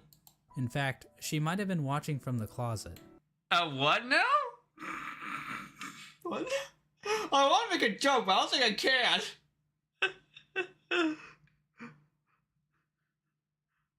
So she was into it. Okay, got it. The motive behind her. Got it. It could have been worse, at least. Getting in his worm form. That's fair, I guess. If it was his worm form, that might have been a bit more bad to think about. I'm gonna stop thinking about bugs going at it. In fact, she might have been watching from the closet. The motive behind Hera's request is never elaborated on, but it appears as though the King of Deep Nest was dead at this point. Her motive was that the king was hot and she wanted to boing boing boing with him. That was her motive. Elaborated on, but it appears as though the King of Deep Nest was dead at this point. Hera was a common bug, so the motive behind Hera's request is never elaborated on, but it appears as though the King of Deep Nest was dead at this point. Hera was a common bug, so perhaps she desired the Pale King's pale seed so that her child could be of high birth. That's also a possibility, yeah, true. The bargain between Hera and the Pale King resulted in the birth of Hornet. Oh! Oh, so... Oh! Oh, that's... Okay, that's how that works. I see. So... Oh! Interesting. Okay, so Hornet is a child of Hara and the king. Interesting.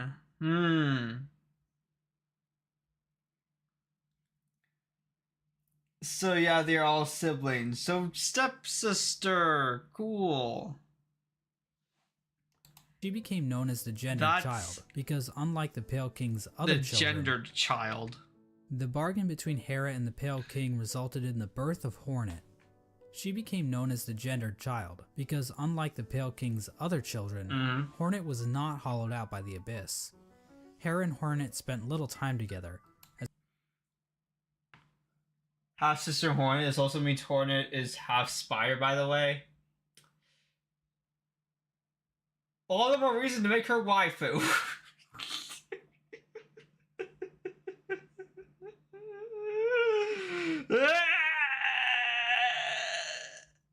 Anyways. As Hera had to make good on her end of the bargain. Hera and Hornet spent little time together, as Hera had to make good on her end of the bargain. And sleep forever. So the three dreamers were put to rest. Through their actions, a seal was placed over the black egg, prohibiting entrance into the chamber. These dreamers also had their own protection. At the base of Lurian's spire... Okay, so all I'm understanding so far is that, bugs have a high-ass libido and want to breed all the time, and also protection is important. That's what I'm learning so far. That's what I'm learning. That's what I'm learning from this lore video. Got it. These dreamers also had their own protection. At the base of Lurian's spire, the Watcher Knights guarded access to their master's body. Motomon's body was protected by a giant jellyfish named Umu. Yeah. On top of this, Motomon entrusted her servant Quirrell with a mask which would be required to break an additional seal she had placed over herself. F's in the chat for Quirrell.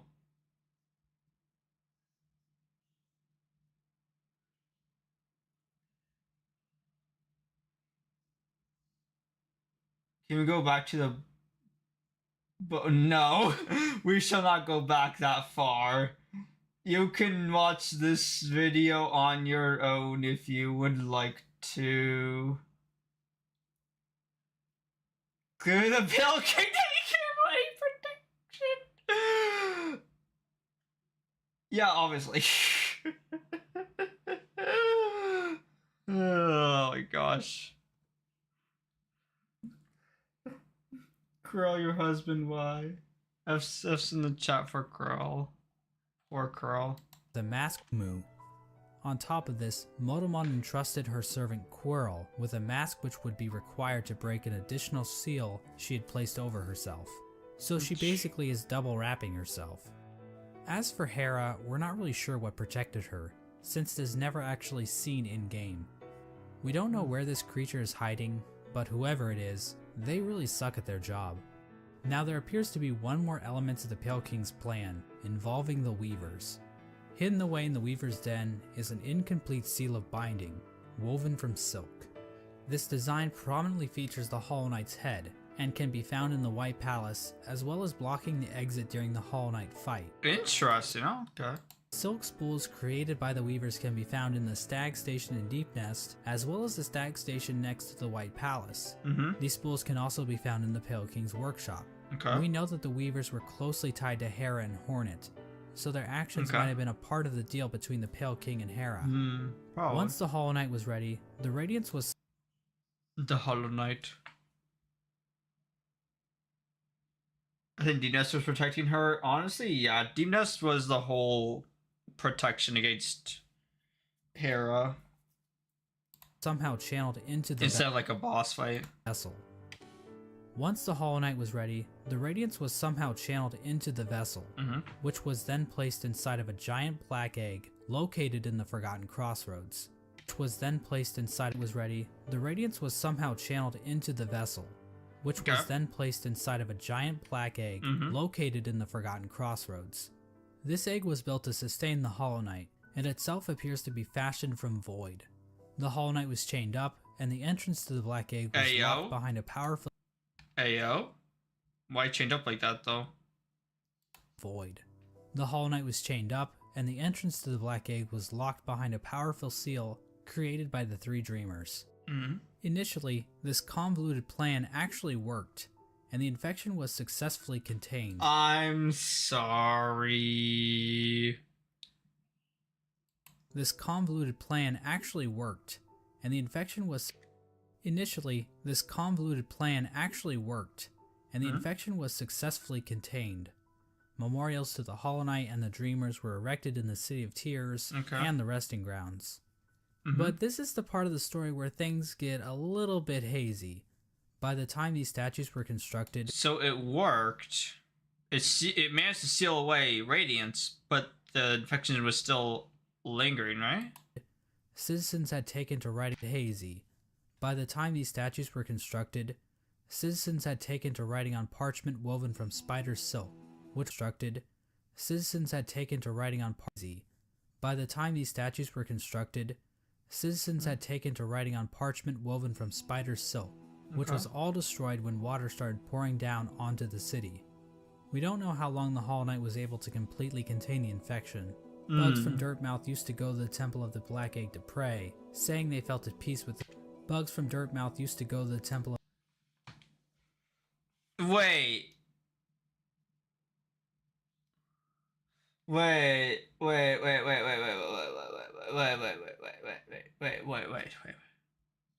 41 for 130.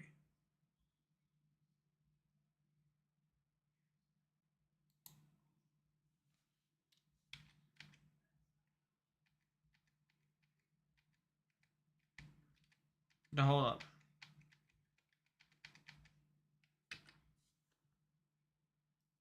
Are you fucking kidding me? I thought it was Dirt Moth, not Mouth. Okay.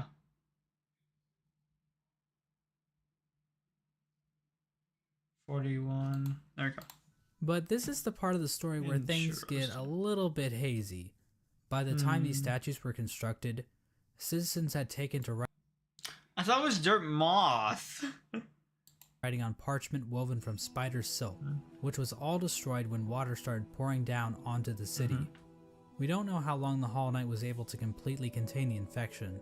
Bugs from Dirtmouth... So the Hollow Knight was able to contain infection for at least some time.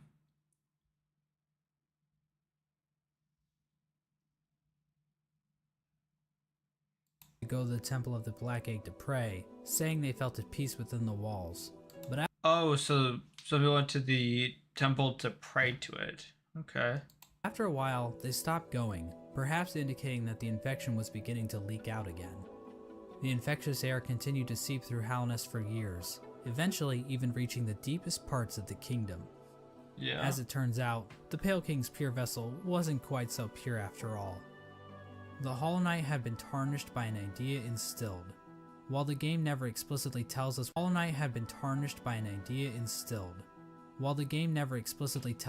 that idea was, it does hint strongly at what it might be. Hidden away in the White Palace is a memory showing the Hollow Knight and the Pale King sharing a moment. The Hollow Knight might have developed a parental bond to the Pale King. And who could blame it? The Pale King is a pretty great dad after all. You know, if you ignore the infanticide and everything.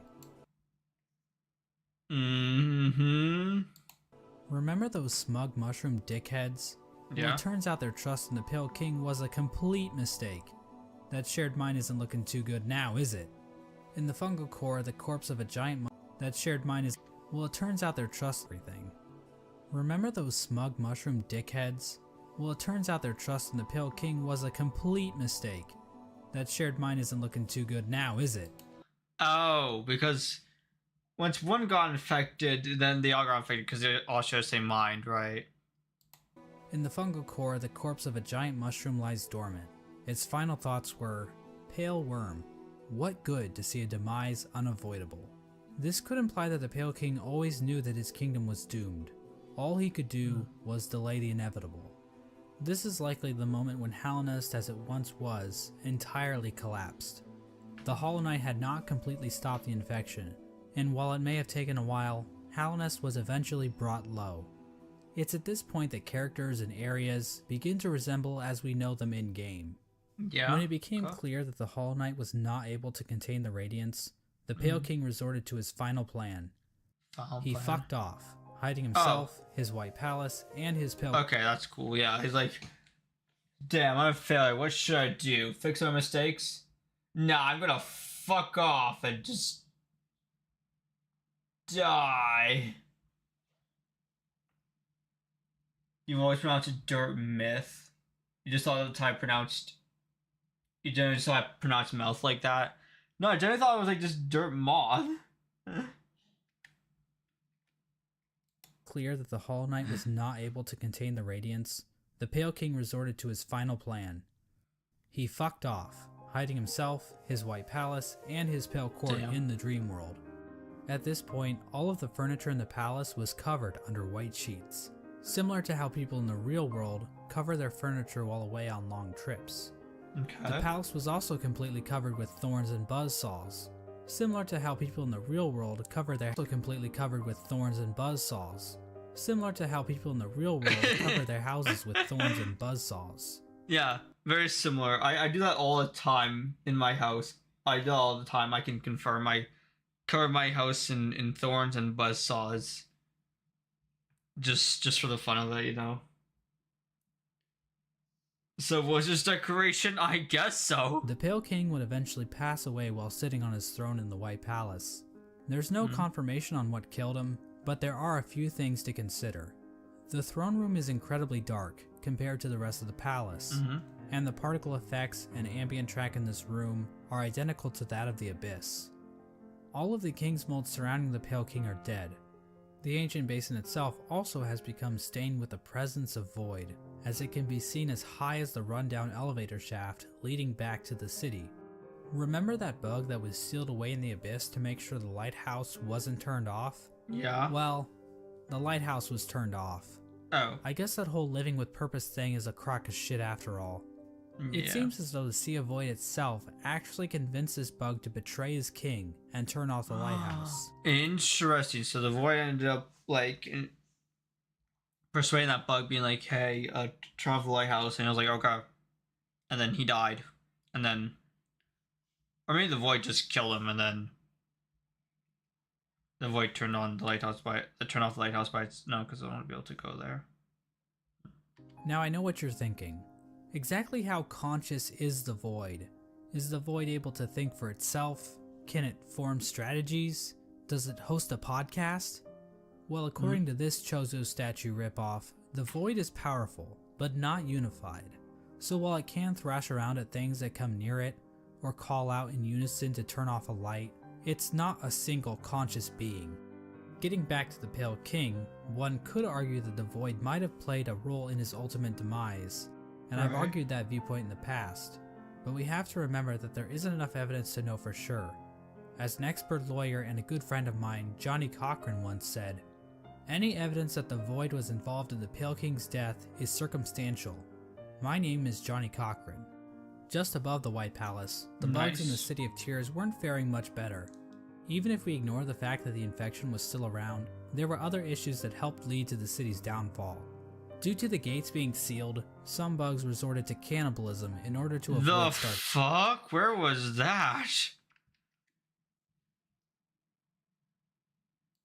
Due to the gates being sealed, Some bugs resorted to cannibalism in order to avoid starvation.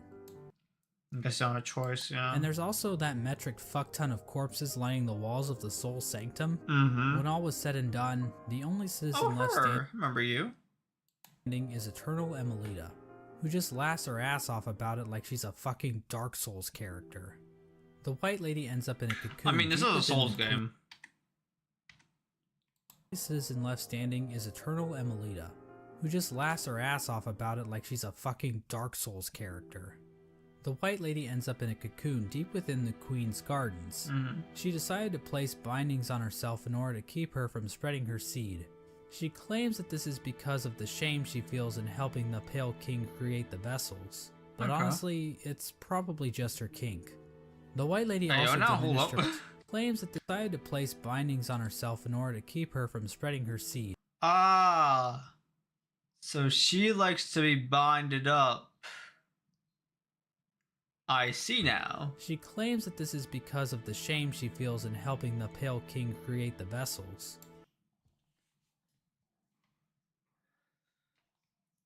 City of Tears, the tower with the hot spring. Can't remember if you even went there. The tower with the hot spring? Isn't that the one with the singing lady? The singing dreamer? The singing dream lady? Or is that a different one that I'm thinking of? No, because this hot spring is going to be that close together. But honestly, it's probably just her kink. The White Lady also diminished her power, possibly as a way to keep herself hidden from unwanted visitors. Outside her cocoon, Drya stood guard, protecting. Yes, oh, okay, yeah. So I have been there, I just haven't seen that part of it, I don't think. Or maybe I just forgot it. Her queen from the violent traitor Mantises. Drya is eventually killed guard, protecting her queen from the violent traitor Mantises. Oh, so Drya... So that's why she was standing outside, so she's dead there. Oh, along with the Mantises, because she was like standing guard trying to defend against them. Drya is eventually killed off by these bugs, which is actually pretty pathetic if you think about it.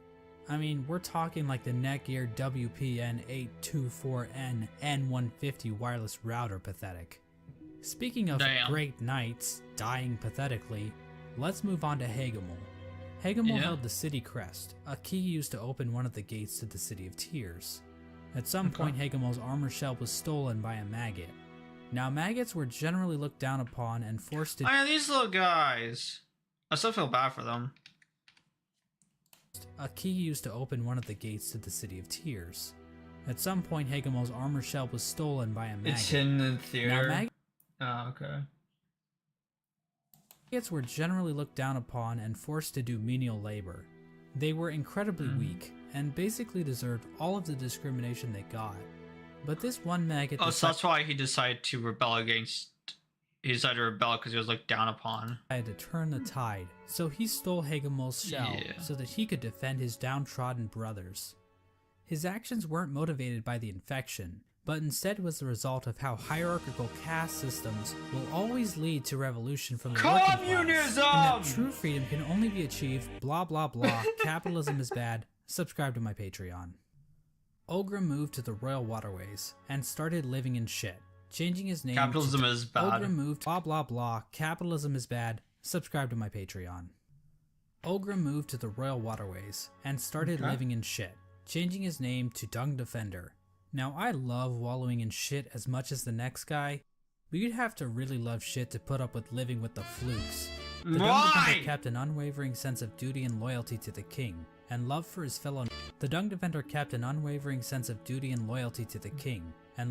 fellow knights, so much so that he made shit statues of them.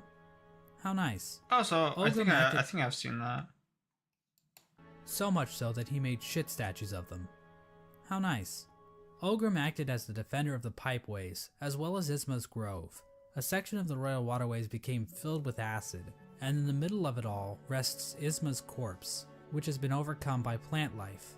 Isma is likely the one responsible for this acid blight, but we have no idea what happened to her. Hornet's whereabouts during this time are fairly mysterious. We know that she departed Deep Nest and didn't return until the event. Very wholesome. Yes. I mean, just making statues of your friends out of doo-doo. Ogrim acted as the defender of the pipeways, as well as Isma's Grove.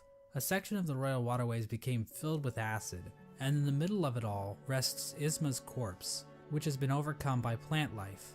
Isma is likely the one responsible for this acid blight, but we have no idea what happened to her. Hornet's whereabouts during this time are fairly mysterious. We know that she departed Deep Nest and didn't return until the events of the game. At some point, she took to guarding Halnest from intruding warriors, as well as the cast-off shell in the Kingdom's Edge. Despite the Kingdom's woes at large, fortunately this fate did not befall one of the fandom's favorite characters. The Menderbugs continued to fix the broken signs and wayposts of Halnest. Yeah, these little guys! We continued to fix fate did not befall one of the fandom's favorite characters.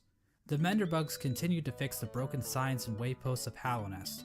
From a diary entry, we can see that one Menderbug in particular had found himself on the precipice of a long and loving relationship. Hello again, diary. Not long now until the next Minder Bash. For a stealthy types, we're Hey, a what riotous bunch now? when we get Hold together. up, wait, And what Minderberry the? kept When flashing me did that sweet happen? Also, how did I get that? Oh, no, not this part. It might be okay, time to that's- muster my That's courage a little and creepy. Working class. I know, this is- His wave that he wave. Deep Nest, intruding warriors, as well as the cast. That's a cool image, though. That's a really cool image. So I was pronouncing it like...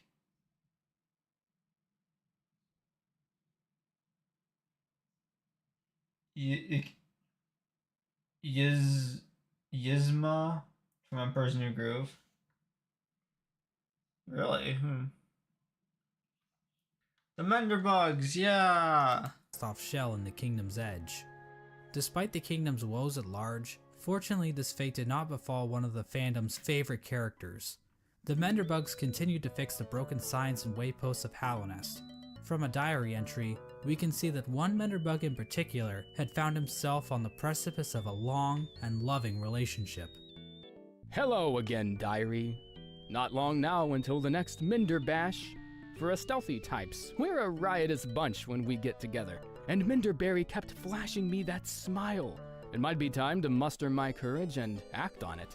I love my home and my life, but sharing it with another? Why, that'd be the berry on top. Greenpath also underwent some changes during this time.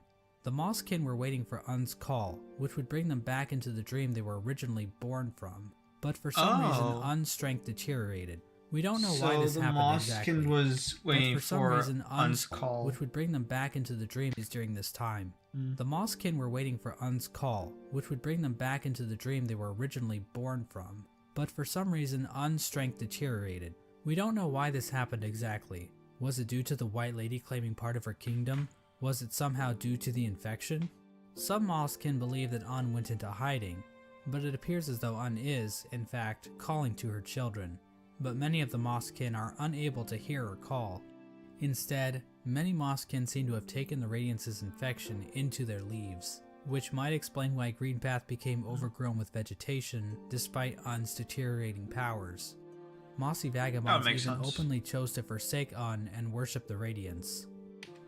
Vagabonds even openly chose to forsake Un and worship the Radiance.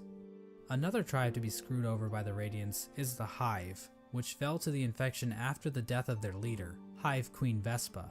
But it appears as though this had little effect on their son. The death of tribe to be screwed over by the Radiance is the Hive, which fell to the infection after the death of their leader, Hive Queen Vespa. But it appears as though this had little effect on their civilization.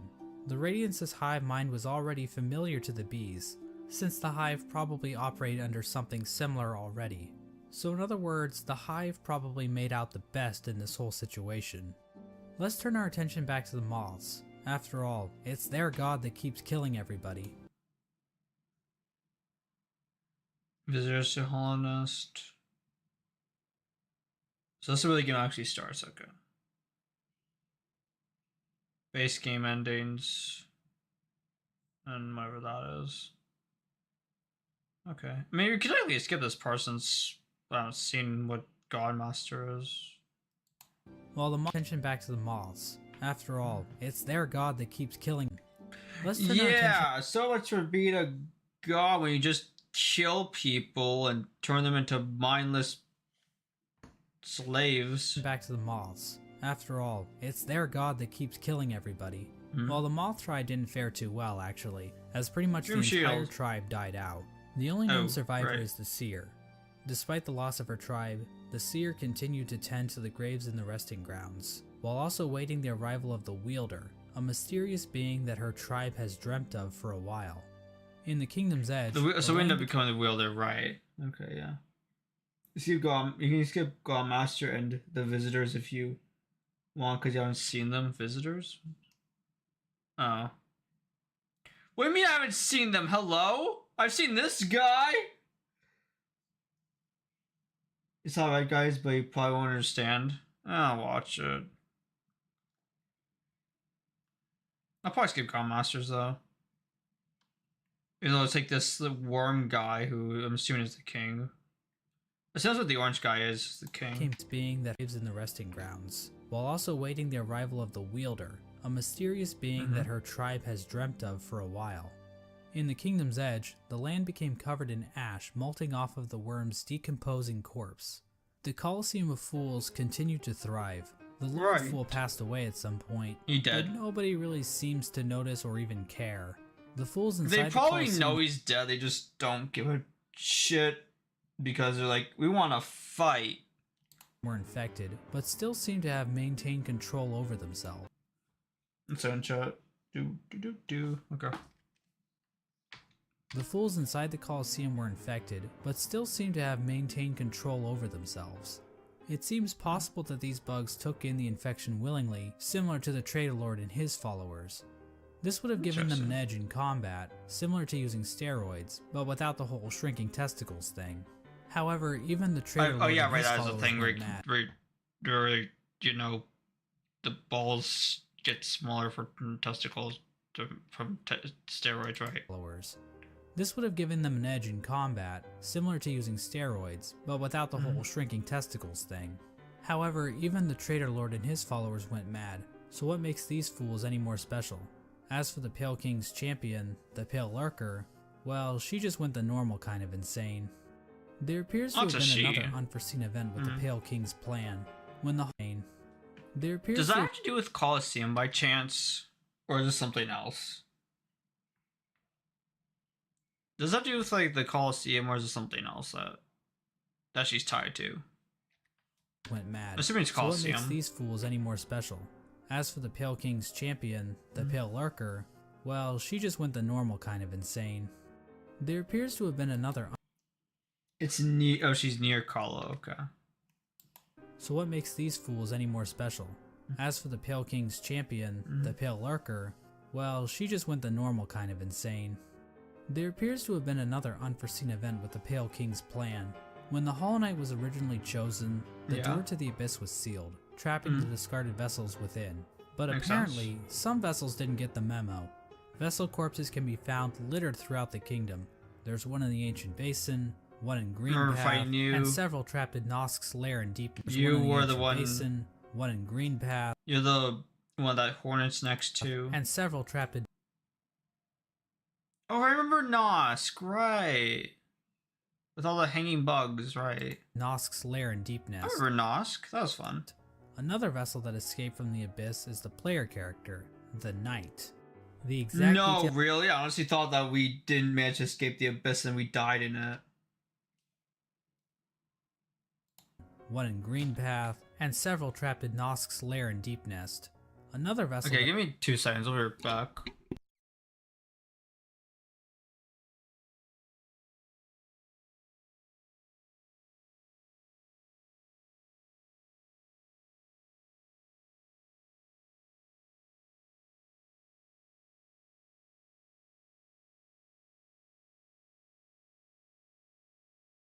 I am back. Okay. That escaped from the Abyss is the player character, the Knight. Okay, so we are at this point we are the Knight, not the Hollow Knight. At this point in the game, at the start of the game. The exact details on how the vessels escaped the Abyss is unclear. There are indications that they might have slipped into Deep Nest through some old passageway, given blood Probably. influences in part of the area, and all the corpses found in Nosk's lair. At some point, all entrances to Hollownest were closed. Or I believe maybe Nosk, like these are all the previous like vessels that Nosk took and like mimicked beforehand. I'm gonna take a guess and say, oop, didn't mean to do that. That these are like some of the vessels that Nosk has mimicked beforehand. Like Nosk mimicked these guys before to like lure them in. Cause like he mimicked me to like lure me in, so obviously they mimicked like this guy here to like lure them in. Nosk's lair. At some point, all entrances to Hollownest were closed off, with the old lair. At some point, all entrances to Hollownest were closed off, with the old well-endured mouth being the only way to sneak back in. Despite this, several people have wormed their way into the kingdom, with few ever returning. Characters like Relic Seeker Lem seem content to just pillage artifacts from the returning. Despite this, several people have wormed their way into Not Kroll, corny. the kingdom, It's corny. with few ever returning. Characters like Relic Seeker Lem seemed content to just pillage artifacts from the ruined kingdom, but other bugs seemed interested in something greater. Right, guys. In the Howling Cliffs rests the corpse of a member of the Grim Troop. The task of this bug appears to have been to seek out Hollownest, so that the troop might I'm be actually summoned interested in watching this part on the Red Guys. Since I didn't finish it, I'm actually curious on this. Velmy Archard. seemed content to just pillage artifacts from the ruined kingdom, but other bugs seemed interested in something greater. In the Howling Cliffs rests the corpse of a member of the Grim Troop. The task of this bug appears to have been to seek out Hollownest, so that the troop might be summoned to the kingdom in the future. The Grim Troop are basically a group of bugs. Oh, so is that NKG? Is that the boss fight NKG? What the fuck is that? Oh, so he was supposed to summon the Red Guys, but we ended up summoning them instead. Member of the Grim Troop. With The this task thing. of this bug appears to have been to seek out Hollownest, so that the troop might be summoned to the kingdom in the future. The Grim Troop are basically a group of bugs that serve a higher being known as the Nightmare Heart. The troop That's the keeps the Nightmare heart Heart. alive by feeding that serve a higher being known as the Nightmare Heart. The troop keeps the heart alive by feeding on the nightmares of fallen kingdoms. This process also involves Nightmares of Fallen Kingdom, which obviously Hollownest is a Fallen Kingdom. Okay, so this is Nightmare Heart. basically a group of bugs. Wait, Nightmare Heart. Because it's NKG, right? So Nightmare Heart. Because you guys said that Grim is G. So I just don't know who K is. That might be summoned to the kingdom in the That's future. my guess. The Grim Troop are basically a group of bugs that serve a higher being known as the Nightmare Heart. The troop keeps the heart alive by feeding on the nightmares of fallen kingdoms. This process also involves sacrificing the troop master to his own child because, hey, look at this cool ass boss battle. Ooh, Another, that NKG? That's also cool. involves sacrificing the troop Look, that would have been a sick ass boss battle. That looks cool. master to his own child. Oh, so you have to sacrifice the troop master. So this is the troop master, right? Sacrificing him to his own child, which is the charm that we have. Because, hey,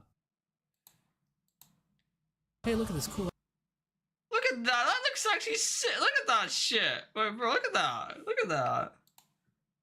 own child because, hey, look at this cool ass boss battle. Holy shit, that's actually fucking cool. Damn it, I wish I didn't miss out, but also I kind of do because that looks hard as fuck. Another important group that traveled to Hollownest are the God Seekers. Oh, so this is where this thing is. Godmaster. Alright. After being abandoned by their old gods, traveled to Hollownest are the God Seekers. After being abandoned by their old gods, the gods of thunder and the gods of rain, these bugs left their home in the land. So these guys are just like side mission characters. That's what they call like visitors to Hollownest. Like they have nothing to do with the main story. They're just like, hey, we're just in Hollownest. We're just chilling here. We're just here. We just exist. We have nothing to do with the main story. We just exist here. Land of storms, the gods of thunder and the gods of rain. These bugs left their home in the land of storms, seeking out a new god to worship. The God Seekers look to gods to save them from their own silent mind. While Oh, traveling through the interesting. wasteland, God's home in the land of storms, So the God seeking out a new god Seekers look to gods to save them from themselves, kind to of. worship. The God Seekers look to gods to save them from their own silent mind. While traveling through the wastelands, the God Seekers constructed devices called God Tuners, which helped them seek out new gods. Through this device, they were able to detect the lingering power of the Pale King and find their way to Hallownest. Oh. When they arrived, however, the God Seeker was forced into hibernation. She was encased in a strange sarcophagus-like cocoon, which was itself chained up with a lock. It's not clear how this forced hibernation worked, seeing as the cocoon appears to have been made by the God Seeker herself. As for who put the cocoon in chains, I think the most likely candidate is the Dung Defender, considering how the God Seeker's cocoon is found in the junk pit in the waterways, an area the Dung Defender has tasked himself with protecting. Interesting. This was the general Let's picture also of find Hallownest the Nail Master in the water. Okay.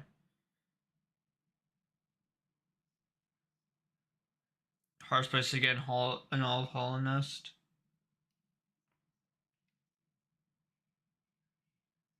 No way ever gonna do that, lol. Do what? Do 244, you said? of rain. These bugs left their home Oh, this part here. No way you're ever gonna do that. I mean, fair. in the land of storms, Fair. I'm not gonna do it seeking out either. a new god to worship.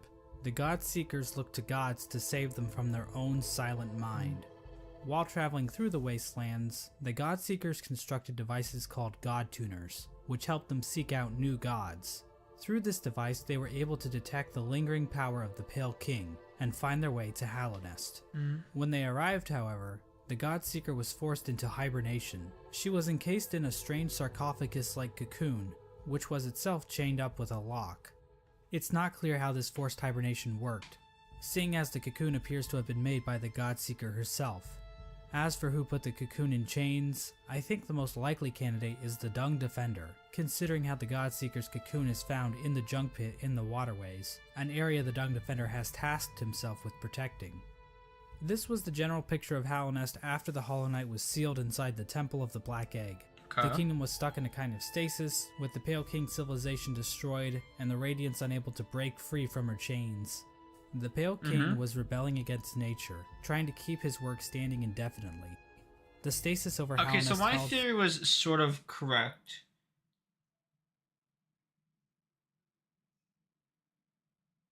My theory was kind of correct as to Hallownest is lasting eternal. We were trying to not make it last eternal. and the Radiance unable to break Because the free knight was trying to make it last eternal, which he from her chains. is failing at doing it. The Pale King was rebelling against nature, Yeah, trying rebelling to keep against his nature. work standing indefinitely. Okay. The stasis over Hallownest held for an age. How long is that exactly? Well, we have no idea. As I'm sure So Hallownest has just been in this state for some time. Got it. Should I tell him what to do to get there? It's okay. I'm not really gonna figure it out anyway. I don't see how you explain without spelling P5. Just tell me what P5 is. I don't know if it says in this video, but yeah, I'm curious what P5 is. Just tell me. I'm too curious. for anything that happens in this game. I have no idea. As I'm sure you've noticed, there really isn't a timeline for anything that happens in this game. Yeah. We also have no idea how long any of these bugs can actually live. Elderbug wasn't around to see the stagways open, but we know several other characters were, implying that Elderbug is probably one of the youngest characters in the whole game. But this stasis over Hallownest wasn't going to last forever. At some point, the Radiance erupted out of the Hollow Knight, cracking its shell and releasing that was the beginning of the game. Means Pantheon 5. Who the fuck is Pantheon? It's a boss rush.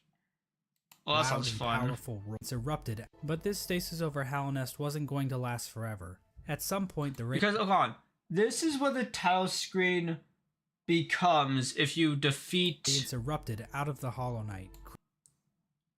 This is what the title screen becomes if you defeat the Hollow Knight without like defeating Radiance. Cracking its This is a touchscreen becomes. shell and releasing a loud and powerful roar. The amount of infection leaking out of the Yeah, that was the very beginning of the game. So that was basically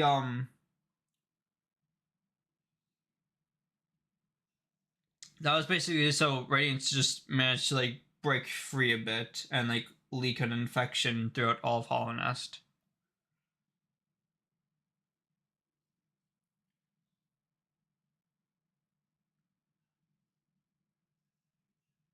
Pantheon, like the Greek word meaning a collection of gods. Oh, okay. isn't going to last forever. Alright. At some point, the Radiance erupted out of the Hollow Knight, cracking its shell and releasing a loud and powerful that's why during the boss fight we see the crack on the top of his skull. The amount of mask infection thing. leaking out of the Hollow Knight became even greater. The many corpses that lined the roads and cities of the kingdom sprang to life with the amplified power of the infection. This strengthened infection prompted the departure of the Weavers back to their old home. Now this old home might actually be Farloom, the kingdom in which Hollow Knight Silksong takes place. But the amount of knowledge we have about Silksong right now is pathetic, so I'm not saying that's confirmed or anything. This That is looks also so around the fun time to that play was as her. pathetic, Holy so I'm not shit. takes place. This old home might actually be Farloom, departure of the Weavers back to their old home. Oh, so the Now, this Weavers go back to their old home. Old home might actually be Farloom, the Might be kingdom in Farloom. which Hollow Knight Silksong takes place. But the amount of knowledge we have about Silksong right now is pathetic, so I'm not saying that's confirmed or anything. This Okay. is also around the time that Quirrell arrives back in Hallownest. His memory of Motomon appears to have been clouded due to his time outside When did he of leave Hollow Nest, though? I'm assuming he left like during the infection at some point because he didn't want to get infected. There's that place you have to beat every boss in the game in a row 4 times. Each time you have to get you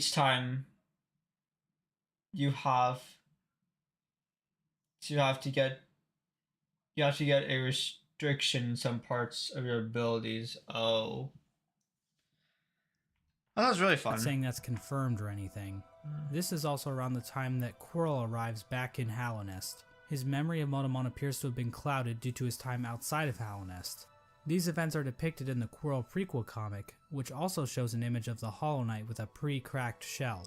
This could mean that Quirrell's arrival happens roughly the same time the Hollow Knight's shell cracks. At around the same time Quirrell arrives in Hallownest, we also see the arrival of the player character. It's who the is beginning commonly referred to cutscene. as the Knight. Hallownest, we also see the arrival of the player character, who is commonly referred to as the Knight. The Knight was one of the lucky vessels that was able to make its way out of the abyss. Somehow the Knight ended up venturing beyond Hallownest and into the wilds beyond. It's implied that the Knight was called to Hallownest by either the sealed Hollow Knight or the Radiance within. Regardless, once the Knight shows up and yeets itself off this cliff, the actual game of Hollow Knight once the Knight to Hallownest by either he probably was called there because of like by the fact that the Radiance started to leak out. So it's probably called by the Scream of the Radiance. And it was like, and because like the Radiance was starting to like leak out the infection, so it's called there to like try to put a stop to it. You could do it in one try, but it would have to make all 4 at the same time. Oh, okay.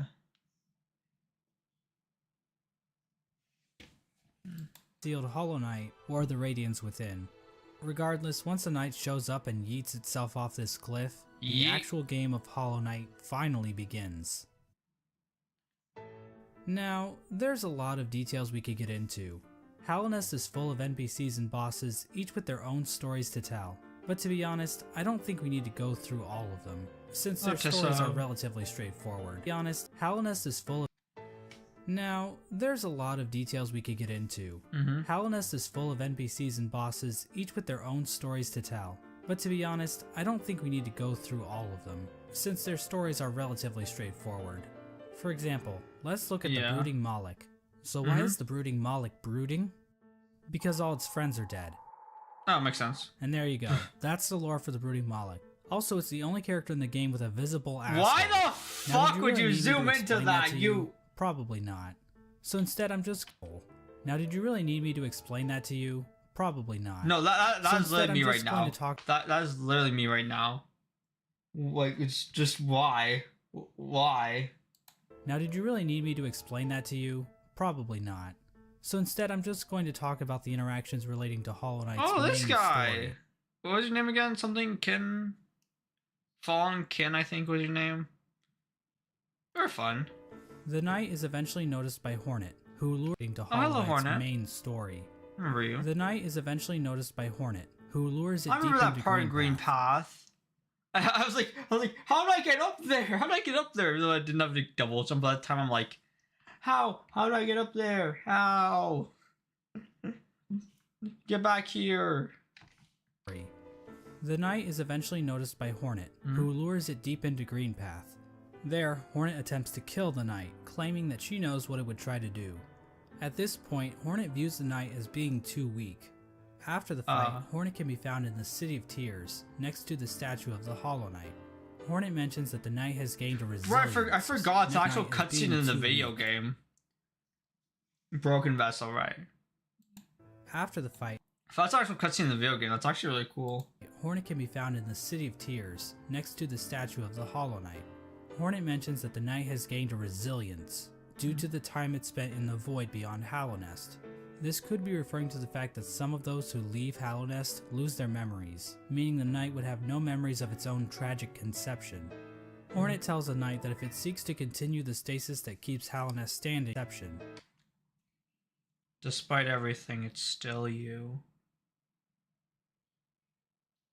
The dream version is Lost Kin. Oh, okay.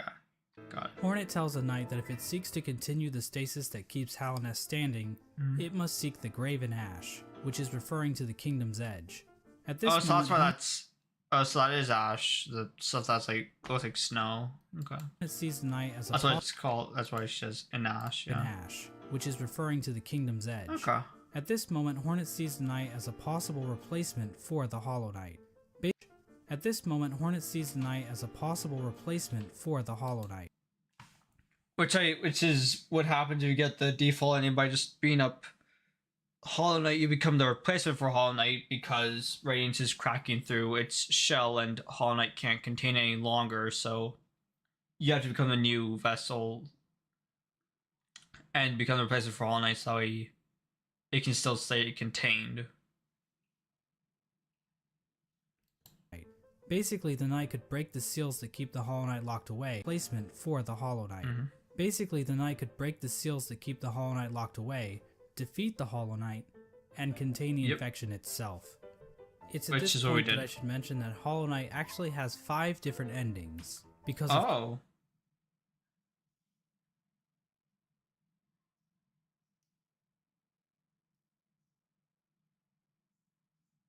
a flower ending? I should mention that Hollow Knight actually has 5 different endings. So this is the base game endings, okay.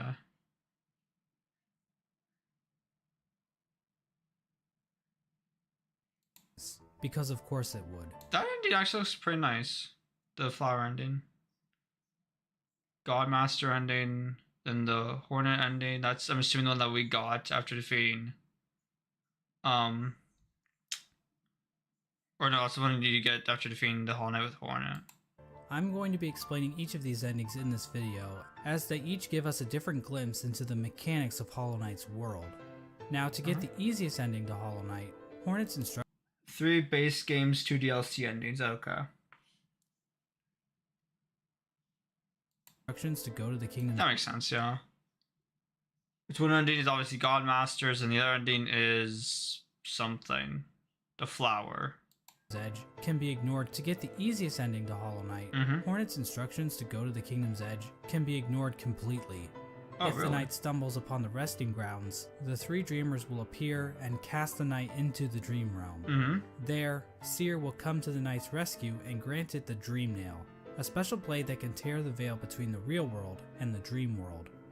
With the Dream Nail, the knight can venture to the resting places of the 3 dreamers, curb stomp their asses, and unlock the entrance to the Black Egg. Inside the egg, the knight finds the Hollow Knight chained up, silently watching over it. Once the chains are broken, the Hollow Knight screams with that familiar Radiance roar and pursues the knight. As the fight progresses, the Hollow Knight starts trying to kill itself, Quirrell style. What? Why would you say that, though? Why'd you have to say it like that? You... Bro. Trying to kill itself, Quirrell style. But then the Radiance starts using the Hollow Knight's body to perform her own attacks. Once defeated, the Hollow Knight begins to spew infection all over the place. The knight can then focus the infection into itself. This results in the first ending of the game, called Hollow Knight. Which we got. In this ending, the knight usurps the Hollow Knight, prolonging the stasis over Hallownest. New chains and bindings appear out of fuck if I know, and contain the knight, and a new seal is placed over the entrance to the Black Egg. Now there is one giant question looming over this ending. Can the knight actually contain the infection indefinitely, or will the Radiant still manage to... My guess is that's probably a loop. And it's like... It's just gonna like loop again, where it's like... Eventually Radiance is gonna break out of us. Or it might not, since we're like... more younger.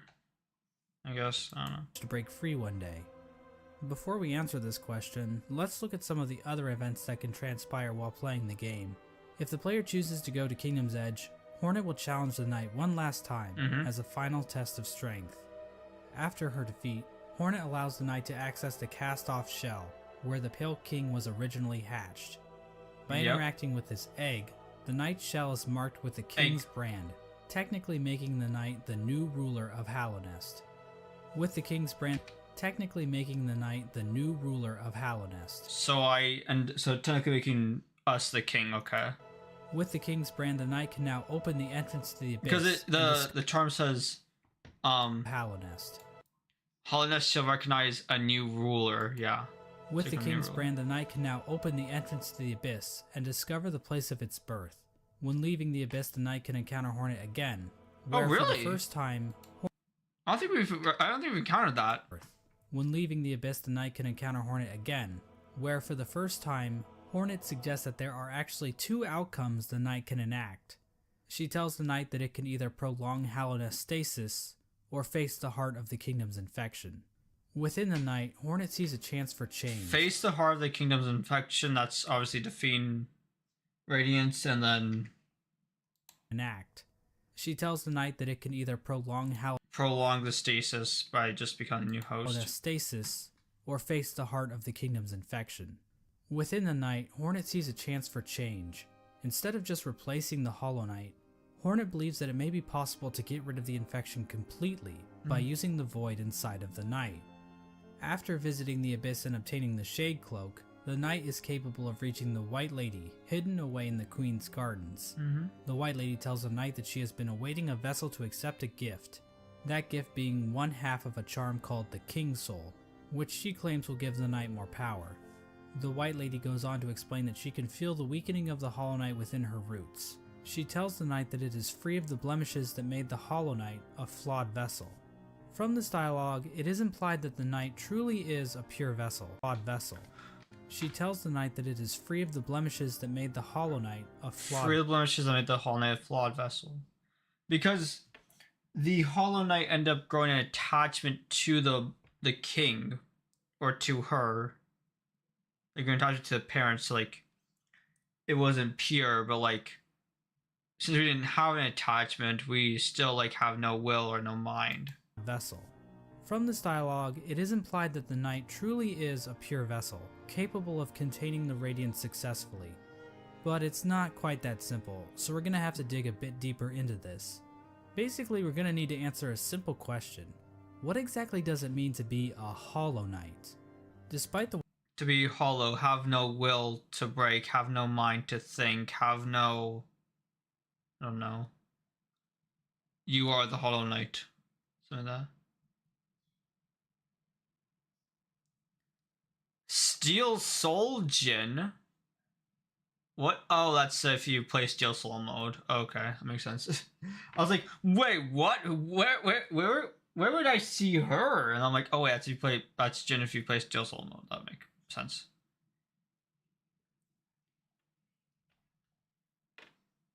It refuses to trade. It has a will all its own. Can refuse. Jin will keep waiting until a gift comes. Simple question. What exactly does it mean to be a Hollow Knight? Despite the White Lady's words, we have a number of instances where the be a Hollow Knight. Despite the White Lady's words, we have a number of instances that mean to be a Hollow Knight. Despite the White Lady's words, we have a number of instances where the characters and item descriptions mention that the knight has a will, and maybe even a mind. Okay. But from the Pale King's dialogue when describing the Hollow Knight, it is stated that a pure vessel So has that's the no Pale King saying this.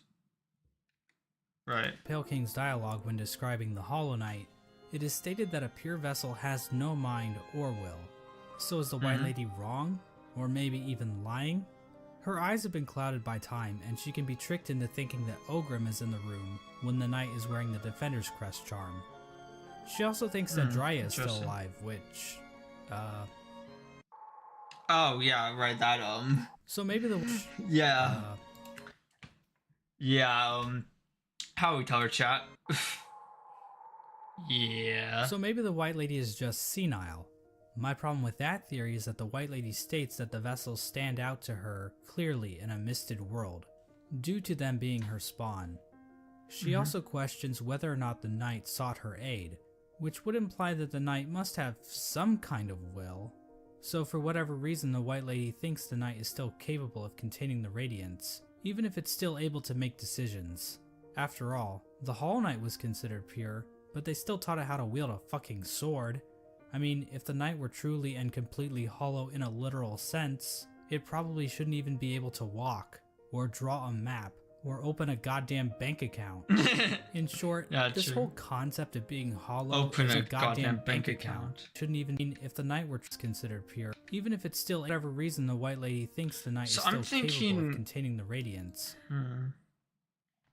Even if it's still able to make decisions. Maybe the White Lady wasn't saying to... Maybe the White Lady was thinking that we could defeat the radiance and not contain it. After all, the Hollow Knight was considered pure. Maybe... Wait, what if that's it? What if, like, to be the Hollow Knight, that just means that you have the ability to defeat radiance, not contain it?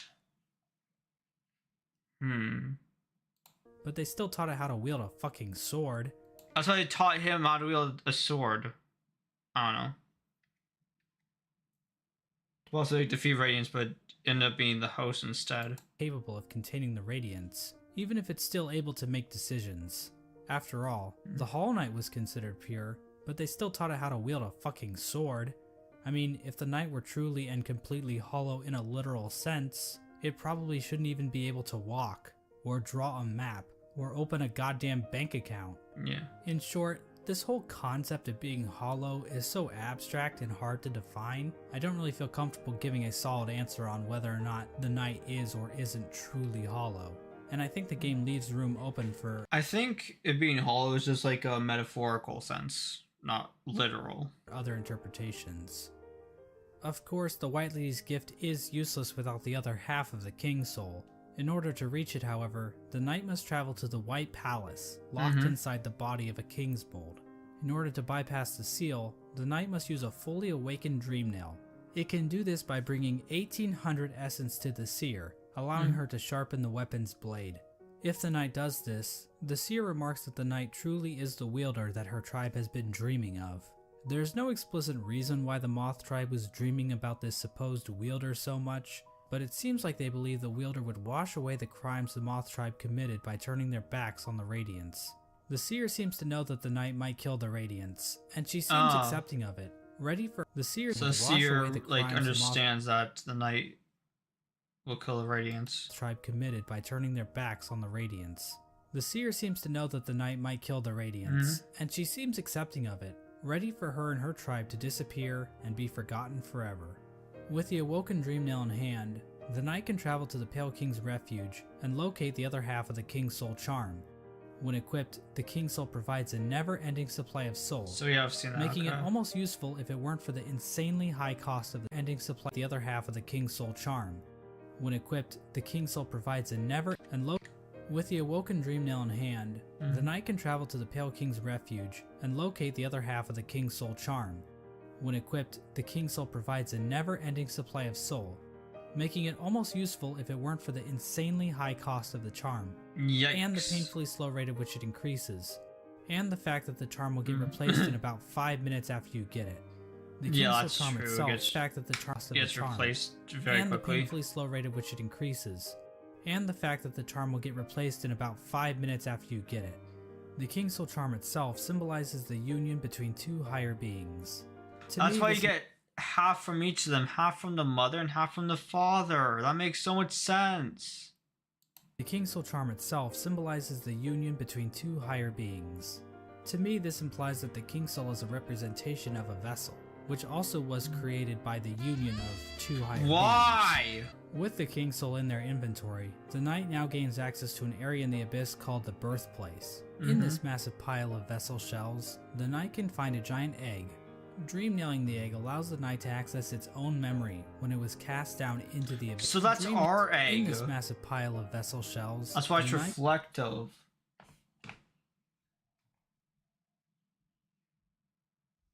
That's why it's reflective, because this is our egg. That's why we can dream nail it and then we see the memories. I can find a giant egg. Dream nailing the egg allows the knight to access its own memory when it was cast down into the abyss. From viewing that memory, the King's Soul charm is replaced with the Void Heart charm. The recollection of this event allows the knight to come to terms with the void inside itself. Once the knight has the Void Heart, the shades in the abyss no longer attack it, and that strange creature that gives the knight the Shade Cloak calls it the Lord of Shades. In other words, the knight has now bound the once fragmented void under its own shades. In other words, the knight has now bound the once fragmented void under its own will, allowing it to control the void in a powerful new way. With the union of the void, the Pale King, and the White Lady, the knight has gained a strength before unseen. It is with this charm that 2 additional endings become unlocked. Hornet will now be standing outside of the Black Egg, offering to help the knight should the opportunity arrive. Midway through the fight with the Hollow Knight, Hornet rushes into battle, subduing the Hollow Knight and piercing its shell. It's at this point that the knight is given the perfect opportunity to enter into the mind of its sibling. It's at this the Hollow Knight, Hornet rushes into battle, subduing the Hollow Knight and piercing its shell. It's at this point that the knight is given the perfect opportunity to enter into and piercing its shell. Oh, because you're nailing the reflection. That makes a lot of sense, yeah. Battle, subduing the Hollow Knight and piercing its shell. It's at this point that the knight is given the perfect opportunity to enter into the mind of its sibling, fighting the source of the infection head-on, and finally putting an end to the Radiance's tyranny. Or I can just stand there and let Hornet get knocked unconscious. If the knight finishes off the Hollow Knight as usual, the sealed I was actually curious about that. I was like, what if I just stand still? Like, I didn't do it, but I was just curious. I was like, what if you stand still? That's what happens. knocked unconscious. If the knight finishes off the Hollow Knight as usual, the sealed sibling ending occurs. Basically, it's the same as the Hollow Knight ending, but now Hornet is in the room too, and her face appears on the door of the Black Egg. It's not clear what exactly this means for Hallownest.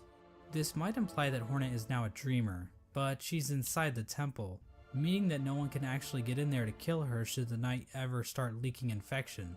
At the same time, Hornet mentions that the bindings of the Black Egg would drain her, so she's probably just going to die anyway, right? Generally, people consider this to be one of the worst endings, but it's worth pointing out that Team Cherry doesn't support. All endings are equally canon. We're not into true endings. You choose the path yourself. We'll do our best in all future Hollow Knight content to account for all of them. But wouldn't... Okay, interesting. But if Silk Song is a thing, then would that make Radiance be the true fight? Or the true ending? Or at the very least, the very first ending we got, where you don't end up getting Hornet killed. People consider this to be one of the worst endings, but it's worth pointing out that Team Cherry doesn't support any one ending as being the true ending. Each ending is canonical in its own right, and honestly, this ending isn't the worst. I mean, I see that, yeah. Each ending could be canon, depending on which route you go. At least the Knight and Hornet will get to spend some quality time together. If the Knight does dream nail the Hollow Knight, it will be taken to an arena where it can finally fight the Radiants head-on. Yeah, but the that Knight isn't alone, fight. as the other shades from the Abyss finally fight the Radiants. If the Knight does dream nail the Hollow Knight, it will be taken to an arena where it can finally fight the Radiants head-on. But the Knight isn't alone, as the other shades from the Abyss will appear in order to help corner the Radiants. Eventually, the Radiance gets trapped in the tendrils of the void. Okay, so that is the Hollow Knight. And then these are the tendrils of the shade that we had to avoid at the start of going into the Abyss, but now we're like friends with it. And this is us in our ultimate form. Hollow Knight's like holding open for us to attack. The Knight corner the Radiance. Eventually, the Radiance gets trapped in the tendrils of the void. The Knight bitch slaps her a couple times, and then the Radiance is consumed into the darkness. The Black Egg then appears to turn to shadows, and the void seeps down into the ground. The Black Egg then appears to turn to shadows, and the void seeps down into the ground. Hornet awakens to find the Knight's broken shell lying on the floor. We get one final shot of the shades in the Abyss going to rest, and the game is over. This ending is called the Dream No More ending. The Radiance is gone, and Hallownest is finally free from her infection. Yeah. Now I think it's fair to ask a few questions about how the Dream No More ending. Oh, interesting. I didn't realize that before, but like he actually breaks the mask off. Like he just tears his clothes off and breaks the mask off. That's kind of cool. Now I think it's fair to ask a few like, questions boom. about. Look at me. Yeah. Basically means Silksong has to be a prequel. That could actually make a lot of sense, yeah. That actually makes a lot of sense. It's pretty cool. About how the Dream No More ending comes about. Now I think it's fair to ask a few questions about how the Dream No More ending comes about. When the Hollow Knight was initially chosen to become the pure vessel, the Abyss was sealed up and the rest of the vessels were left to rot away. But somehow vessels ended up outside of the Abyss, and then one of those vessels was used to replace the Hollow Knight. Exactly how much of this operation was planned, if at all? The White Lady was waiting for a vessel. Did she have any command, if at all? The White Lady was waiting for a vessel. Did she have any communication with Hornet? Hornet was guarding the King's Brand, the only way for a vessel to enter the Abyss. How did she know it was necessary to guard the King's Brand from weaker vessels? Hell, if the vessels did escape the Abyss by themselves, wouldn't it be pointless to guard the King's Brand, since the vessels could just creep back into the Abyss the same way? I'm not going to provide any good answers to these questions, because God forbid I answer anything in this entire video. But I do these questions, because God forbid I answer anything. How did the White Lady get around? Why aren't the infected bugs in the Colosseum mindless? What's the deal with the pale beans? Is this a commentary on race or something? Did Ogrim give Isma a dirty...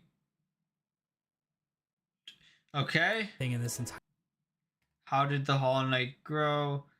Why does the Collector probably... Grubs? Where's the Deep Nest boss? Seriously, what the fuck? Bad game design. Deep Nest was the boss!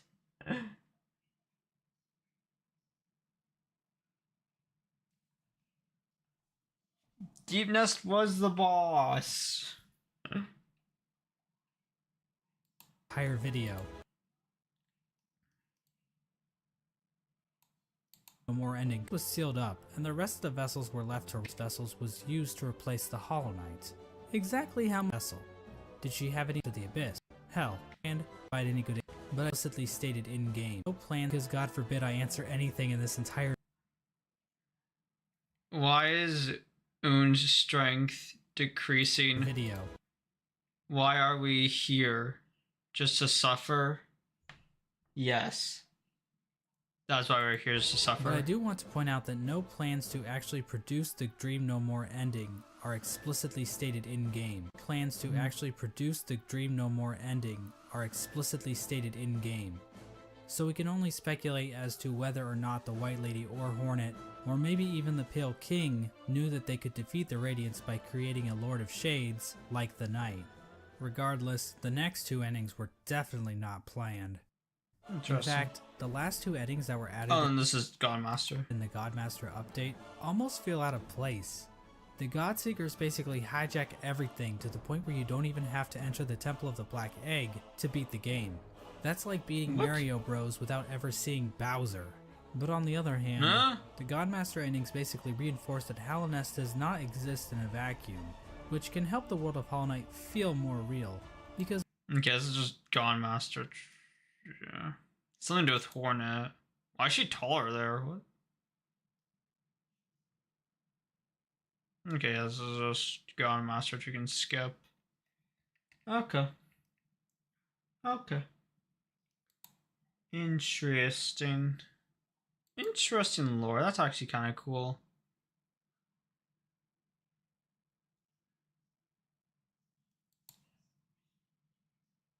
Yeah, you understand Godmaster? All I know is it's a bunch of bugs who are looking for a god.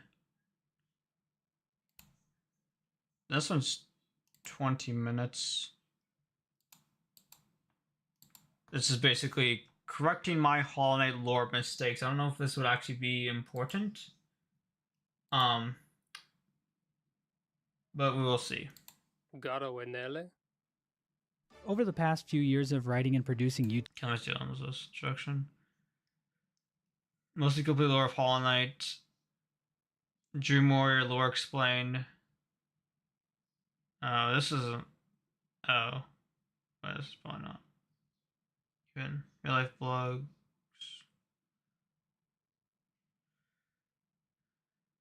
Fucking bitch.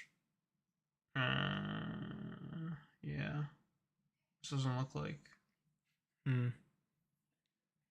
P5. Okay, let me see here.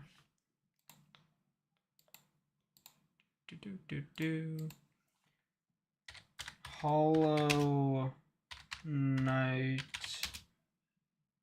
P5 speed run. Oh, P5 is Godmaster stuff.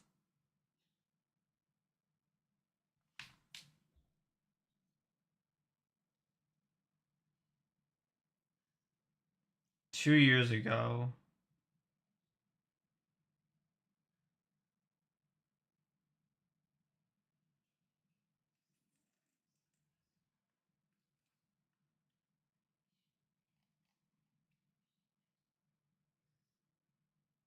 Is something good?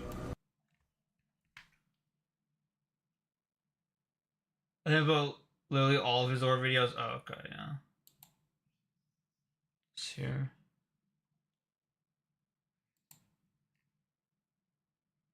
Hollow Knight speedrun. Pantheon 5, but even faster.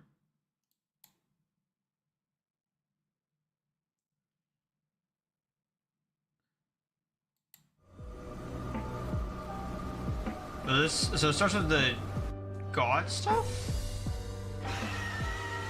Or, oh wait, no, okay, so the god, what's it called? The god stuff is P5, right? Okay, we'll see what this is. Oh, it is because of them in the background, right? Okay, so you're fighting those two, right? Fade to block there. Let's keep fading to block. Is that like, is that cheat or is that the actual game? Oh dear God, no! What the fuck? Why are there spikes there? I'd hate that. So this is P5. There's an entire area dedicated to Godmaster.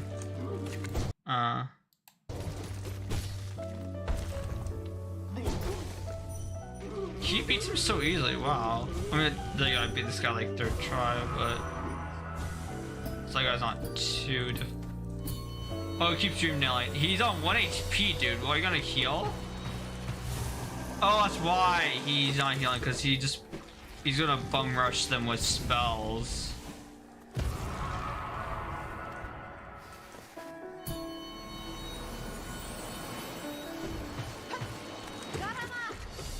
Kiss Hornet. This guy staying on 1 HP is honestly making me so fucking nervous.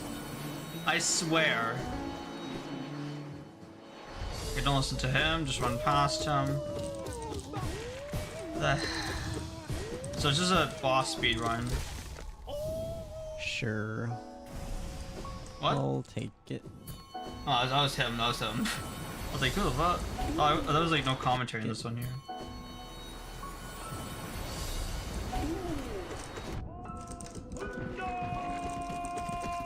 We got Dung Defender. Didn't miss any turn cancels on Dung Defender finally.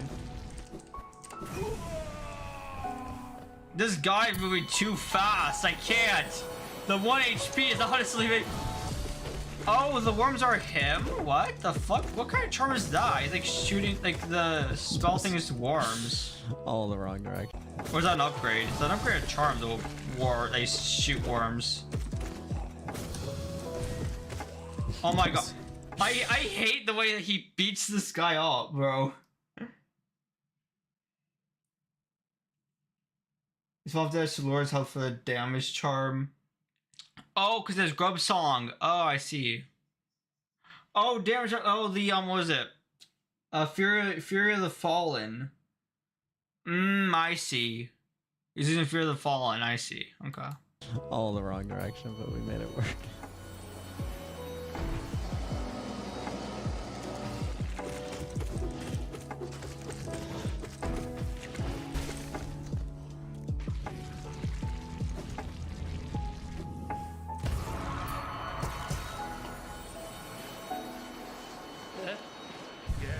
Oh, you fight him too? Interesting. I didn't expect you to actually fight this guy.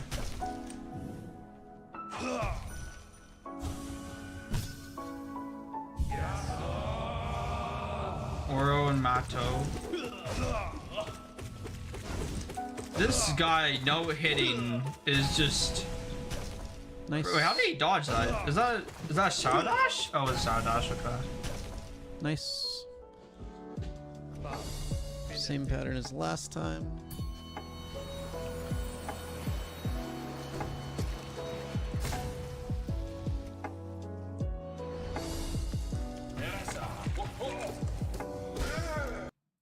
Okay, wait. Do the...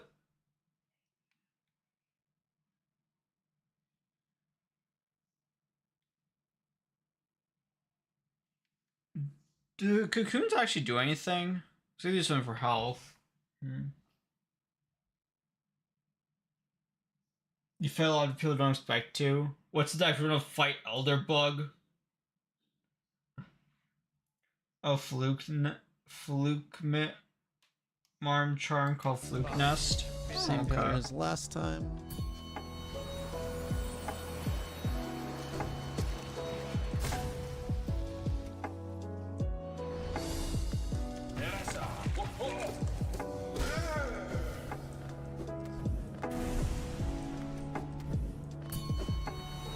Doesn't take away his low health damage bonus from Fury.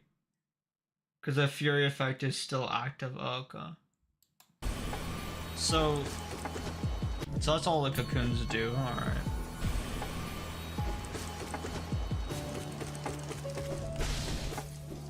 Honestly didn't kill much of the cocoons because I felt bad.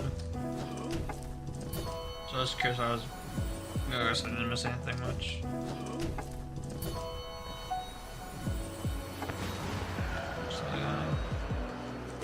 Yeah, Fear the Fallen does a lot of damage, holy. Unless this guy's like more nail upgrades or something. There we go. Probably his quick slash now I think about it. Would have been pretty rough. Probably his quick slash. Good starting hits.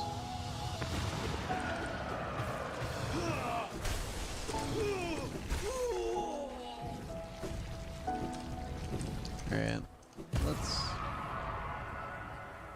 play a little better on Oblobbles than we have been.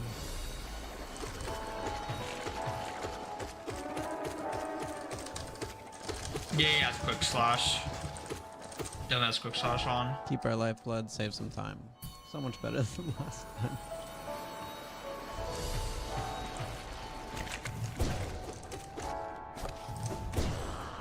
I'll take it. Bro, that was like 2 seconds. What the fuck? Oh, you fight all 3 of them at once? Oh, you do. That didn't happen in the. That doesn't happen in the original game, does it? Because you only fight the one, then you fight the 2 of them. You don't fight. You never fight 3 of them together. This man's dodges though. Holy.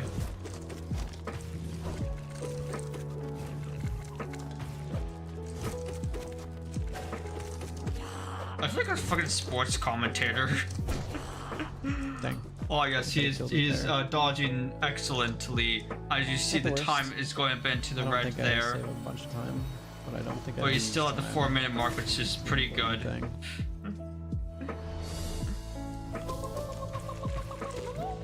I remember you. I remember you. You were fun. Nope, nope, nope, not the MILF, not the MILF, not the MILF. It's crazy how they call her a MILF, but not the pale lady a MILF. That's crazy.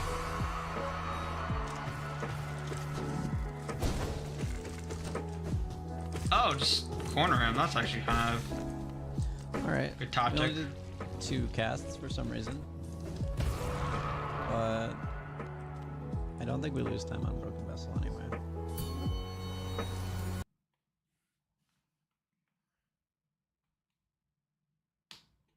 You only fight 3 in the DLC.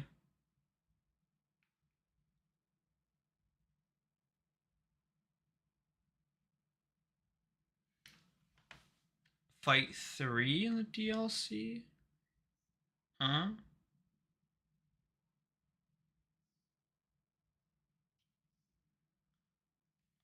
Oh, you mean the mantises. Right. It's only 3 in the... Okay, yeah, makes sense, yeah. I was about to say, yeah. After watching this video, I recommend watching Any Radiance. It's a modded version of Radiance. That's a crazy 3 Mantis Lords. I would not be able to handle that. I barely managed the 2. But I don't think we lose time on Broken Vessel anyway. This guy's really good. Oh, I remember this guy, yeah. This is a fun boss. Pretty good Galleon. We get 3 casts on Sheo.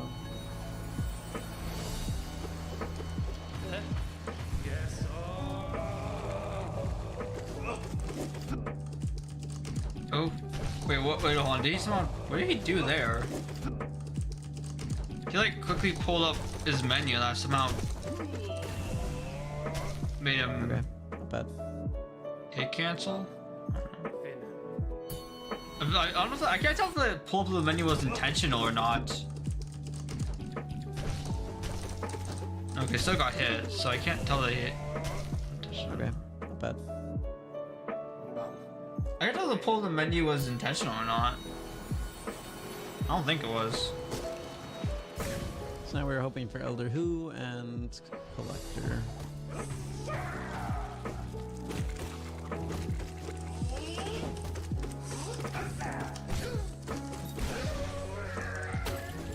So it's like kind of like Coliseum, but with bosses, or not bosses, like one.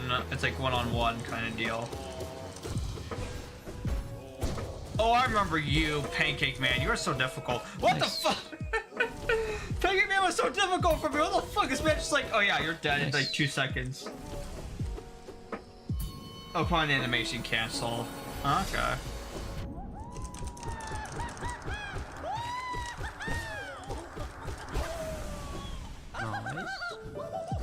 That Collector was a nice boss.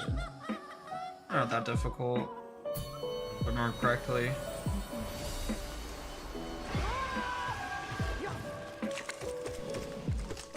Oh, who are these guys? Interesting. Well, there's some enemies. I mean, these are. I guess these enemies are specific to the God Sorry, Masters. Nightbot is a menace. I didn't see what happened, but I'm fairly certain it was innocuous. I mean, I can see this guy fight. You know, it's on his like NKG form. Interesting.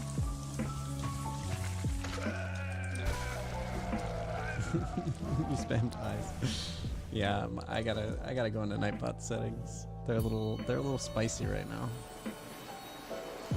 I gotta figure out how to do that first. I noticed how some streamers night bots. I have no idea like, what pace I'm at. They I think always it's act good, up. but I'm just. I have no idea what pace I'm at. I think it's good, but I'm just gonna pretend it's bad. All right, these guys. Remember you guys?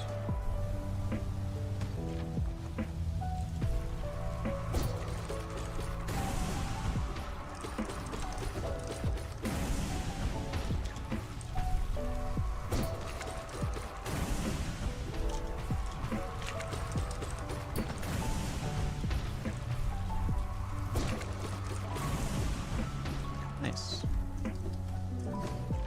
Yeah, I run timer blind.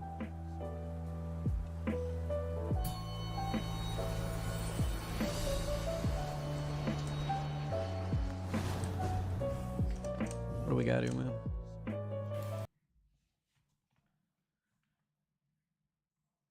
You love Shio's fight. The menu is probably damage against it. I just say this crap took me like a month to beat. I see it. I see it. This is like a harder version of Colosseum, if I'm not gonna lie.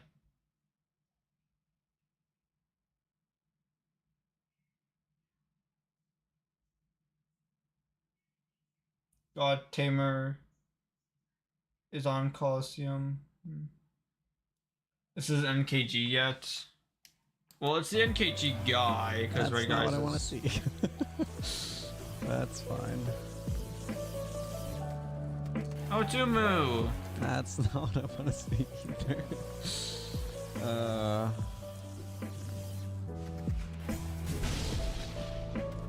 What was that Krill dash for? Oh, he can knock back his balls he flings at you. Interesting. Yeah, I don't mind too much. I know when it's a good pace. Mono. Okay, so I dreamed down them to get soul. I see just that. don't like looking at it. Oh, what? Oh, that's creepy. A second or Oh, two it's or another. like What was it?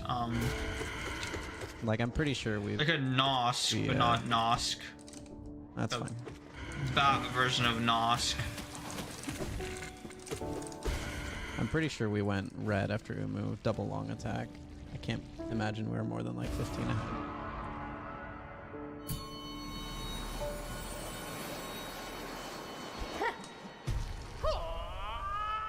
You'll fight Sly? What? You'll fight Sly? Damn. Oh, look, I got some kick to him. Holy. I'm very sad that I missed that first swing that would have been able to Damn. combo stagger.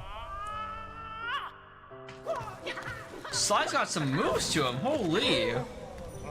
Did not get that from We do Sly, have I a lot will of life to say. play with. But, you know, kind of expected, because, Sly is quite, he is, the teacher of the three nail masters, so, you know. That makes sense. Not bad.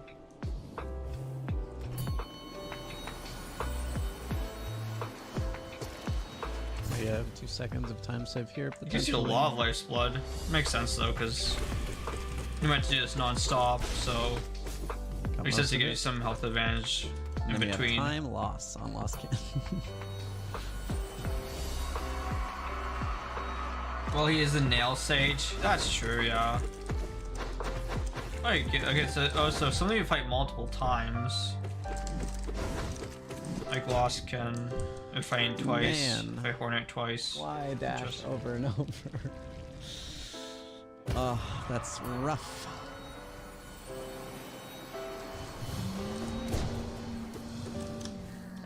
Okay. Oh god, I hated her. Not because like she was a bad boss or anything, it was so creepy. Could have been worse. She's just so creepy. Oh, this guy. This is probably one of the harder bosses for me.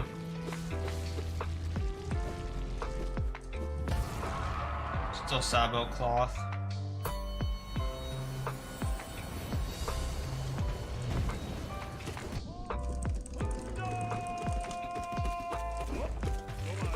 Oh, okay, so attack him while he's doing the chest. It's a pretty good white. The chest yell. So I have 1, 2, Seems your strategy. 3, 4. Yeah, I'm seeing some people like this. Okay, so he skipped the lifeblood for. Let's make some time save out of thin air. Time save. I was saying, seeing some people like just. I guess not seeing some people. This is the only person I've seen play this game, but seeing this is just like, how do some people just get so good at this game? Like, holy. Some people are just like goated at this game. Like, I can't even imagine. Alright. Let's cooperate, Markoth. How about that? Markov. Oh, it's you, right? I was like, Markov sounds familiar. Oh, I that's remember so you. nice. Dream Shield I get to user. take a hit on Zote. Oh, you're going Zote. Invincible. Hold up. Chat. Ahem.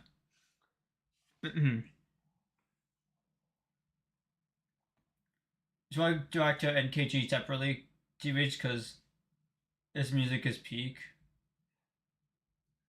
Because his music is peak? Who? Oh, NKG's music, right. Okay, Invincible, fearless, sensual, mysterious, enchanting, vigorous, diligent, overwhelming, gorgeous, passionate, terrifying, beautiful, powerful, great Prince Zote.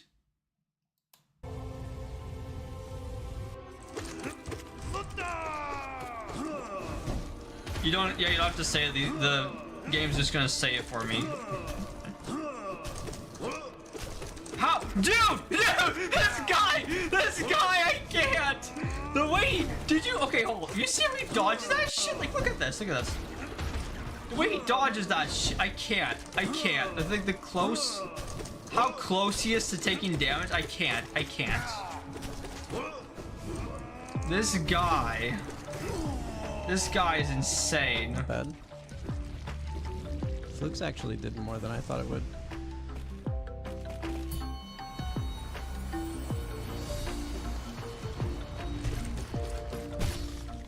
I say if I hit him twice, that's kind of cool. I mean, kind of makes sense because you fight him twice in the main game, both like normally and then in the dream world. Which, yeah, I mistaked by going into the end game boss with mid game gear, but you know, whatever. It's fine. I eventually beat it after like Alright, we're hoping for good NKG 1,000 RNG. attempts.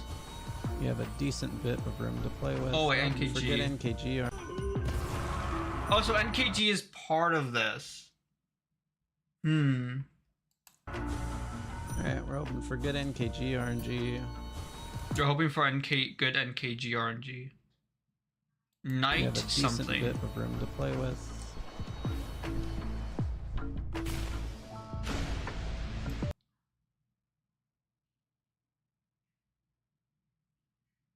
Yeah, I was a little underprepared for the dream version of False Knight, but you know what? That's fine.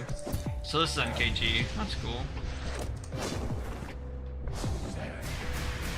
Now we hope for pillars. Okay, I'll watch this and I'll react to like I'll just type NKG to like see how the boss goes. Also, I want to know what the actual name is. You guys can say, by the way. I'm very curious what NKG actually stands for.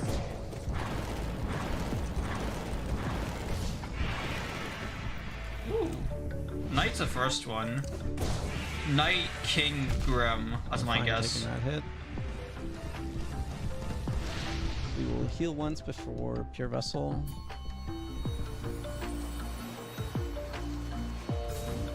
Pure Vessel.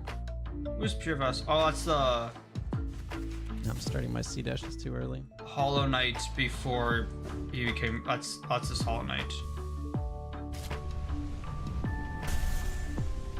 Yeah, that's Hollow Knight, but before he became the vessel for what's it called? For the Radiance. Oh, he's not Life Split. Okay. Sure. Interesting. So that's how come we saw him in this fight with the god behind it, the god seeker behind them, and or god master behind them. Interesting. Or in the lore video, that is. Pogoed and gone over there. Nightmare King Grim. Oh.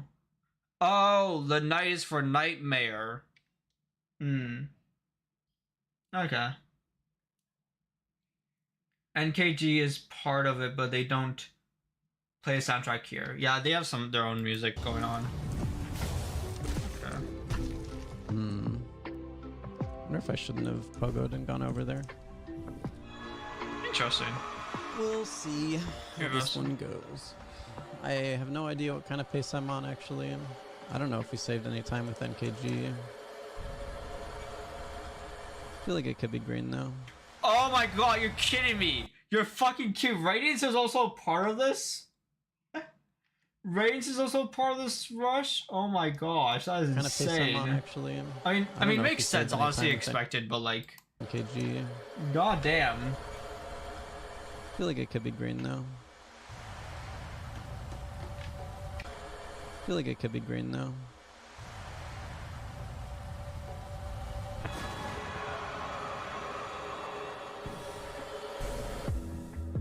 Absolute Radiance.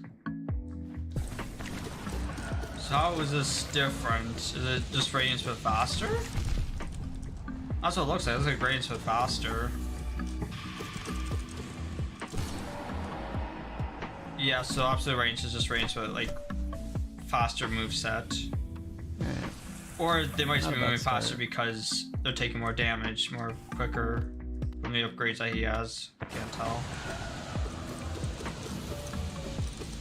No! I hate this! I hate watching this, bro! It took me so long to be raised. This guy's just like, oh yeah, let me just quickly curb stop this guy. No problem. No problem. No problem at all. No problem at all. Let me just quickly beat this guy up. No problem whatsoever. I took that up part so slow. This guy's like, yeah, just let me beat him up. No problem whatsoever. It might PB. I don't think it's record though. Oh, what the heck? So the shade like just claws him up. What the fuck?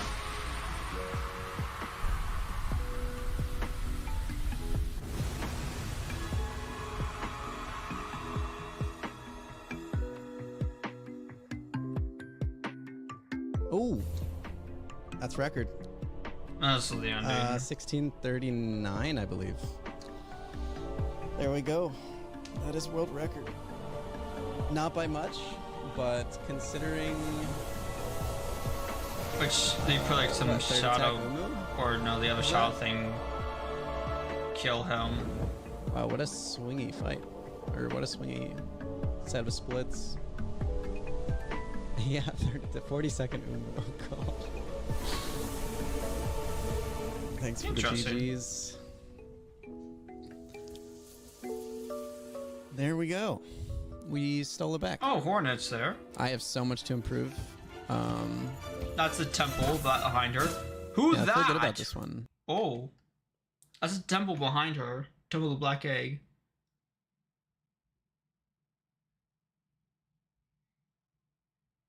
It's a buff version of Radiance. Yeah, it makes sense. So that's probably the god. What is it? God Master. After they got consumed by the shade. Yeah, I feel good about this one. Oh, we got a Watcher Knight's gold. That feels good.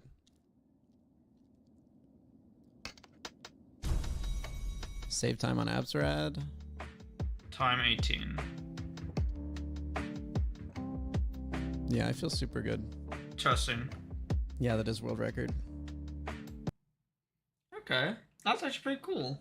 Nice. Okay. Okay, that's actually kind of cool.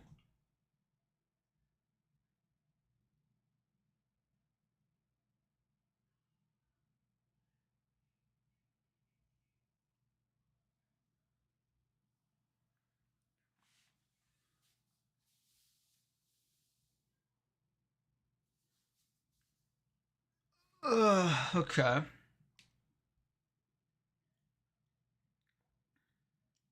Nice. I'll watch a little bit of NKG just to see what the music is. Hit list.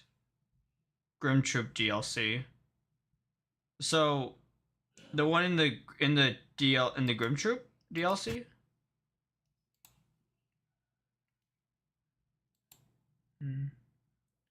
I can look at this quickly, yeah. This is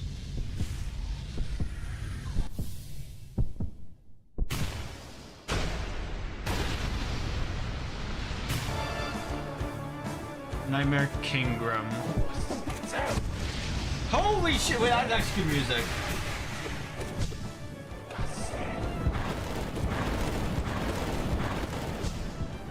Damn. Yeah, I don't think I'll be doing this. This looks way too fast.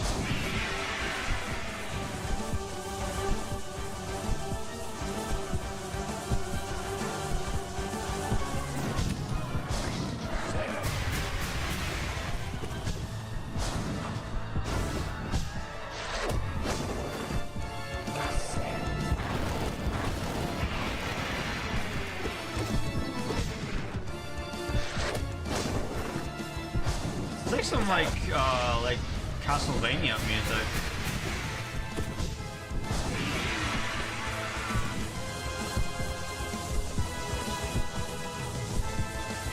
It's like Castlevania piano, like that's.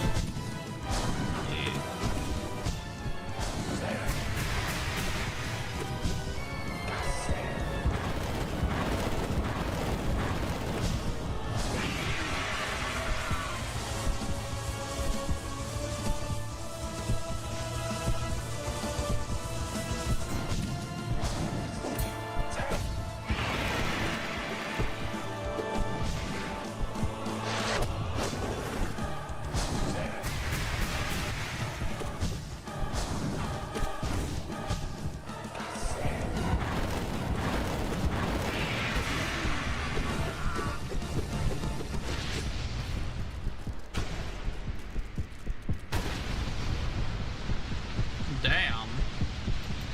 Okay, wow.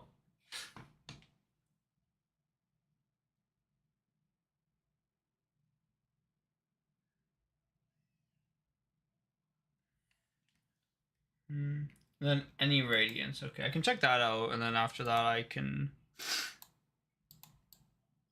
I think I'll have to get going.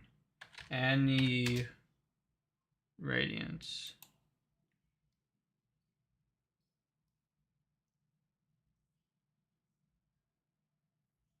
Watch this. No.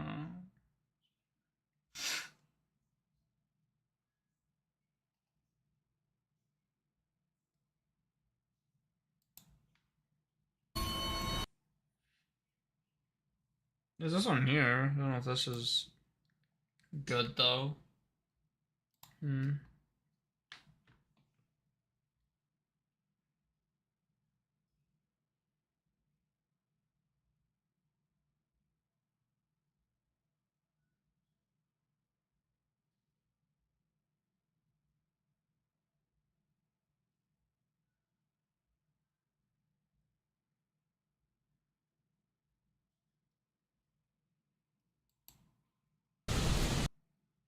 Oh my god. Okay, this one looks insane.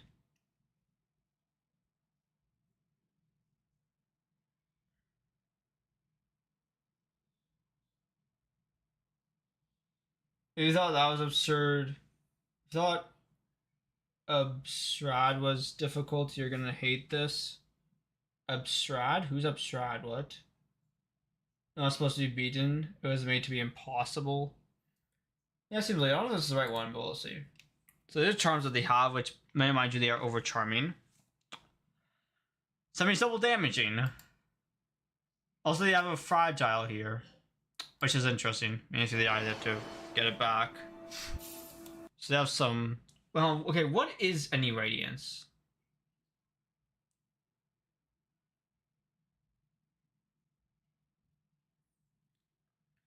Absolute radiance. Because I guess it's some mod thing that they have on. We'll watch a little bit of him. Just let me know if this is the right one or not. Any radiance.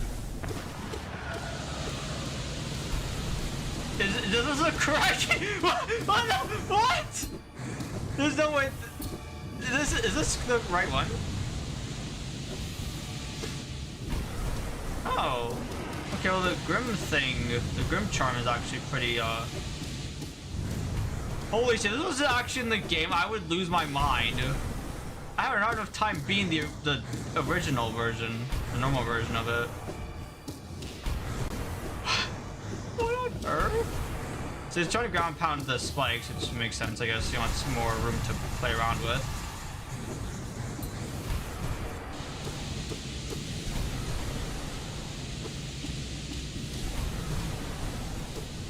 Oh, and then the entire floor becomes spikes, so you're forced to ground pound there.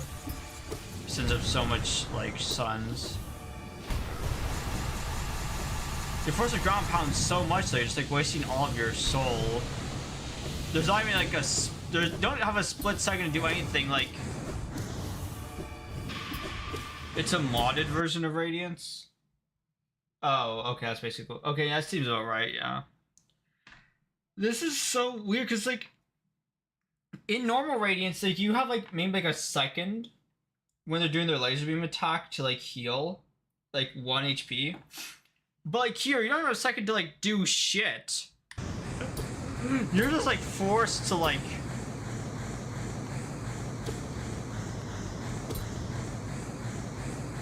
Well, how are they avoiding that?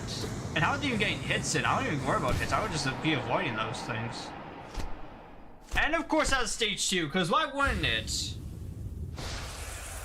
They're like, okay, you know super hard boss that we made harder? Let's make it harder.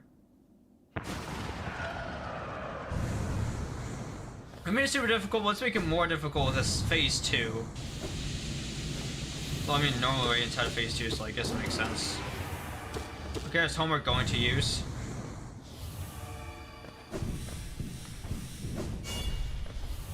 Oh, wait, hold on, what does that do? Somehow cancel that out.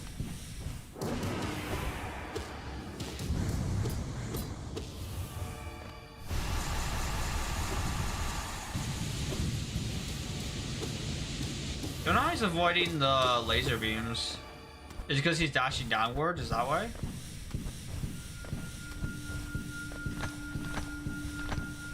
Why are you healing for? Don't heal. Why are you bothering healing for? That's the last hit you get on him. Why are you healing? What? I'm so confused. Why is he healing? There's no point to heal. Why you just get him? Oh, it's because you're forced to fight him on the top. Oh, that's why he's trying to heal. Forced to fight him on the top. Oh, okay. Of course, because why wouldn't you? And also not to mention that you only have these 2 platforms and pogoing. This is a no-hit too. Yeah, it's also no-hit. Yeah. Yeah. The only option you have here is like either these 2 very small platforms, which won't do much for you because of how like small. Actually, they might help. You could bounce back and forth consecutively, or like pogoing like he's doing right now. Shit. Oh, is he pogoing the sun? Did he just no, he's not. He's double jumping though. There over them. And then one the wait, okay, so one of the platforms went away.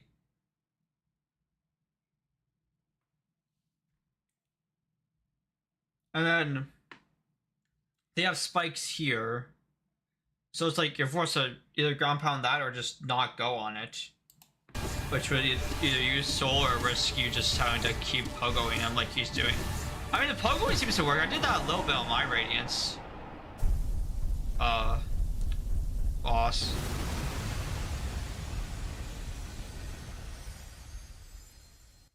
Okay.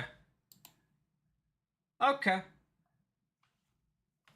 By the way, they made a harder version of any Radiance too. Why the fuck are people masochists for? I asked that meanwhile, I'm not a masochist. I just need to play more Souls games. I'm not a masochist. I just need to experience more pain. Because people apparently didn't think this was hard enough. Why? Just why? Why? Why? Why? Okay, we're going back here. I'll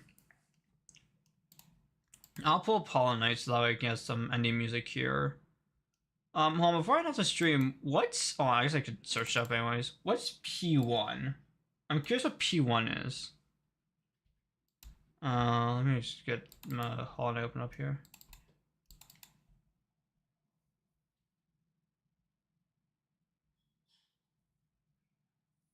Load that up. Load that up.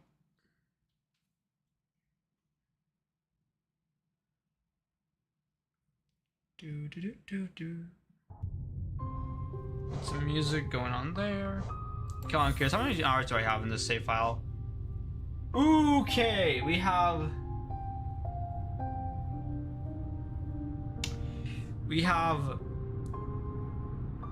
84 hours and 47 minutes. Almost 85 hours.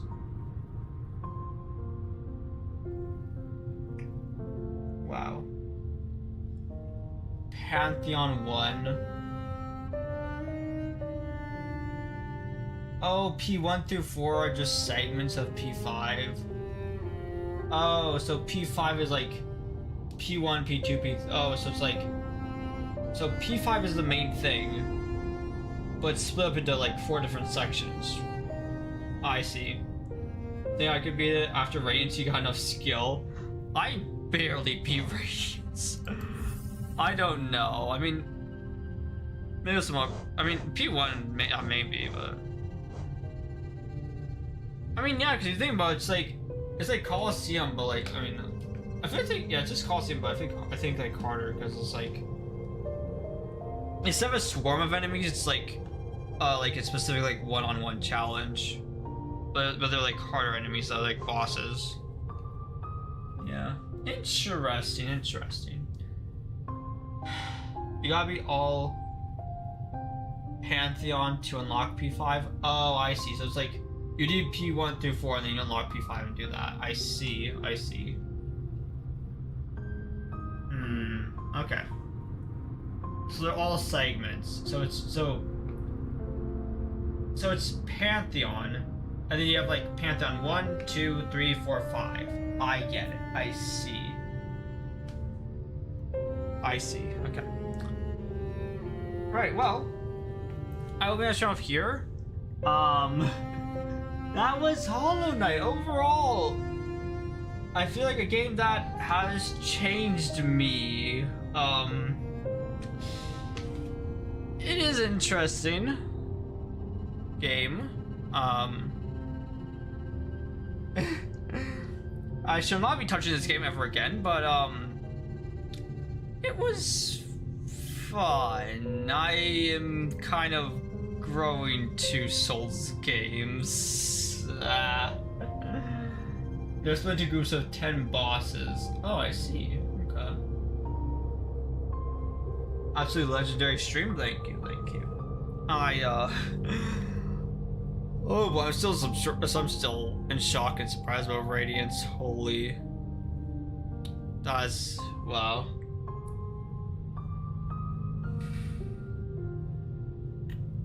Can't wait till the end of next week, Ina. Oh, Ina's gonna be Tuesday. Ina's gonna be a start.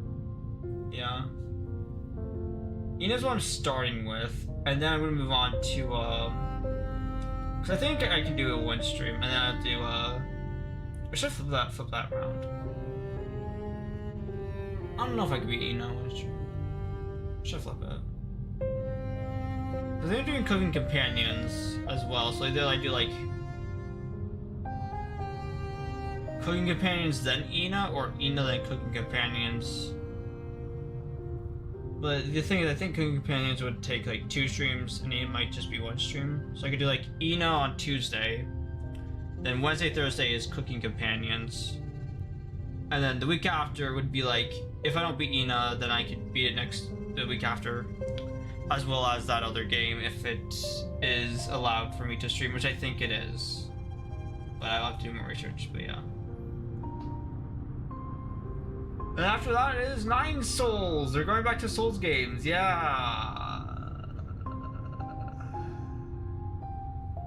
Are you doing the DLC for our cooking companions? I did not know there was a DLC. I don't even know if I have the DLC. I don't have the DLC. Go to Steam. Open Steam.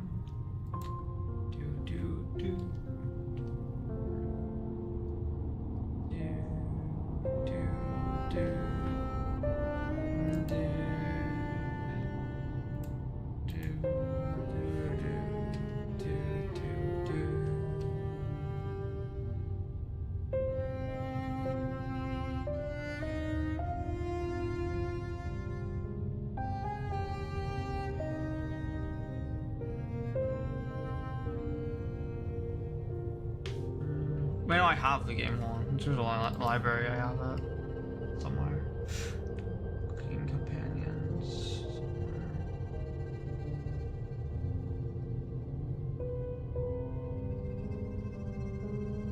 And I have it somewhere. I just searched it up actually. Store.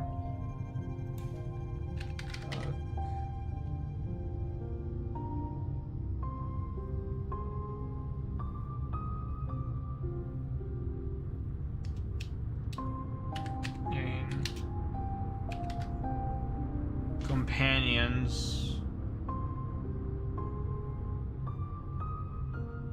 Appetizer edition? No, it's free. I'm assuming it's a demo.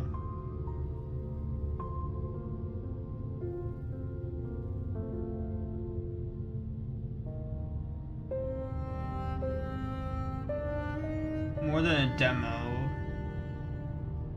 It's like a demo though. Let's see here.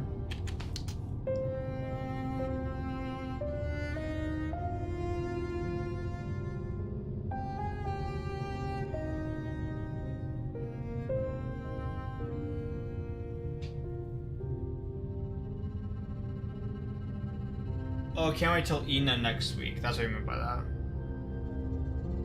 I won't be around much for 9 Souls because my exams start then, for school. I don't know, I understand, but yeah. Hope you do well on your. I hope you do well on your exams. Do study well. Yes. Yes, it is called Origins of the Chompets. If I go to the actual game page, does it show?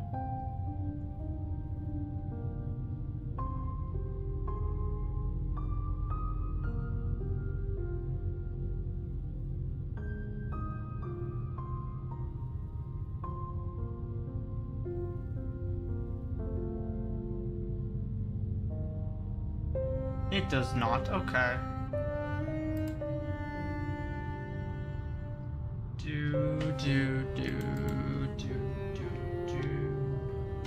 Origin.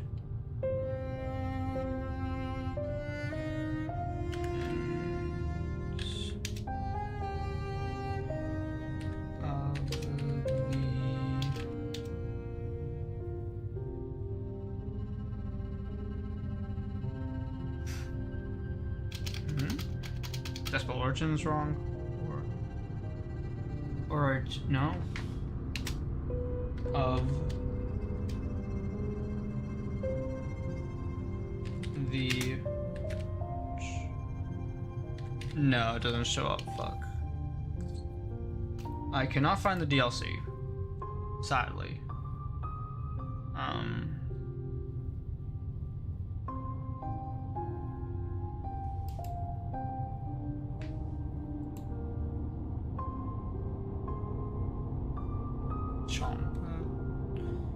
I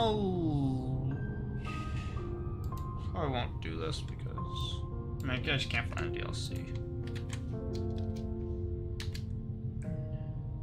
I just type it all in B. Or just on. Or pigeons does not show up. No. There's an appetizer thing, but I don't know if that's a DLC because that seems like just like a free trial thing. It was a demo. I want to call it free trial.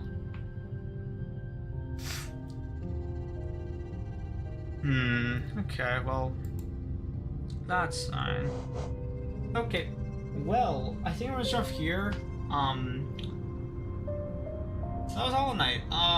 Overall, I'd still rate 9 out of 10 because, I don't know, I enjoyed it. It was a rather enjoyable experience.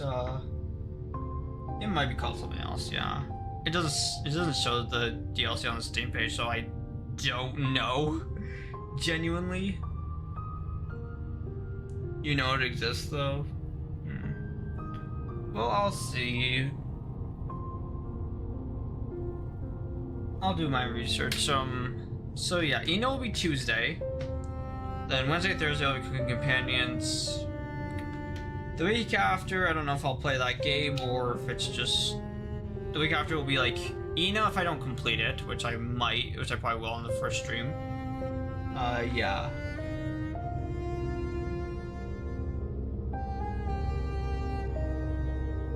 In terms of...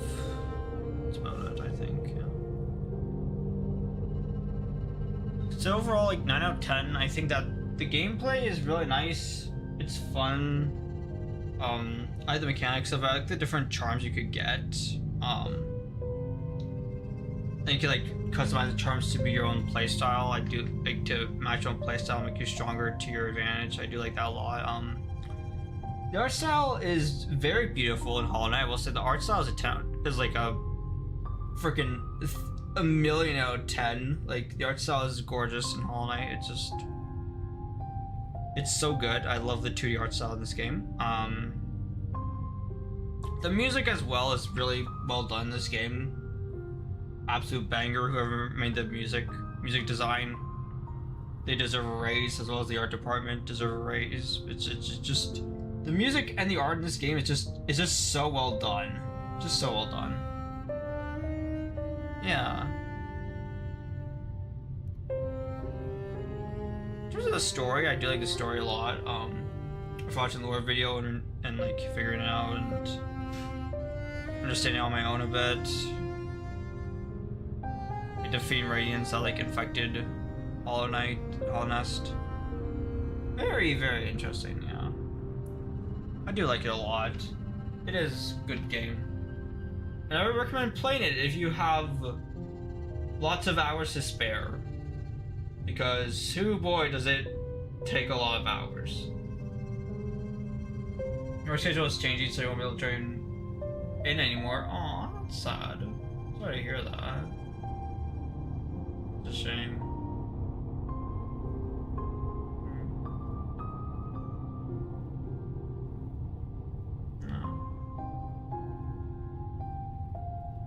Hope you rest well without dreams.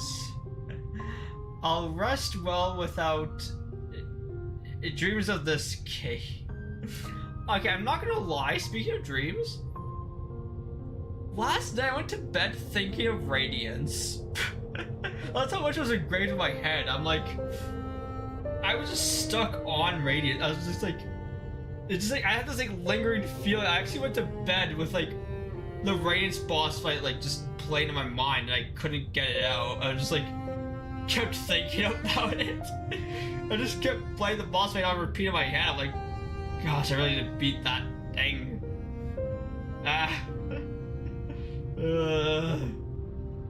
Radiance has infected my mind. But now that I defeated it, I think I could go to bed just fine, you know?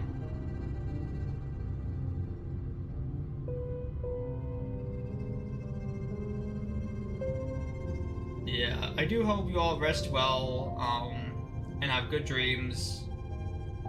I shall be heading out here.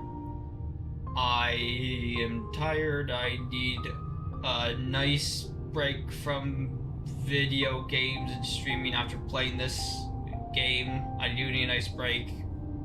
Even though it's not hard, it isn't gonna be like, you know, Souls game, but you know, it's still I still need kind of a break. But I'm gonna take a break anyways because, you know, done for the week, but yeah. So let's start off here. Next week will be Ina, Honest Cooking Companions.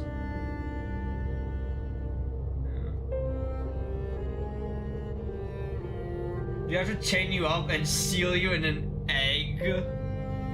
Yes. No, actually, no, can't do that, no. Because if you chain me up and seal me in an egg, that means I can no longer stream video games. If I can no longer stream video games, that means I can no longer play Souls games. Now if I can't play Souls games, that means I can't catch up on my Souls debt. And if I can't catch up on my Souls debt, then I would break my promise to chat. I don't breaking promises to people, just like I don't breaking promises to my waifus, which is also another reason why I can't lock me up, because that means I can't play video games. And if I can't play more video games, that means I can't get more waifus. Exactly. You're like a great dreamer. I think I'm a good dreamer. I love sleeping. Speaking of which, I should probably do in a few hours. It's still too early to go to bed. But yeah, I'm gonna head out. Hope you all enjoyed. Hope you all have a good rest of your day, or have a good night, depending on whatever time zone you are. And yeah, I'm gonna head out here. My schedule will be up on Saturday. Check my YouTube, Twitter, or my Discord to see my schedule.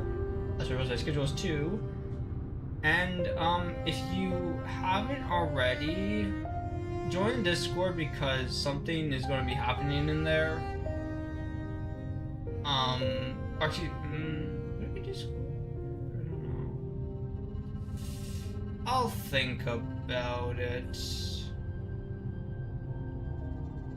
I'll think about it if it's just going to be Discord exclusive. Probably not. Probably not. No, because also I even posted. Twitter would be shit show. In Discord, yeah.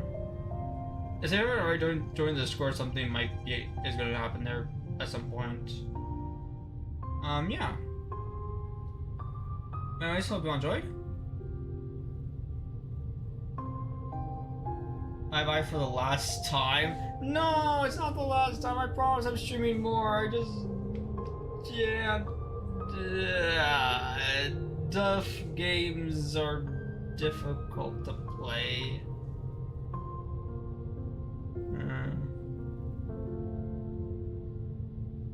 Well, I'll be heading out now. I hope you all enjoyed this stream. Have a good day or night, depending on what time you are. And yeah, have good dreams and goodbye for now.